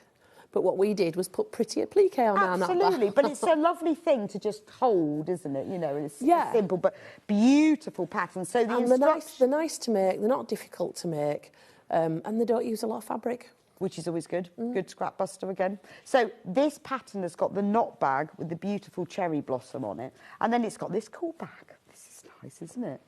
With a nice drawstring top. And then you've got the little flap, which has got a magnetic clasp. I love that design. Yeah, shield. Yeah, so just a Chinese style motif. And we've actually used that. I shouldn't be saying this, but I'm going to do. We've actually used that bag to do other appliques, which I might bring you down the line. Okay. and you see, I'm soft me, because I go, oh yes, and if you've already got the Gemma bag, you've got this pattern. It's a lovely bag, isn't it? Because it's just like a little drawstring pouch. But then you've got the drawstring comes round here. This clasps over, and then it's just got cord to hold up. It's a really nice bag. Yeah. Love that. And then this is the pattern. Anyway, so £9.99 for the pattern, and you've got both bags in the pattern. We've got one bundle, I'll show you in a moment, for making the other bag, but this is the pattern that you can make all of the bags. It's got all of the instructions you'll need. Lots, very, very detailed. You've got the motif, and then you've got the cherry blossom on there. And your circle for your motif is actually the circle for the base. Oh, brilliant. So if you're looking for the base template and you can't find it, that is it. That is it, OK. Right, then we do have one bundle. Let me just show you that. In this bundle, which is to make the drawstring bag, you've got the instructions for both, and then you've got these fabrics. Now, you've got a lovely black corduroy for that. We've only got 5 of these left, though. Black corduroy for this, that lovely silver which you need for this motif. That black's got some gorgeous depth to it. It has, hasn't it? I love that. I love corduroy. Works really well. And then you've got the silver, you've got the red, and then we've got this lovely red cord that's used for the cord on the bag, and full instructions. So £27.99, you've got all of the fabric that you're going to need for that. Brilliant. And you're going to show us how to make it? I'm going to show you how to make it. Fabulous. OK, I'll come over. OK, OK. Do you want to bring the sample with you? The bag, yes, I can. Let's have a look. So it's not difficult at all. Now, I've swapped the colours over because I've drawn on here and it wouldn't show on the black. Fine, yeah. So I've done the colours the opposite way around. So the first thing to notice is that, I noticed you're looking for the thing. Shall I tell you what? We don't put the second one on, because I've been on TV before with the bag fastened and it goes like that. And if it's not perfect, it goes like that. So we have this habit of not putting the bottom one on, because then you don't ever face the issue with it being wonky on air. Okay. That's our cop-out. I thought maybe I just missed that, but No, that's us deliberately not putting it on. Yeah. So, right, the first thing to note is that your seam goes down the centre front. So if you're trying to get it at the side, or you think, oh, it's a bit uneven with just one seam, that's your seam there on the front. Okay. So because that's where the cord goes through. That's where the cord goes through. So with your black, use a white chalk or something. So you need 2 lines marking on. The first is 1.5 inches down, and then 1 inch below that. So easy peasy. All in the instructions, though. And you're marking on the right side. Okay. Because if you mark on the wrong side, you'll lose it. Mark on the right side. So right sides together, you're going to join your seam. Now, I would pop a couple of pins in here because you are not going to sew where the cord goes through, because the cord needs to come. Of course, yes. Needs to come out. Yes. Okay. So once you've sewn your seam, here we are. You'll have a hole there.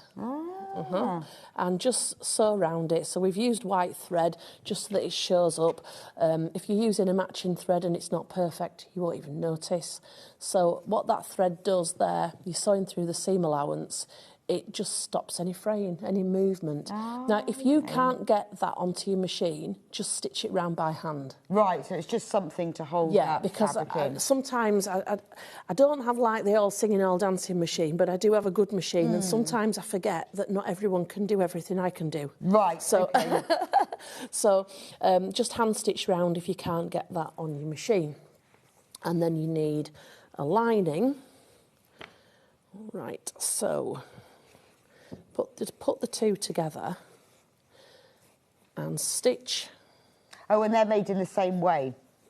You don't need the gap on the lining. Got it. So stitch around the top, all the way around.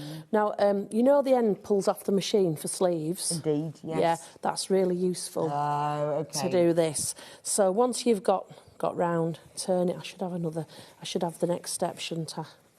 I'm not that clever today. Turn it through the right side, which is a bit symbolic because it's not actually attached. So turn it through to the right side. Oops. And then with your sleeve thing off the machine, you can stitch on your lines to go around, and you will make the channel. So you're going through both layers. Perfect. Yeah. I quite like that this has got really jolly. I know, that's lovely, isn't lining it? fabric. Well, you can put something, something unexpected inside. Well, sometimes when you work with planes on the outside, it's just nice to have that I think a lining jolly... should always be unexpected. And your flap, it's just 2 pieces, decorate one, turn it through. Now, I particularly wanted to show you the cord, and I learnt this trick off my husband.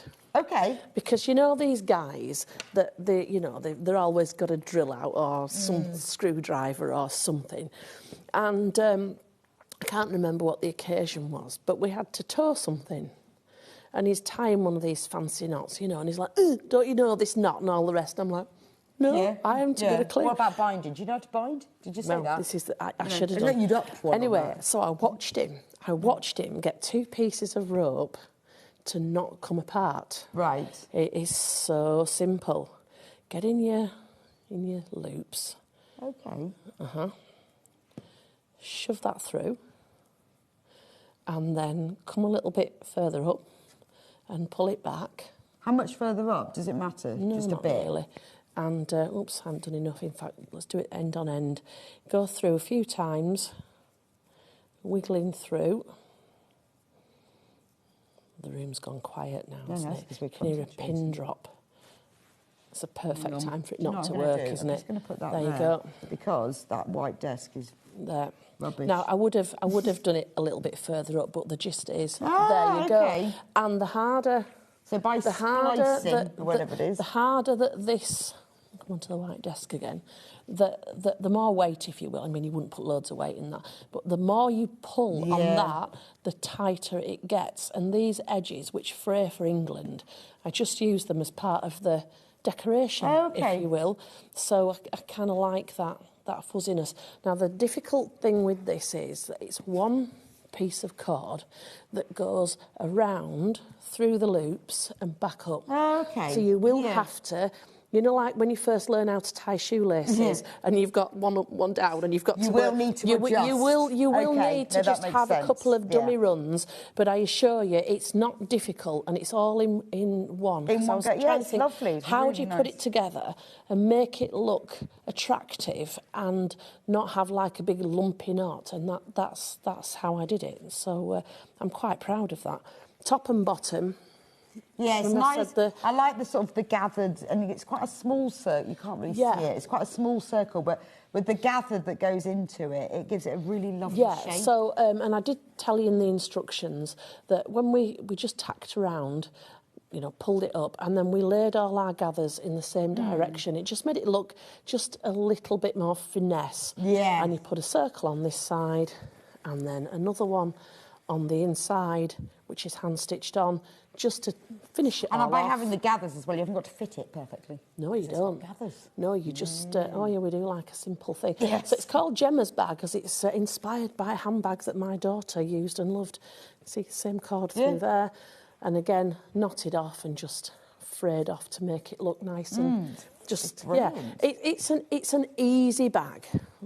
Yeah, it's really, really nice. And we've got a kit for it, but we've also got in the instructions you get for this bag, as well as the knot bag. The bundle has sold out now, which I'm not surprised because it's a really good value bundle. Yeah, motif, again, if you've got a craft knife, use, you know, on your cutting mat, use a craft knife. And if you haven't, just a small pair of scissors, you know, nice and... We need to talk about the lion.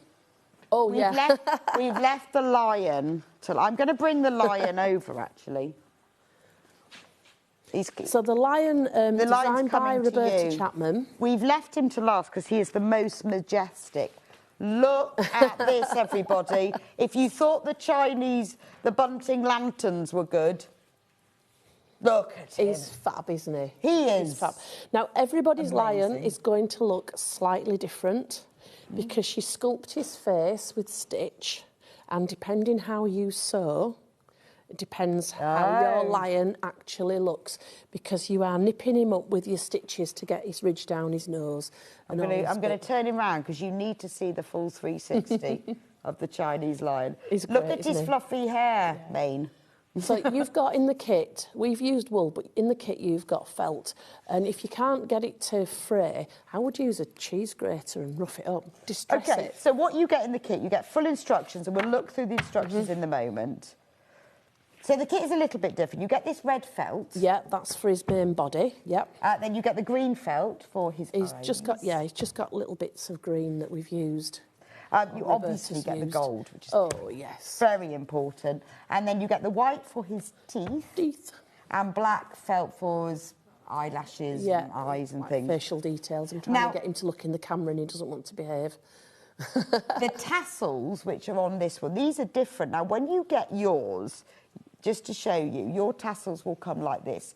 So they don't look like tassels. But what you do is that you just pull... I'm not going to pull it, it'll undo it all. It's for transportation purposes. There's an invisible plastic thread. You just pull, and that will undo it, and then they will become tassels. It's just, when it's created, they do it this way. It's a bit like having your pockets sewn up. It stops them all getting creased. And then yours will come, you just like brush it. Yours will come as tassels. And then this is the instructions. It is, and you get all the different parts with itemised, so you can just work your way through. Ears, teeth, mane. Got templates. Yeah. Now, this little bit here, I am governed by the size of the page, so you've just got to it's what it is. I think it's that's what it is. Yeah, it's not that much of a curve. No, it's not. It's not. Head, eyes, leg coins. Is that, and these are cool, aren't they? Yeah. Because that's like... So that covers where she's stitched.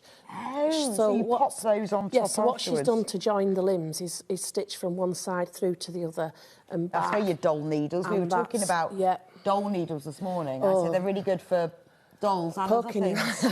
Dolls and lions. The first time you ever get your hand on a doll needle, it's like wielding a sword, isn't it? I know. You've really got to get used to using it, but they're great things to use, but you just need to take a minute to orientate yourself because they the are first so time. long.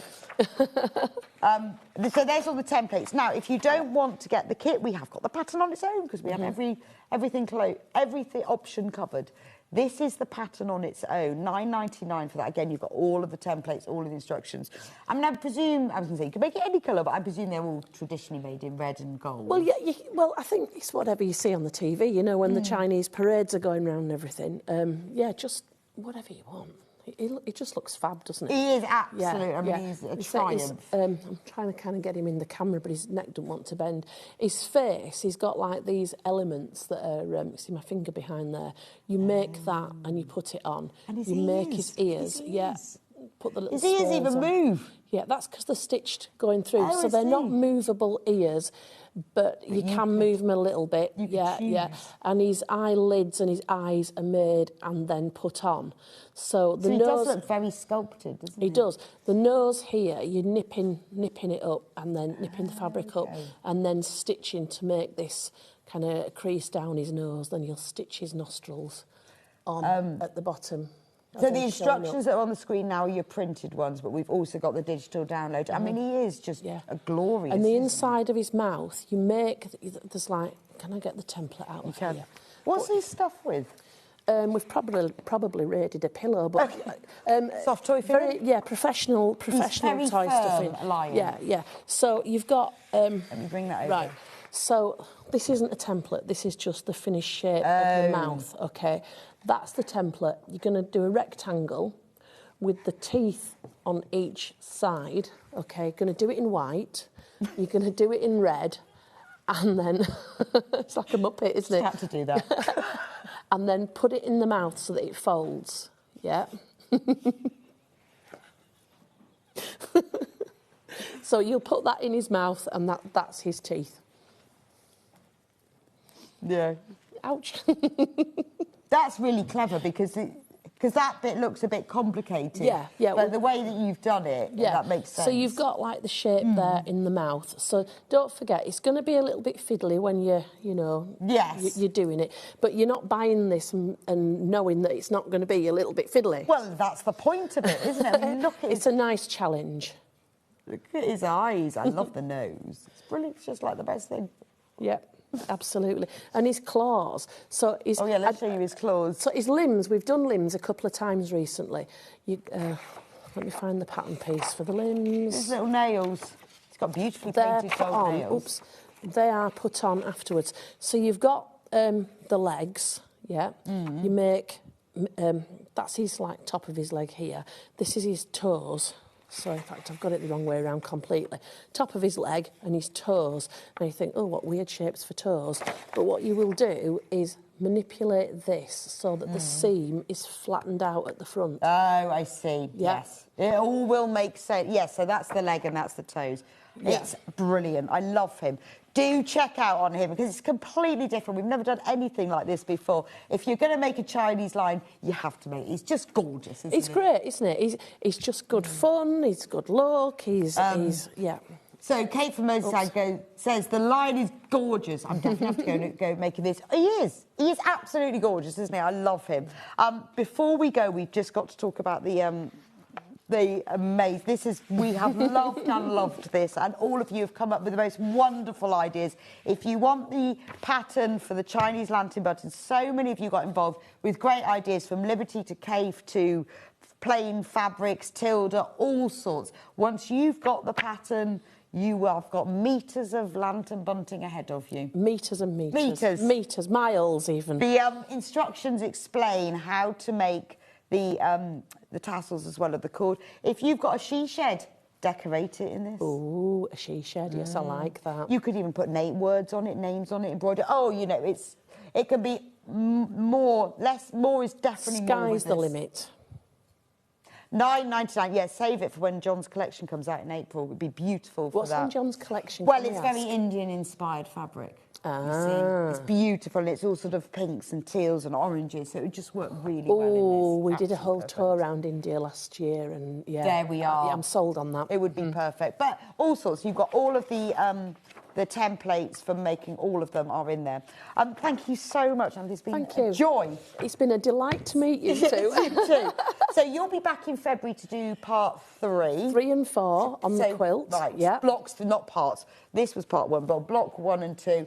But in February, you'll be back to do blocks 3 and 4. So Little Pigs and Rapunzel next month. Excellent, excellent. Well, thank you so much. Well, thank you very much again. It's just been lovely. And please do send us photos when you've done your bunting, because we'd love to see them if you put them on the Sewing Street fan page, because it'd be really nice to see. Please do. And I will be returning to social media within the next fortnight. Marvellous. I've been off for a while, which everybody knows about. We don't need to go into that. But you're coming back. Coming back in the next fortnight, and we're good to go again. And then you can share there too. Thank you so much. I will join you back here in a couple of minutes' time with Hayley, who's going to do a complete beginner's guide. We've got a whole quilt kit to make this beautiful quilt. She's going to start from the beginning. If you've never made a quilt, this could be the one for you, and I'll see you back in a few minutes' time.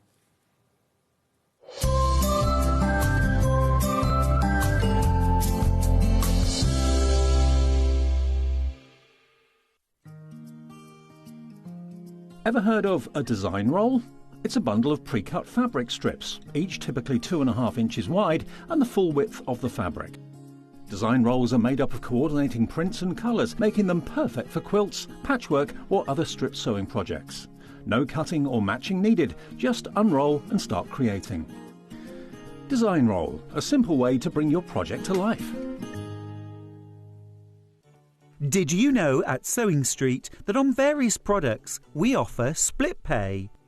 That means on certain items you can spread the cost over 2, 3, 4 or sometimes even 5 interest-free monthly payments. Just pay the first instalment when you purchase and you're away. So shop your way with split pay.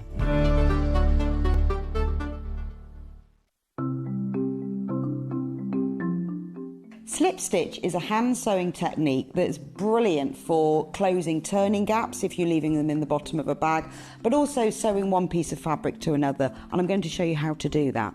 So I've got a piece of fabric here that I've sewn together, and then I've left a gap for the turning gap.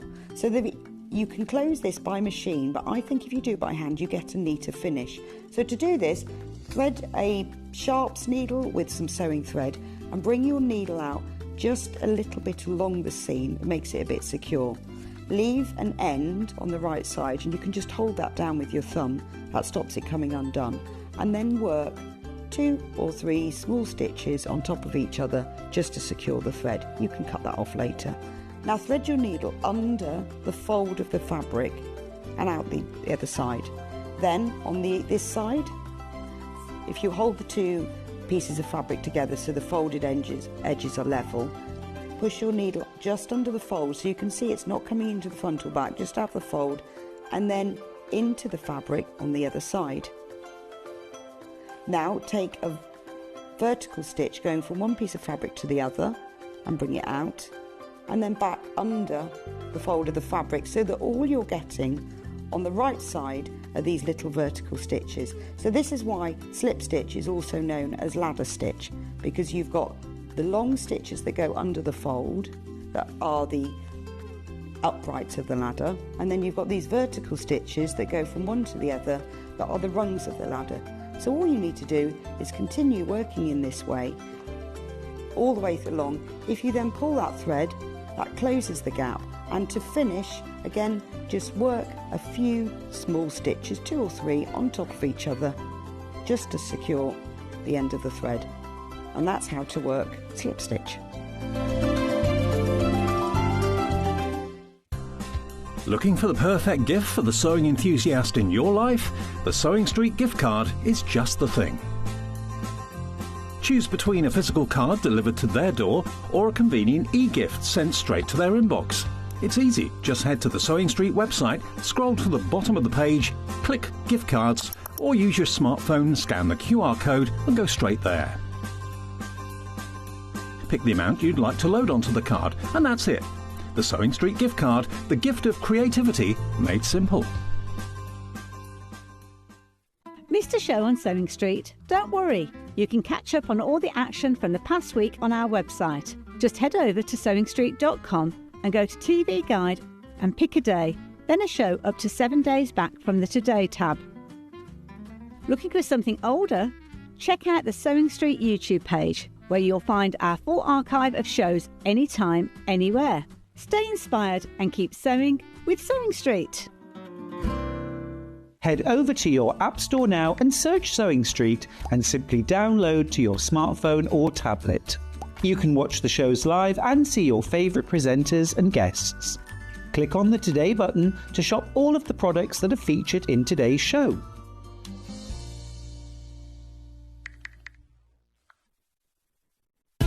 Keep up to date with what's on Sewing Street, as well as all the latest news and special offers by signing up to our email newsletter.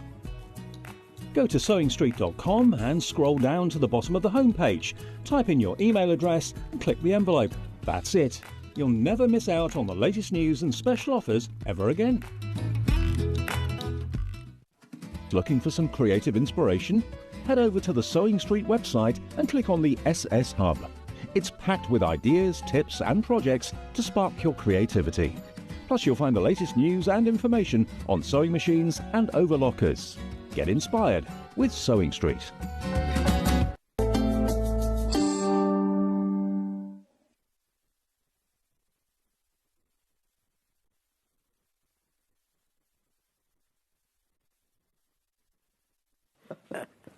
Welcome back to Sewing Street. Sorry, laughing. To the wire. Because we didn't know whether we were there or not. Hello, hello, lovely. How nice you doing? jacket. Oh, it's very cold in this. It's very cold. Jacket on. I mean, I've got a jumper and a t-shirt on. I thought You I'm are gonna be dressed hot. for the occasion. Yes. I wasn't. And I should have my fingerless gloves on as well, really. Anyway, you're going to show us how to make this. Oh, isn't it glorious. beautiful? I love the colours. It's quite an unusual. It's a bit batik-y. It is, and I love a batik, I must admit. Yes. Very fond of a batik. This is lovely. The fabric is absolutely incredible. So easy to work with. You haven't got any kind of, well, I didn't find any warping or any issue with the fabric. Oh, OK. It cuts beautifully. Well, what sort of fabric is it? Well, it is 100% cotton, but isn't it a lovely feel to it? It's a really nice. I mean, it's free spirit. It's yes. beautiful, Well, isn't it? you know it's quality if it's free spirit straight away, don't you? Yes. But it's what I call a substantial fabric. So it's a cotton, but it feels as if it's almost been pre-sprayed for you. Yeah, it is. Yeah, I see what you mean. Yes, it's beautiful. It's a difficult one to describe. Yeah. But proper confidence builder, because what you've actually got is one style of a block. Oh, I fell off the table. One style of a block. Comedy moment. One style of a block. So every single block is the same. You're just changing out the colours. Right, OK. So one technique. One technique. Fabulous. So achievable. Beginner-friendly as well. Although they don't actually call it beginner-friendly. What do they call it? Advanced beginner. What does that mean, even? I think it covers the bases. Yeah, I think it does, doesn't it? Personally, I would Confident say... beginner's my favourite. Yeah, that's another one. Some overconfident beginner. We all know a few of those. Now, with this... What I would suggest is, obviously, any kit that you're buying, it's an investment of anybody's money. But if you want to have that confidence, then just get some of your fabrics from your stash. Just to make that, because there's only one block. Make one block. Yeah. And then away you go, because you'll be able to do it. Literally, if you take it and follow those instructions, the instructions are so simple, and then you just repeat that block over and over. Obviously, with this one, because you've got the same fabrics in there, you'll notice the centre of every other block is the same. So you've basically got two styles of centres. Orange, pink, got it. So that's what you've got. And then you've got the different combination. You've got the dots. Now, it depends how particular you are. Whether you want the dots horizontal, whether you want the dots vertically, whether you would even notice. Obviously, in the finished sample, it doesn't matter. No, they've got it all over It's all over, so don't beat yourself up about it. Wouldn't you? Well, it's the easiest of the options, to be honest. Just don't be too precious about it. But I will chat to you and I will show you that if that is important to you, because I know some people that would just drive them crazy, I'll show you how you can get around that. To have all of the dots lined up. I'm just going to get my kit so we can have a look at it, because yours you've cut up. I have. Obviously. Ready to sew. So this is what it looks like. Loads of you put this in baskets. Remember, we are always limited on the kits because they only produce a certain number for us. True. We have never had this fabric before. This is such a lovely feel. When you open that box. So this is designed by Billy Roy? No idea how you pronounce that, but I Billy to me. Billy, designed by Billy. He's an architect, artist and quilter from New York. That's a good base, isn't it, for the structure of a quilt, I would say, being an architect. Well, don't you find there's a lot of quilt designers who, in previous lives, were like scientists or Yes, chemists or quite, biologists. Quite or something. mathematical, yeah. I love this bit when you actually unwrap that paper, but this is like an unboxing on YouTube, TikTok unboxing, and then you open it up and there's a lot of fabric in here, all tied together beautifully with ribbon, which we're just going to snip off. I'm not sure how much fabric you get overall with this. It quite often tells you on the back of the box, but yeah. Right, and then these are the fabrics. I mean, they're a bit tie-dye. They are, aren't they? But that one is very tie-dye. Yes. They're not tie-dye, these are printed, but that's the look of it, isn't it? It's got a very kind of funky, festively kind of feel. I love this one because it's almost like little hearts in the centre. And that is cool, isn't it? The collection is called Kaleidoscope, and I think this one illustrates that perfectly, like that toy that many of us used to have as kids, where it was like a telescope and you twist it. I mean, that is as well, isn't it? Absolutely beautiful. I wonder whether he's designed these by sort of making these in prints, you know. I don't know. Like, it looks like dyes have been... Yes, yeah. That sort of marbling thing when dyes are dropped in. The colour, I can't even say what the colour palette is, it's all colours. Well, you've got kind of cool tones, I suppose, with the blues, but then just to throw a spanner in, you've got that. But the thing is, because you're not using huge pieces, it all works really well together. Yeah, you don't get anything dominant. So these are the orange and the pink. These are your two... So those are kind of like your centre crosses, for the want of a better phrase. The yellow, well, that's just another one of your side ones. Now, this one, this is lovely, because this is the border, isn't it? This is the border, yeah. It's like a reminded stick. It reminded me a little bit of Sashiko. Oh, it is, very Sashiko, isn't it? But it's lovely and on it's the all border. printed, and it just looks lovely. And again, you've got horizontal on the outer sides and vertical on the inner side, so you decide how you're wanting to put that together, although it does talk about using the length of the fabric rather than width of the fabric. Okay. And then this is your spotty one. So this is your spotty dots. Spotty dots. Right, we're going to take some money off it. $229.99, but not today. Ooh, Special introductory offer, because we have never shown this before. For those of you who've checked out, don't worry, we will charge you this lower price of $199.99. That is good. It's a big quilt as well. You're looking at 162 centimetres square. Yes, so it's a really good size quilt. 64-inch square, nice size quilt. It's on 3-way split pay. So if you want to spread the cost without us charging you any interest or an arrangement fee or anything silly like that. So, beginners? Do you know what?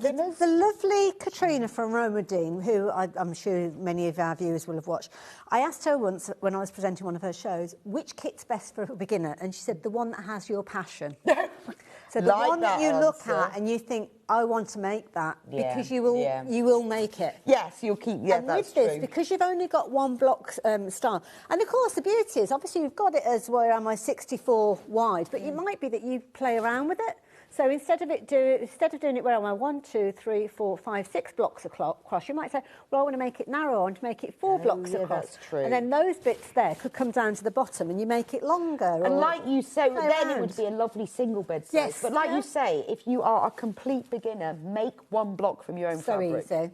So easy. And we're going to be making a block on the show as well. So if I can do it live on air, they've got thrown it out there now.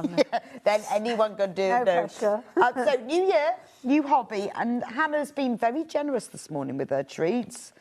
We've already taken a little bit of money off, but let's do a bit more. Let's just make it a little bit more affordable, because this could be your first quilt, and it could be your first quilt for your new year.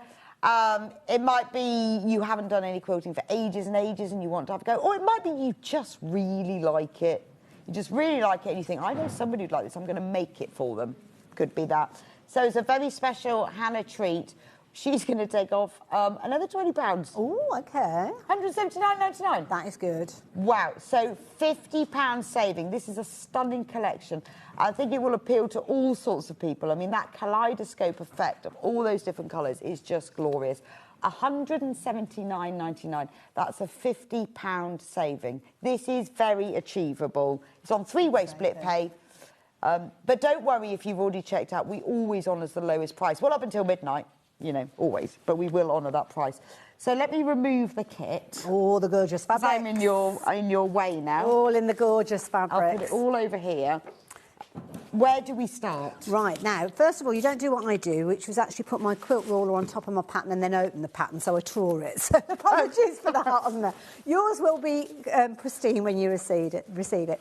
Now, I'm a big advocate for everybody to give anything a go. Give it a go or you'll never know is my mantra. Give it a go, you'll never know. And you will find yourself falling in love with this style of block because it is such an easy one to do.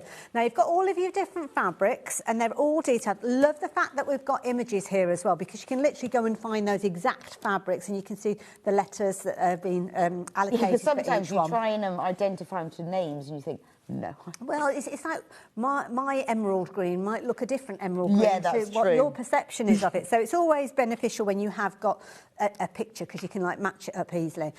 Taking a little leaf out of Susie Duncan's book, I have got, she's honestly, and fabric clip. I am not afraid to share that tip because it is absolutely brilliant. So I've got my quilt clips, got my little Dymo label printer, and I've put all of my little kind of pieces on here. Very easy cutting your fabrics. You've basically got 2 different sizes of squares. Okay. And then the others, you've got rectangles. So you've basically got 3 shapes that you're cutting. Yeah, and it is squares and rectangles. Squares and rectangles. As long as you've couldn't be simpler. A rotary cutter. Couldn't be simpler. Each of the blocks is going to be exactly the same. So starting off, sorry, focus.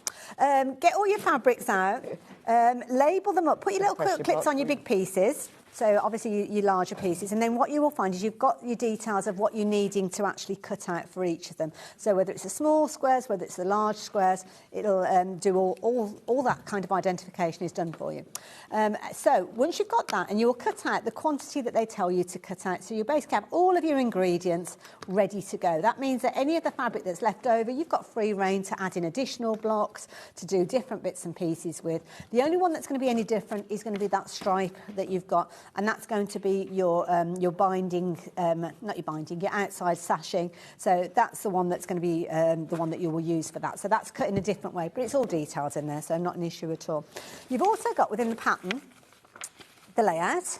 So here you can see the centres C, D, C, D, C, D.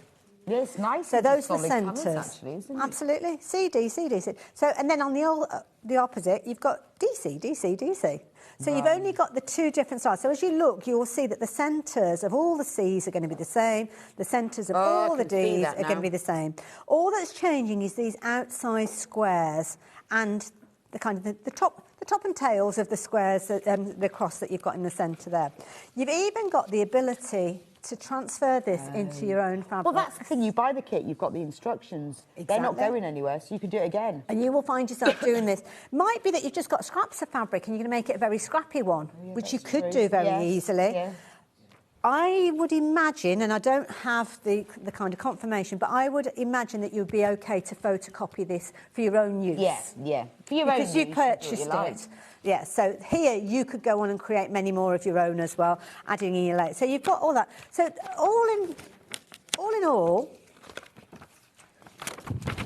that's your instructions and that's your finishing. Right, okay. So that's as complicated as it gets, those 2 pages. So really, really easy. So you open your kit, you get your fabrics out, you ooh and ah over them, you label them, and then you cut them. Then you start making your blocks. So this is the block where you've got one of the centres. The block that I'm going to make up for you has got a different centre to it. So that's how it starts. Okay. So we're going to start off with, let's look at the corner pieces here, because these are actually made just by adding squares to the corner of a large square. So we've got our little fabrics here, so that's the dotty fabric. So I'll give you some tips on getting that all straight in a few moments. That's going to be the centre of our cross, because we've got kind of orange, pink as we work our way across.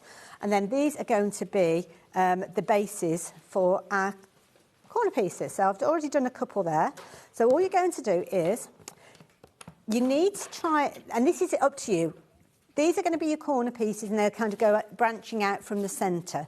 So you're going to have your cross in the middle and these will branch out. Now, as you can see, I have got my dots going horizontally. OK, and did you do that purposely? Purposely, right. Because I know that some people will want that. And also, I'd not seen the finished sample, so I didn't know which way it was going to be. So I thought, well, I'll do a little kind of jiggery-pokery to figure out how that happens.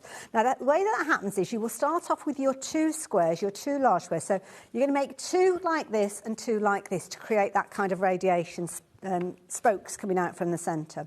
And you can take your squares, and your smaller squares are going to sit on each of the corners. So you'll have one where both of the squares are sitting like so, okay? And then on the other one, they're going to be sitting on the opposite corner. So that's top left, bottom right, that's top right, and that's bottom right. So all I'm going to do is make sure that they are the same. OK, so it's not, if you decide you want everything facing the same way, it's not a tricky... It's not difficult, no, you've got to just remember yeah, it when you're doing... And you'll probably find yourself doing all of those pieces from your kit. Because sometimes with designs, you really have to think about it because things turn. Absolutely. And you think, oh, well, if it's the right way up now, when it turns... And I'm not very good at that. No, that's a bit like the 1% club, isn't it? Yeah, you go, I can't do that. Which of these shapes has been turned like this?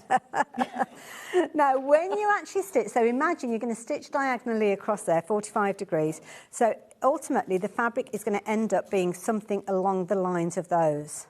OK, so you might look at that and you might think, oh, hang on a minute, that's totally different to that one. Well, it is until you turn it that way.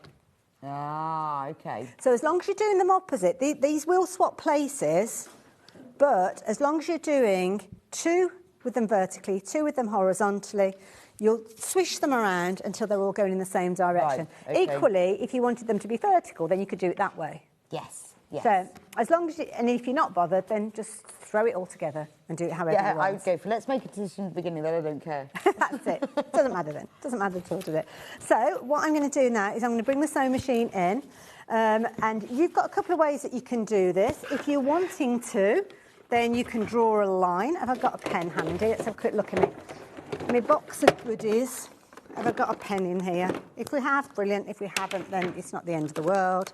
Oops-a-daisy. We had a quick swap over. And, yeah, there we go. So, you can use a heat erasable pen for this if you're wanting to. You don't have to. You could use a regular pen. I've just got a regular ballpoint pen, biro. And all you're going to do is you're going to draw diagonally on your fabric. Now, it's up to you. When you get confident with these, you're probably not going to draw a line for every single one of them. Because, well, I don't. But if you need the confidence, then you can do. So that's going to give you just an idea of where you're going to be sewing. And you're going to actually sew on that line. So what will happen is we'll cut away this corner over here, and when that opens up, it completes our square again. Well, that's what makes it quite good for a beginner, because you are sewing on lines. Absolutely. Which is a brilliant way to practice. Yeah. If you've got a new machine or you haven't used one, sewing along a line is much easier. Absolutely. It just makes it so much easier, doesn't it? And talking about the fabric, I mean, fabric is beautiful. Once you start cutting up your fabric, then you make it kind of more vulnerable to warping, and you can see minimal fraying, as you can see there, and it just stays true. And that's, again, something that you need to consider as a beginner, that's going to make it nice and easy for you. So let's put these back in place, make sure I've got them in the right point. That one can go over there, and that one can go over there. But I guess because you can see through as well, you can easily see whether you've got your things facing the right way. True. So what I'm going to do is I'm going to take this now. If you want to, again, if you're very, very particular, she says, having lost her pins again. I had them a minute ago, didn't I? No, you definitely had them. Did they go and... Definitely, that's really weird. Oh, they're there behind the machine. Because you definitely had them out. I was going to say, I definitely got them out because I was organised to a point. So all you need to do then is, as a beginner, just make sure, or anybody, make sure that those pins are well away from your stitch line. These are pins that you can pick up, obviously, off the website if you're wanting to, and they're just brilliant to work with. When I first looked at them, I must admit, I thought to myself, they're quite pricey for pins. Do I really need these? And then once I got them, I was like, I need them all now. I know, but it's a lot of these types. things, isn't it? When you buy something, you think, oh, I don't know. Well, I'll just buy one packet. See how they get. And then you think, I really like these. So I'm going to pin both of them. Let's do both of them, because if we're making the whole block. I'm not drawing lines on this particular one, but let's just put the pin in like so, just to keep that corner in place. And then this one, come back in place there. So just lining up, and again, that's nice and easy, just lining up that outside edge. It's not overcomplicated. You can, obviously, if you want to, and often I will use my best press. Obviously, yours won't come in this bottle. Yeah, you've got a bougie, posh best press. It's just got a nice spray to it. It's got a very nice spray. Nice gradual spray. So, yeah, do that, spray your fabrics before you start cutting them. But to be honest, even if you're not doing that, most of what you're doing here, dare I say it, and I'll probably get shot down in flames, if you are completely new to quilting, you're not going to have a rotary cutter, you're not going to have all these bits and pieces. Most of us will have a ruler of some shape or form in the house. Utilise that and draw the lines and then cut along those lines on a ballpoint pen line. So you don't have to use a rotary cutter if you don't want to. Well, I think the thing is that if you've never made a quilt before, you don't really want to commit to all that equipment in case you're not going to make another one. Once you've made a few and then you think, oh, well, I'll just get... But if you haven't got one, it's a shame to mean that you can't make a quilt. Yeah, just give it a go. Give it a go or you'll never know. And also as well, going forward, I think this would be a nice one to do like as a memory quilt with fabrics, because you're not using anything larger than that large square as it was and before. And you could just use then any fabrics, light fabric for that. So you don't particularly need a 1/4-inch seam on this at this stage because you've got that line and you are stitching on that line, or several lines as you can see there. I've gone a bit wonky with that. Now, which is the centre one on this one? Let's go back to... Let me turn it off and turn it back on again. 02? Is that 02? Yes, it is 02. Thank you. I don't know, I've not used that one. Oh, have you not? No. It looks like it's got a tie off at the beginning, so we'll try that one and see how we get on. So all you're going to do is I've turned it off and started it up again, so it's kind of following the standard factory settings with this one. So it's a 2.5mm stitch. So you could literally be doing these and piecing them together like so. You're going to be going from the centre of the straight edge to the centre of the other edge. So you can kind of just piece these up if you're wanting to and go straight on to the next one and then stitch through to that one. Just make sure it doesn't wiggle. Again, drawing that line if you're wanting to, or just eyeballing it. You've got a fancy machine, sometimes they've kind of got that laser thing on, haven't they, so you know where you're sewing to. I'm just going to cut that one there, and then just, have I got scissors on this one? Not sure. Cut it like so, and then do that one coming from the centre again to the outside. So again, off we go. On the diagonal, make sure those outside edges are straight. Even if your diagonal line's a bit of a wonky donkey, then don't worry about it. Because, to be honest, it's very forgiving. So straight across like so. Now, once we're stitched, we don't cut anything until we're sure that we've got the stitches in the right place. Because although the kit is very generous with regards to fabric, the last thing you want to do is find that you're having to start again. And when there's extra fabric, I like to use that for bonus things. Yes, not for mistakes. Not to make good mistakes. But if that is the situation, then that is the situation. So what you would do then is you just fold these pieces back, just to eyeball it, just to make sure you've got them right. So that will be that one, okay? And then that one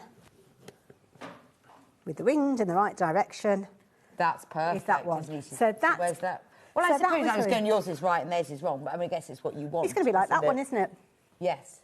So I don't know if you can see that one there. So that's basically what we've done. We've done that corner there, we've done that corner there, that corner there, and that corner there. So all you're going to do from this point is... test them for you. Oh, bless you. Take a pair of scissors. I've just grabbed my applique scissors, but you're going to cut off 1/4 inch. So if you've got a rotary cutter, you can do it with a rotary cutter. Oh, that's a nice one. Which best press is that? The blue one, I think it is. I've only ever gone for one. I didn't realise there were multiple flavours.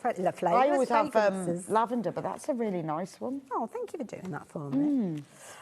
So again, am I measuring it to make sure it's exact 1/4 inch? No, I'm not, because it's going to be hidden away. Now, some people will keep all these bits. I sometimes keep them for stuffing and things like that, but you could theoretically use them and kind of patch them together in some way, but life's too short for that, so I don't know. I go in a bin. That's it. Never admit that. I just go like that in the bin.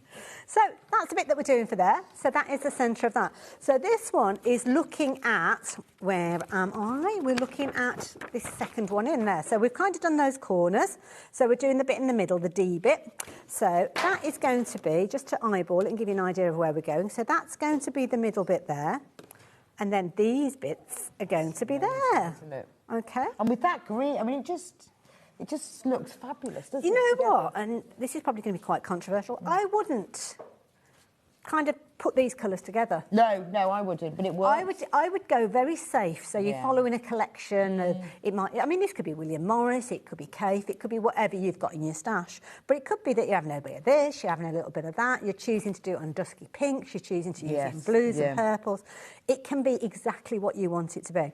So I'm using fabric D for that. I've already done fabric K on the corners, so I need fabric E.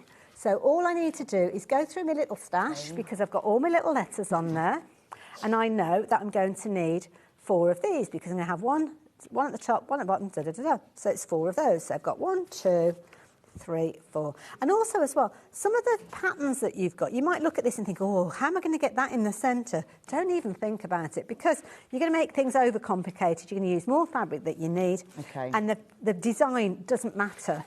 It doesn't matter if you're lining up those or not.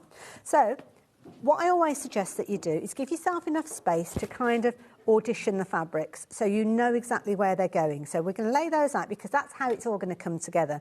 And then that way I can take those fabrics as I need to, put them right sides together. If you want, put a little quilt clip there because when you pick it up and move it, sometimes you can easily change it and rotate it. So little pin or a little quilt clip, that's telling me that that is the seam that I need to sew. So I'm going to go back. Now this is where you will need a quarter seam. So again, if you want, you can draw your line with to follow. So you can come in with a ruler if you want. So let's do it just since I'm talking about it, might as well.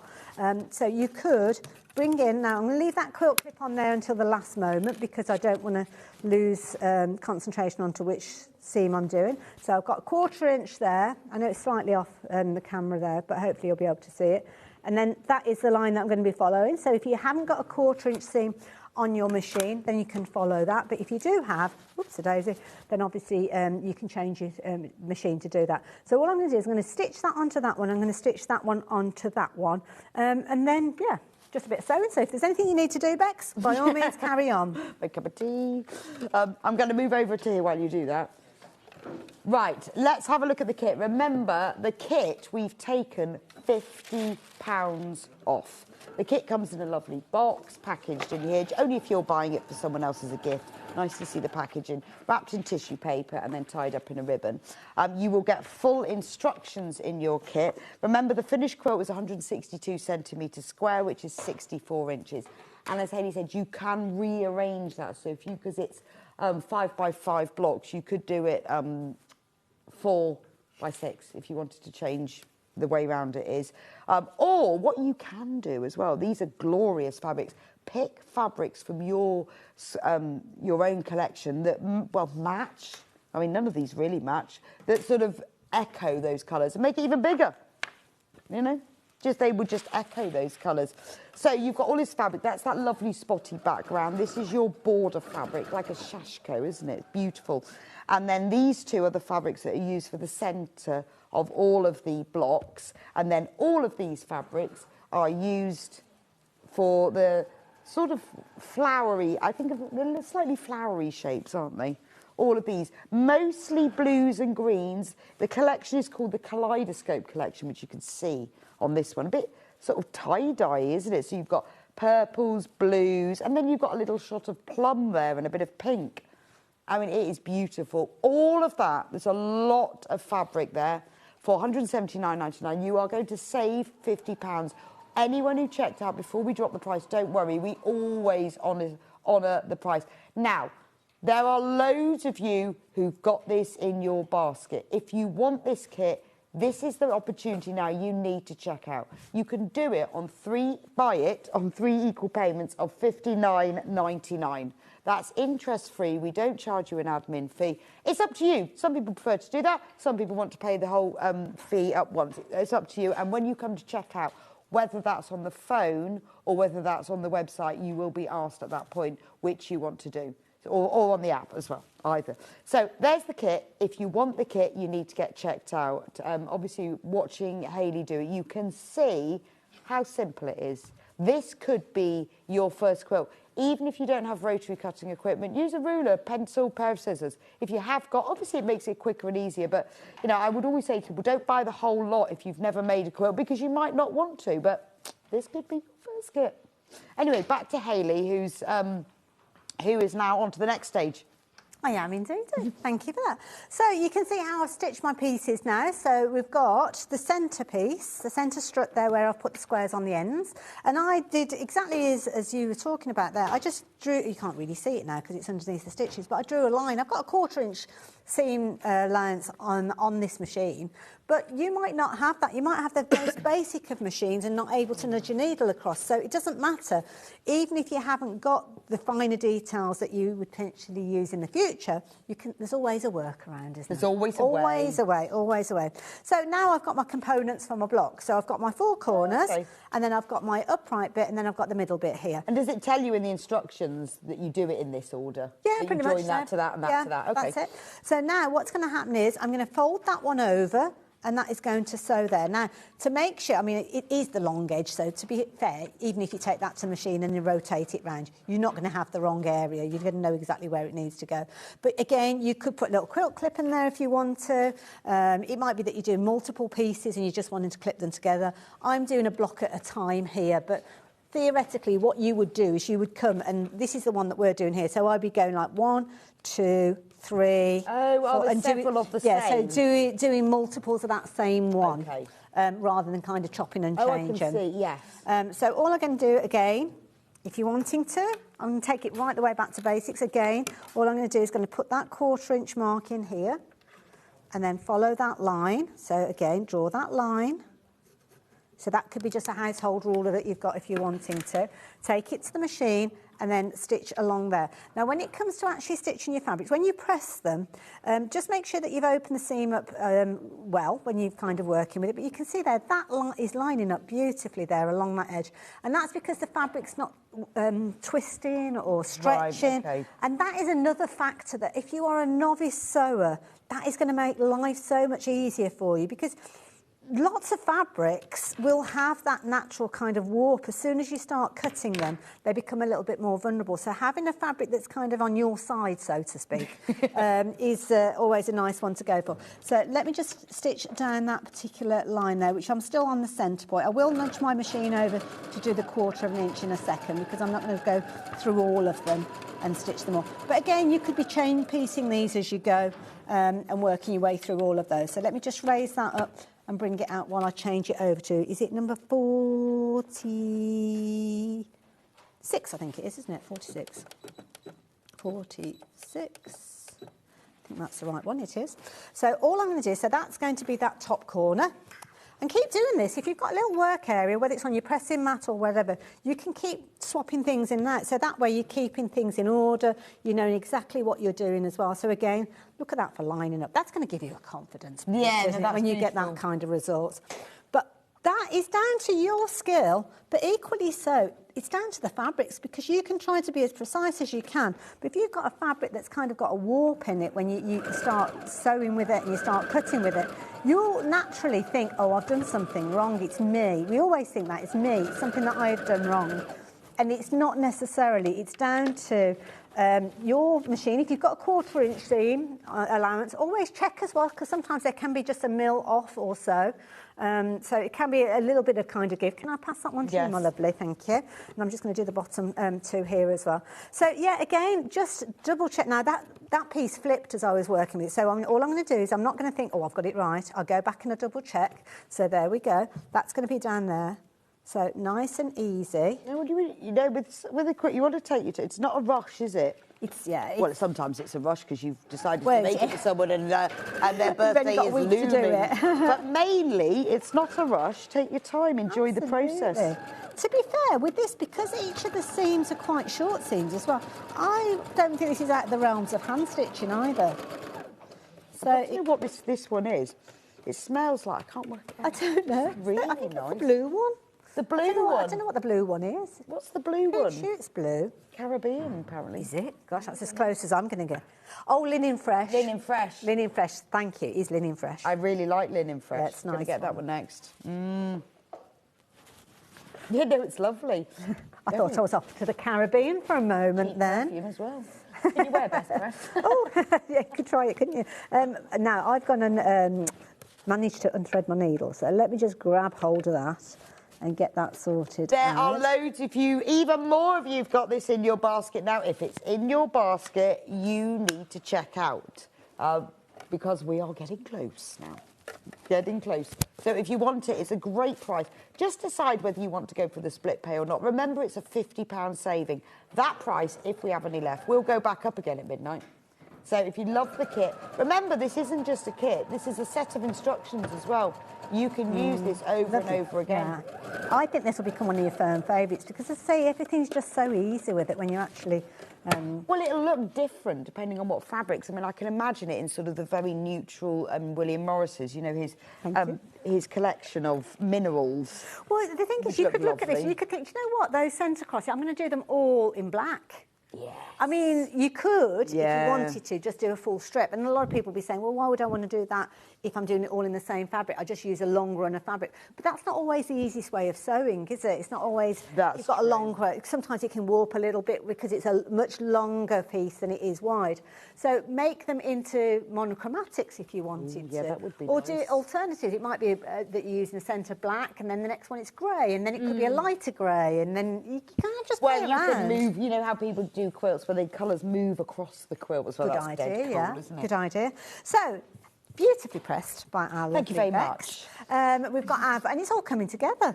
It's all coming together. It's amazing. Bar the cutting. We've done it all on air. So you can do this very, very easily. So all I'm going to do now is I'm going to attach that second centre band there to the top and the bottom. So again, place it in position and then just close it like the pages of a book. We haven't got seam matching going on either, have we? Which is nice. It's always good, isn't it? Yeah. Now, we've got a longer piece of fabric here, so my suggestion would be at this stage, maybe to bring out your quilt clips. Are you a novice quilter? Have you got quilt clips? No. Would you go out and buy quilt clips? Not just for this project. Maybe going forward you will, but just get your pins out, whether they're dressmaking pins, whether they're specialist pins, it doesn't matter. All you're doing at this stage is just keeping that fabric lined up. So with this one, because you haven't really got any points, I mean, technically, I suppose that would meet up with there. Am I going to be precious about it? No. Nah. Is life too short to be precious about it? It is. So just create it in the way. I've even got a random bobbly pin. Not quite sure how that one got in there. I always have that, and then I've sometimes had a needle in there. And I think, where did that... As I say, what was I doing last time I used these pins? So again, 1/4 inch. Again, if you want to draw the line, draw the line. Just draw the line. And then all you do is go off again. So we're going to go down the piece. Again, as I say, I'm just working on... Oh, I keep cutting that thread too short at the end. Let's pull it through. I'm getting a lot of use out of this needle threader. There we go. I think it's because when I pull it, I'm probably pulling it too tight and it's putting a bit of tension on it, springing back. So let me just work my way through here. I find sometimes it's the spool end. That's why I've decided because it does my head in. Okay. So I've started playing with mine now, and I've found that if I loosen the spool end a bit, it comes unthreaded less. But I have to push it right on when I wind the bobbin. Okay. So it's really tight. Because sometimes, don't you find it just keeps coming unthreaded? And it's always when you're sewing in a rush. Yeah. Always when you're sewing in a rush, but there we go. My fear. Anyway, I'm trying that because it really is annoying, isn't it? When you Absolutely, yeah. Especially because my needle threader's not currently working, so I have to do it myself. Well, this hasn't got a scissors on it. I don't think it's not machine unfamiliar. That's going to be long enough, isn't it? Yeah. That's almost going round the block. So yeah. So there we go. So that was our top part, wasn't it? So there we go. And then this is our bottom piece. So that's going to go on there, and I'm just going to stitch that one together. So this is the second part, but look at it, it's like, you might have little bits that kind of go off a bit there. So if you do find that's the situation, so let's just talk about that. I'm not going to trim it off, but sometimes you just go a little bit off. This is where you might get some people that will go, oh, I can't believe she's just said that. Well, build a bridge, I said it. Just follow that line. So all you need to do, now obviously it's going to take a little bit off that particular one, but it's lined up over there. And this is the majority of the line. Take it from the outermost point usually, I would say, with this one. So line that up with your outermost point there. Now, I can't line that up with the outermost point because you can see my fabric is kind of coming in there. So you kind of just go with the majority. I don't know what the rules are with this, but I basically will just go with the majority. So where's the majority of that seam going to? That point, and then I would trim that little bit off at the top there.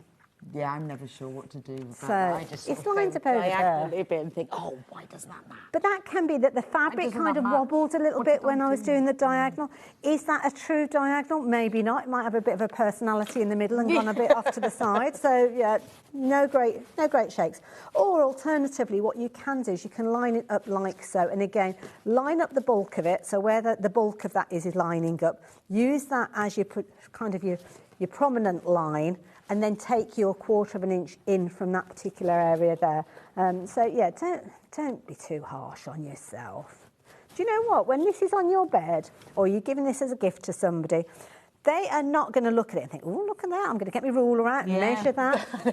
If they do, that's the last time you'll be making them a quilt. The problem is when you're making it, you sort of get so involved, you think, oh, that's not right, but you've never noticed it. But you know what?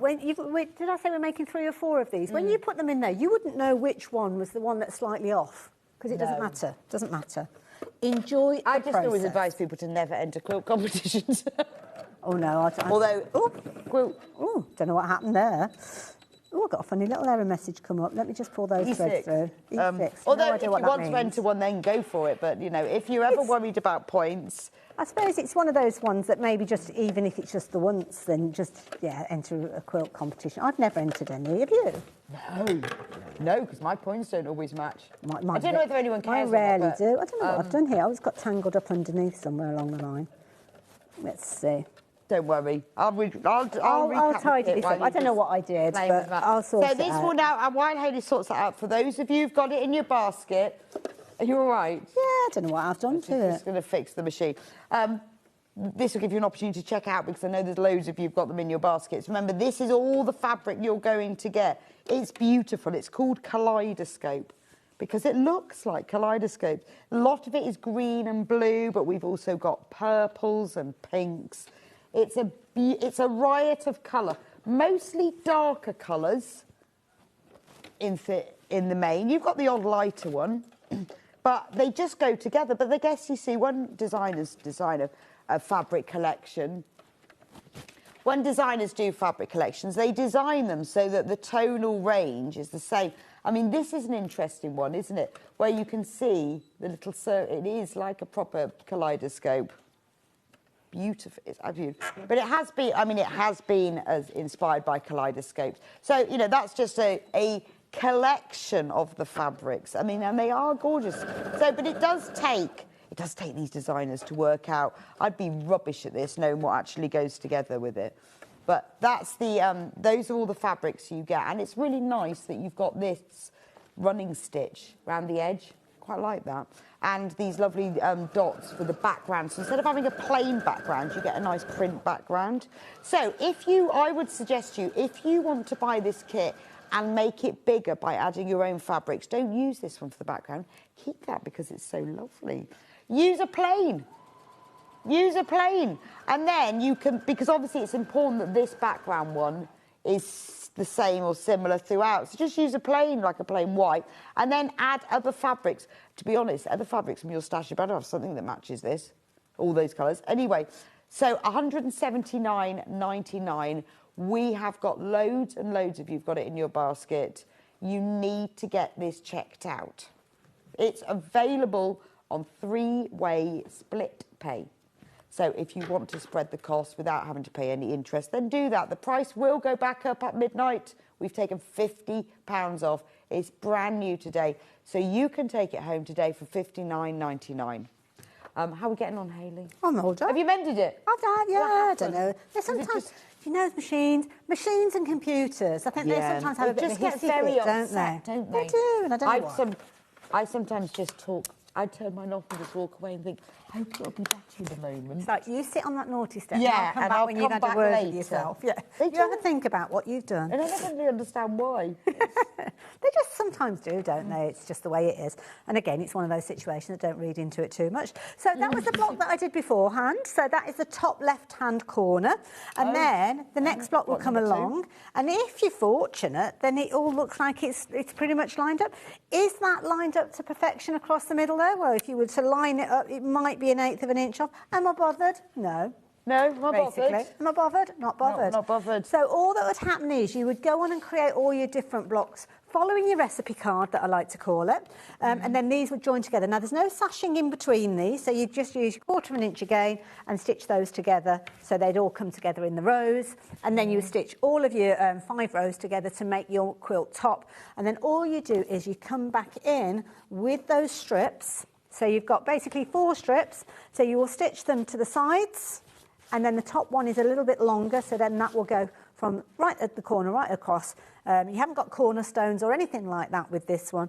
If you wanted to have a wider border, use your own fabrics. If you want to add an extra border in, then by all means do that. Oh, yeah, that's you true. become the designer. You might look at this and think, you know what, I like that, but I don't like them joining up. I want to put something in between them. Well, you could do that. Get into your stash, use your rose hub or plain, that's true. and separate them up. Because you could use any plain, You could to use be honest. anything Or at whichever all. one you like the most. That's it. So those are those first 2 in the top corner there, and all you would do is basically the middle's alternate, as I said, so those 2 centres that we've just made there, and then you kind of just change the spokes, if you were, that come out from the centre. Is there much fabric left over? I haven't cut it out completely, Right, okay. but from what I found for the pieces that I've cut out all of these that I need, and there's still, in fact, where's my box? Let's show you. So you've cut like all of that colour? So, yeah, so all of these I'm cutting out. And what it will actually tell you to do is you cut a strip. So it'll tell you to cut a strip and how wide it needs to be, and then it will say sub-cut, and that means that you're cutting it into the quarters or whatever. So that one, which one's that one? That's that lovely one there. There it is. Oh, there it is, yeah. So you've got a fair bit. It's like a, That's quite a lot left Yeah. over. Yeah. I mean, you might not have that of all of them, but that is quite a bit, isn't And it? you might follow the pattern and cut them all out in one go, or you might kind of, well, it's up to you, isn't it? I mean, it might be that you look at this and think, you know what, I'm going to use like that purple to make my centre cross instead of using the others. Yeah, because that is quite a lot left over, Yeah. isn't it? I mean, they always are reasonably generous, but you're going to get quite a few more out of that, aren't you? Absolutely, yeah. Nice to know. With that particular block you're looking at, I think you've got one there, so 1, 2. Sometimes it's on the diagonal, sometimes it's on the like down here. You've got it on the edge. You've got your small squares with them. So yeah, but they're not big pieces. Not big pieces that you're working with. So, and because you're not kind of pattern matching and you're not kind of making sure that you're putting the design in the centre. It doesn't matter where and it goes. there's not much seam matching either, No, or none if you don't. But going back to the actual pattern itself, I mean, I know it says an advanced beginner. I think it says advanced beginner on there. It is honestly such a simple quilt. You're just making one block. We've just done it live, literally there. You've got it now. I don't think that's different. You can go back and watch that on YouTube or whatever. Because this is just squares and corners, so snowballing. It's not angles. Absolutely, yeah. And that makes quite a difference, doesn't it? Because when you look at it, you think, oh, triangles. I think the hardest bit is that first step if you're wanting all of those dots to line up. So whether you want them all horizontal or if you want them all vertical, then that's the trickiest bit. The example that we've got in the studio hanging up, it's all over the place. Yeah. I would say if you're a beginner, don't worry about that. Yeah. I don't think I would. Forget the first 10 minutes of the demo. Yeah, don't worry about it. But if you know, some people like everything to line up and be the same way, but I think I would. Or, as you said, just use a plain if you've got something like a cream fabric or something like that. It's lovely to have a new fabric designer. I'd love to see more of his fabrics. So, yeah, you've got a nice big image on the front as well, so you can reference that when you're needing to. Obviously, it's on the front of the packaging as well. You've got all your different kind of identifiers here, so very easily. Just to recap, make sure you put your little quilt clips on there. Thanks, Susie Duncan, That's for that a very tip. good idea. I've never done that. Oh, it makes it so I write much little easier. things and it Sticky takes notes. ages, doesn't it? Well, I do the sticky notes, but I tend to find that they fall off the fabric. Indeed. So I've got just a little box here. I've gone all the way up to Z with each of them. You could put numbers on there, whichever you're wanting to go for. And it will tell you here, you've got the abbreviations of what it means, all your different fabrics, all your different things that you need to do. That basically is making your block, that bit. That is doing your finishing. You've got your, obviously, your layout to follow. Same block repeated, just different centres.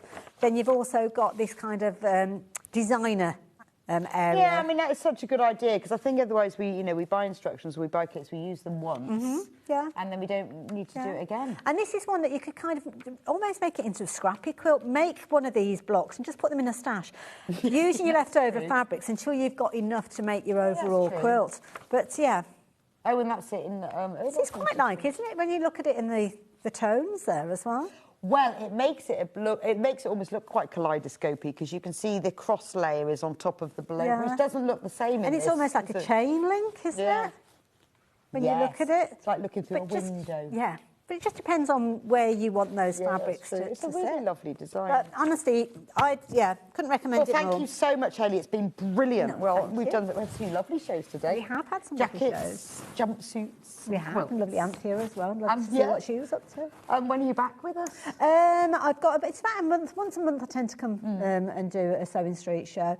I'm over on Hobby Maker on Wednesday. On Wednesday. With the paper crafters out there. Of course. So we'll see you here on Wednesday afternoon. I'm just going to go back over here. So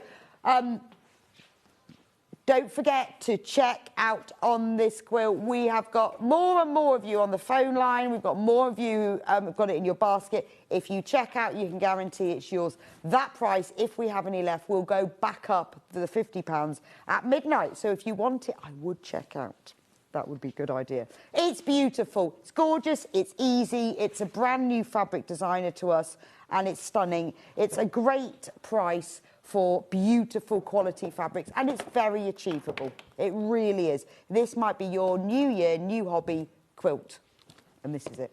So, thank you so much for joining me today. I will be back with you. What day is it? Sunday? Not next week, the week after. Not normally here on a Sunday, but I haven't today. Too confusing, I have no idea. But then it's been Christmas. No idea what day it's been for a couple of weeks, to be honest. So tomorrow, this is what's coming up. It is the glorious John Scott who's presenting tomorrow. He will be here at 8 o'clock. Oh, just top tip, Hannah will be here doing the specials. So I would watch if I was you, because Hannah had some great specials. She'll have some good ones tomorrow. So I'd be watching, particularly like early at 8 o'clock or something. So 8 o'clock, it's New Year, new hobby. It's all about measuring, marking and cutting. Very important. Susie Duncan, she of the label Clip, will be here at 9 o'clock doing her Alice bag. 10 o'clock is all about pre-cuts that you'll love. 11 o'clock, Susie will be back with the Sanderson Caspian Reflections quilt kit. And there, 12 o'clock, it's all about storage solutions. We need to get our workspaces stored properly. So be here for 12 o'clock to get yourself stored. Remember, Hannah will be doing specials. 8:30, I'll be checking in about then. Thank you for joining me today. I will see you the week after next. Have a wonderful rest of your Sunday and happy sewing.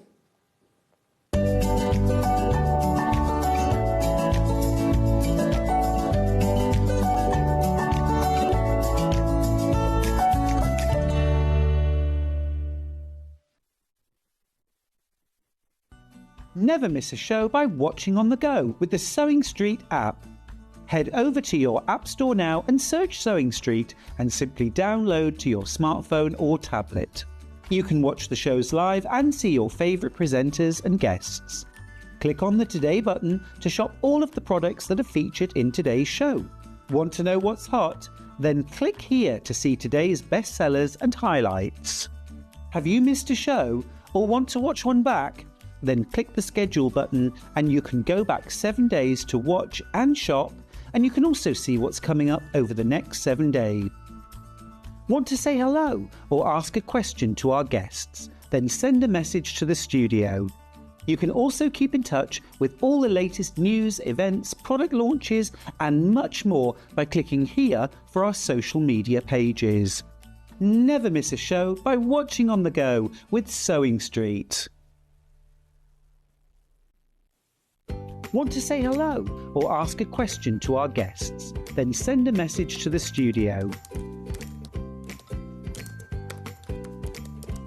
You can also keep in touch with our social media pages. All the latest news, events, product launches and much, much more. Search Sewing Street. Looking for some creative inspiration?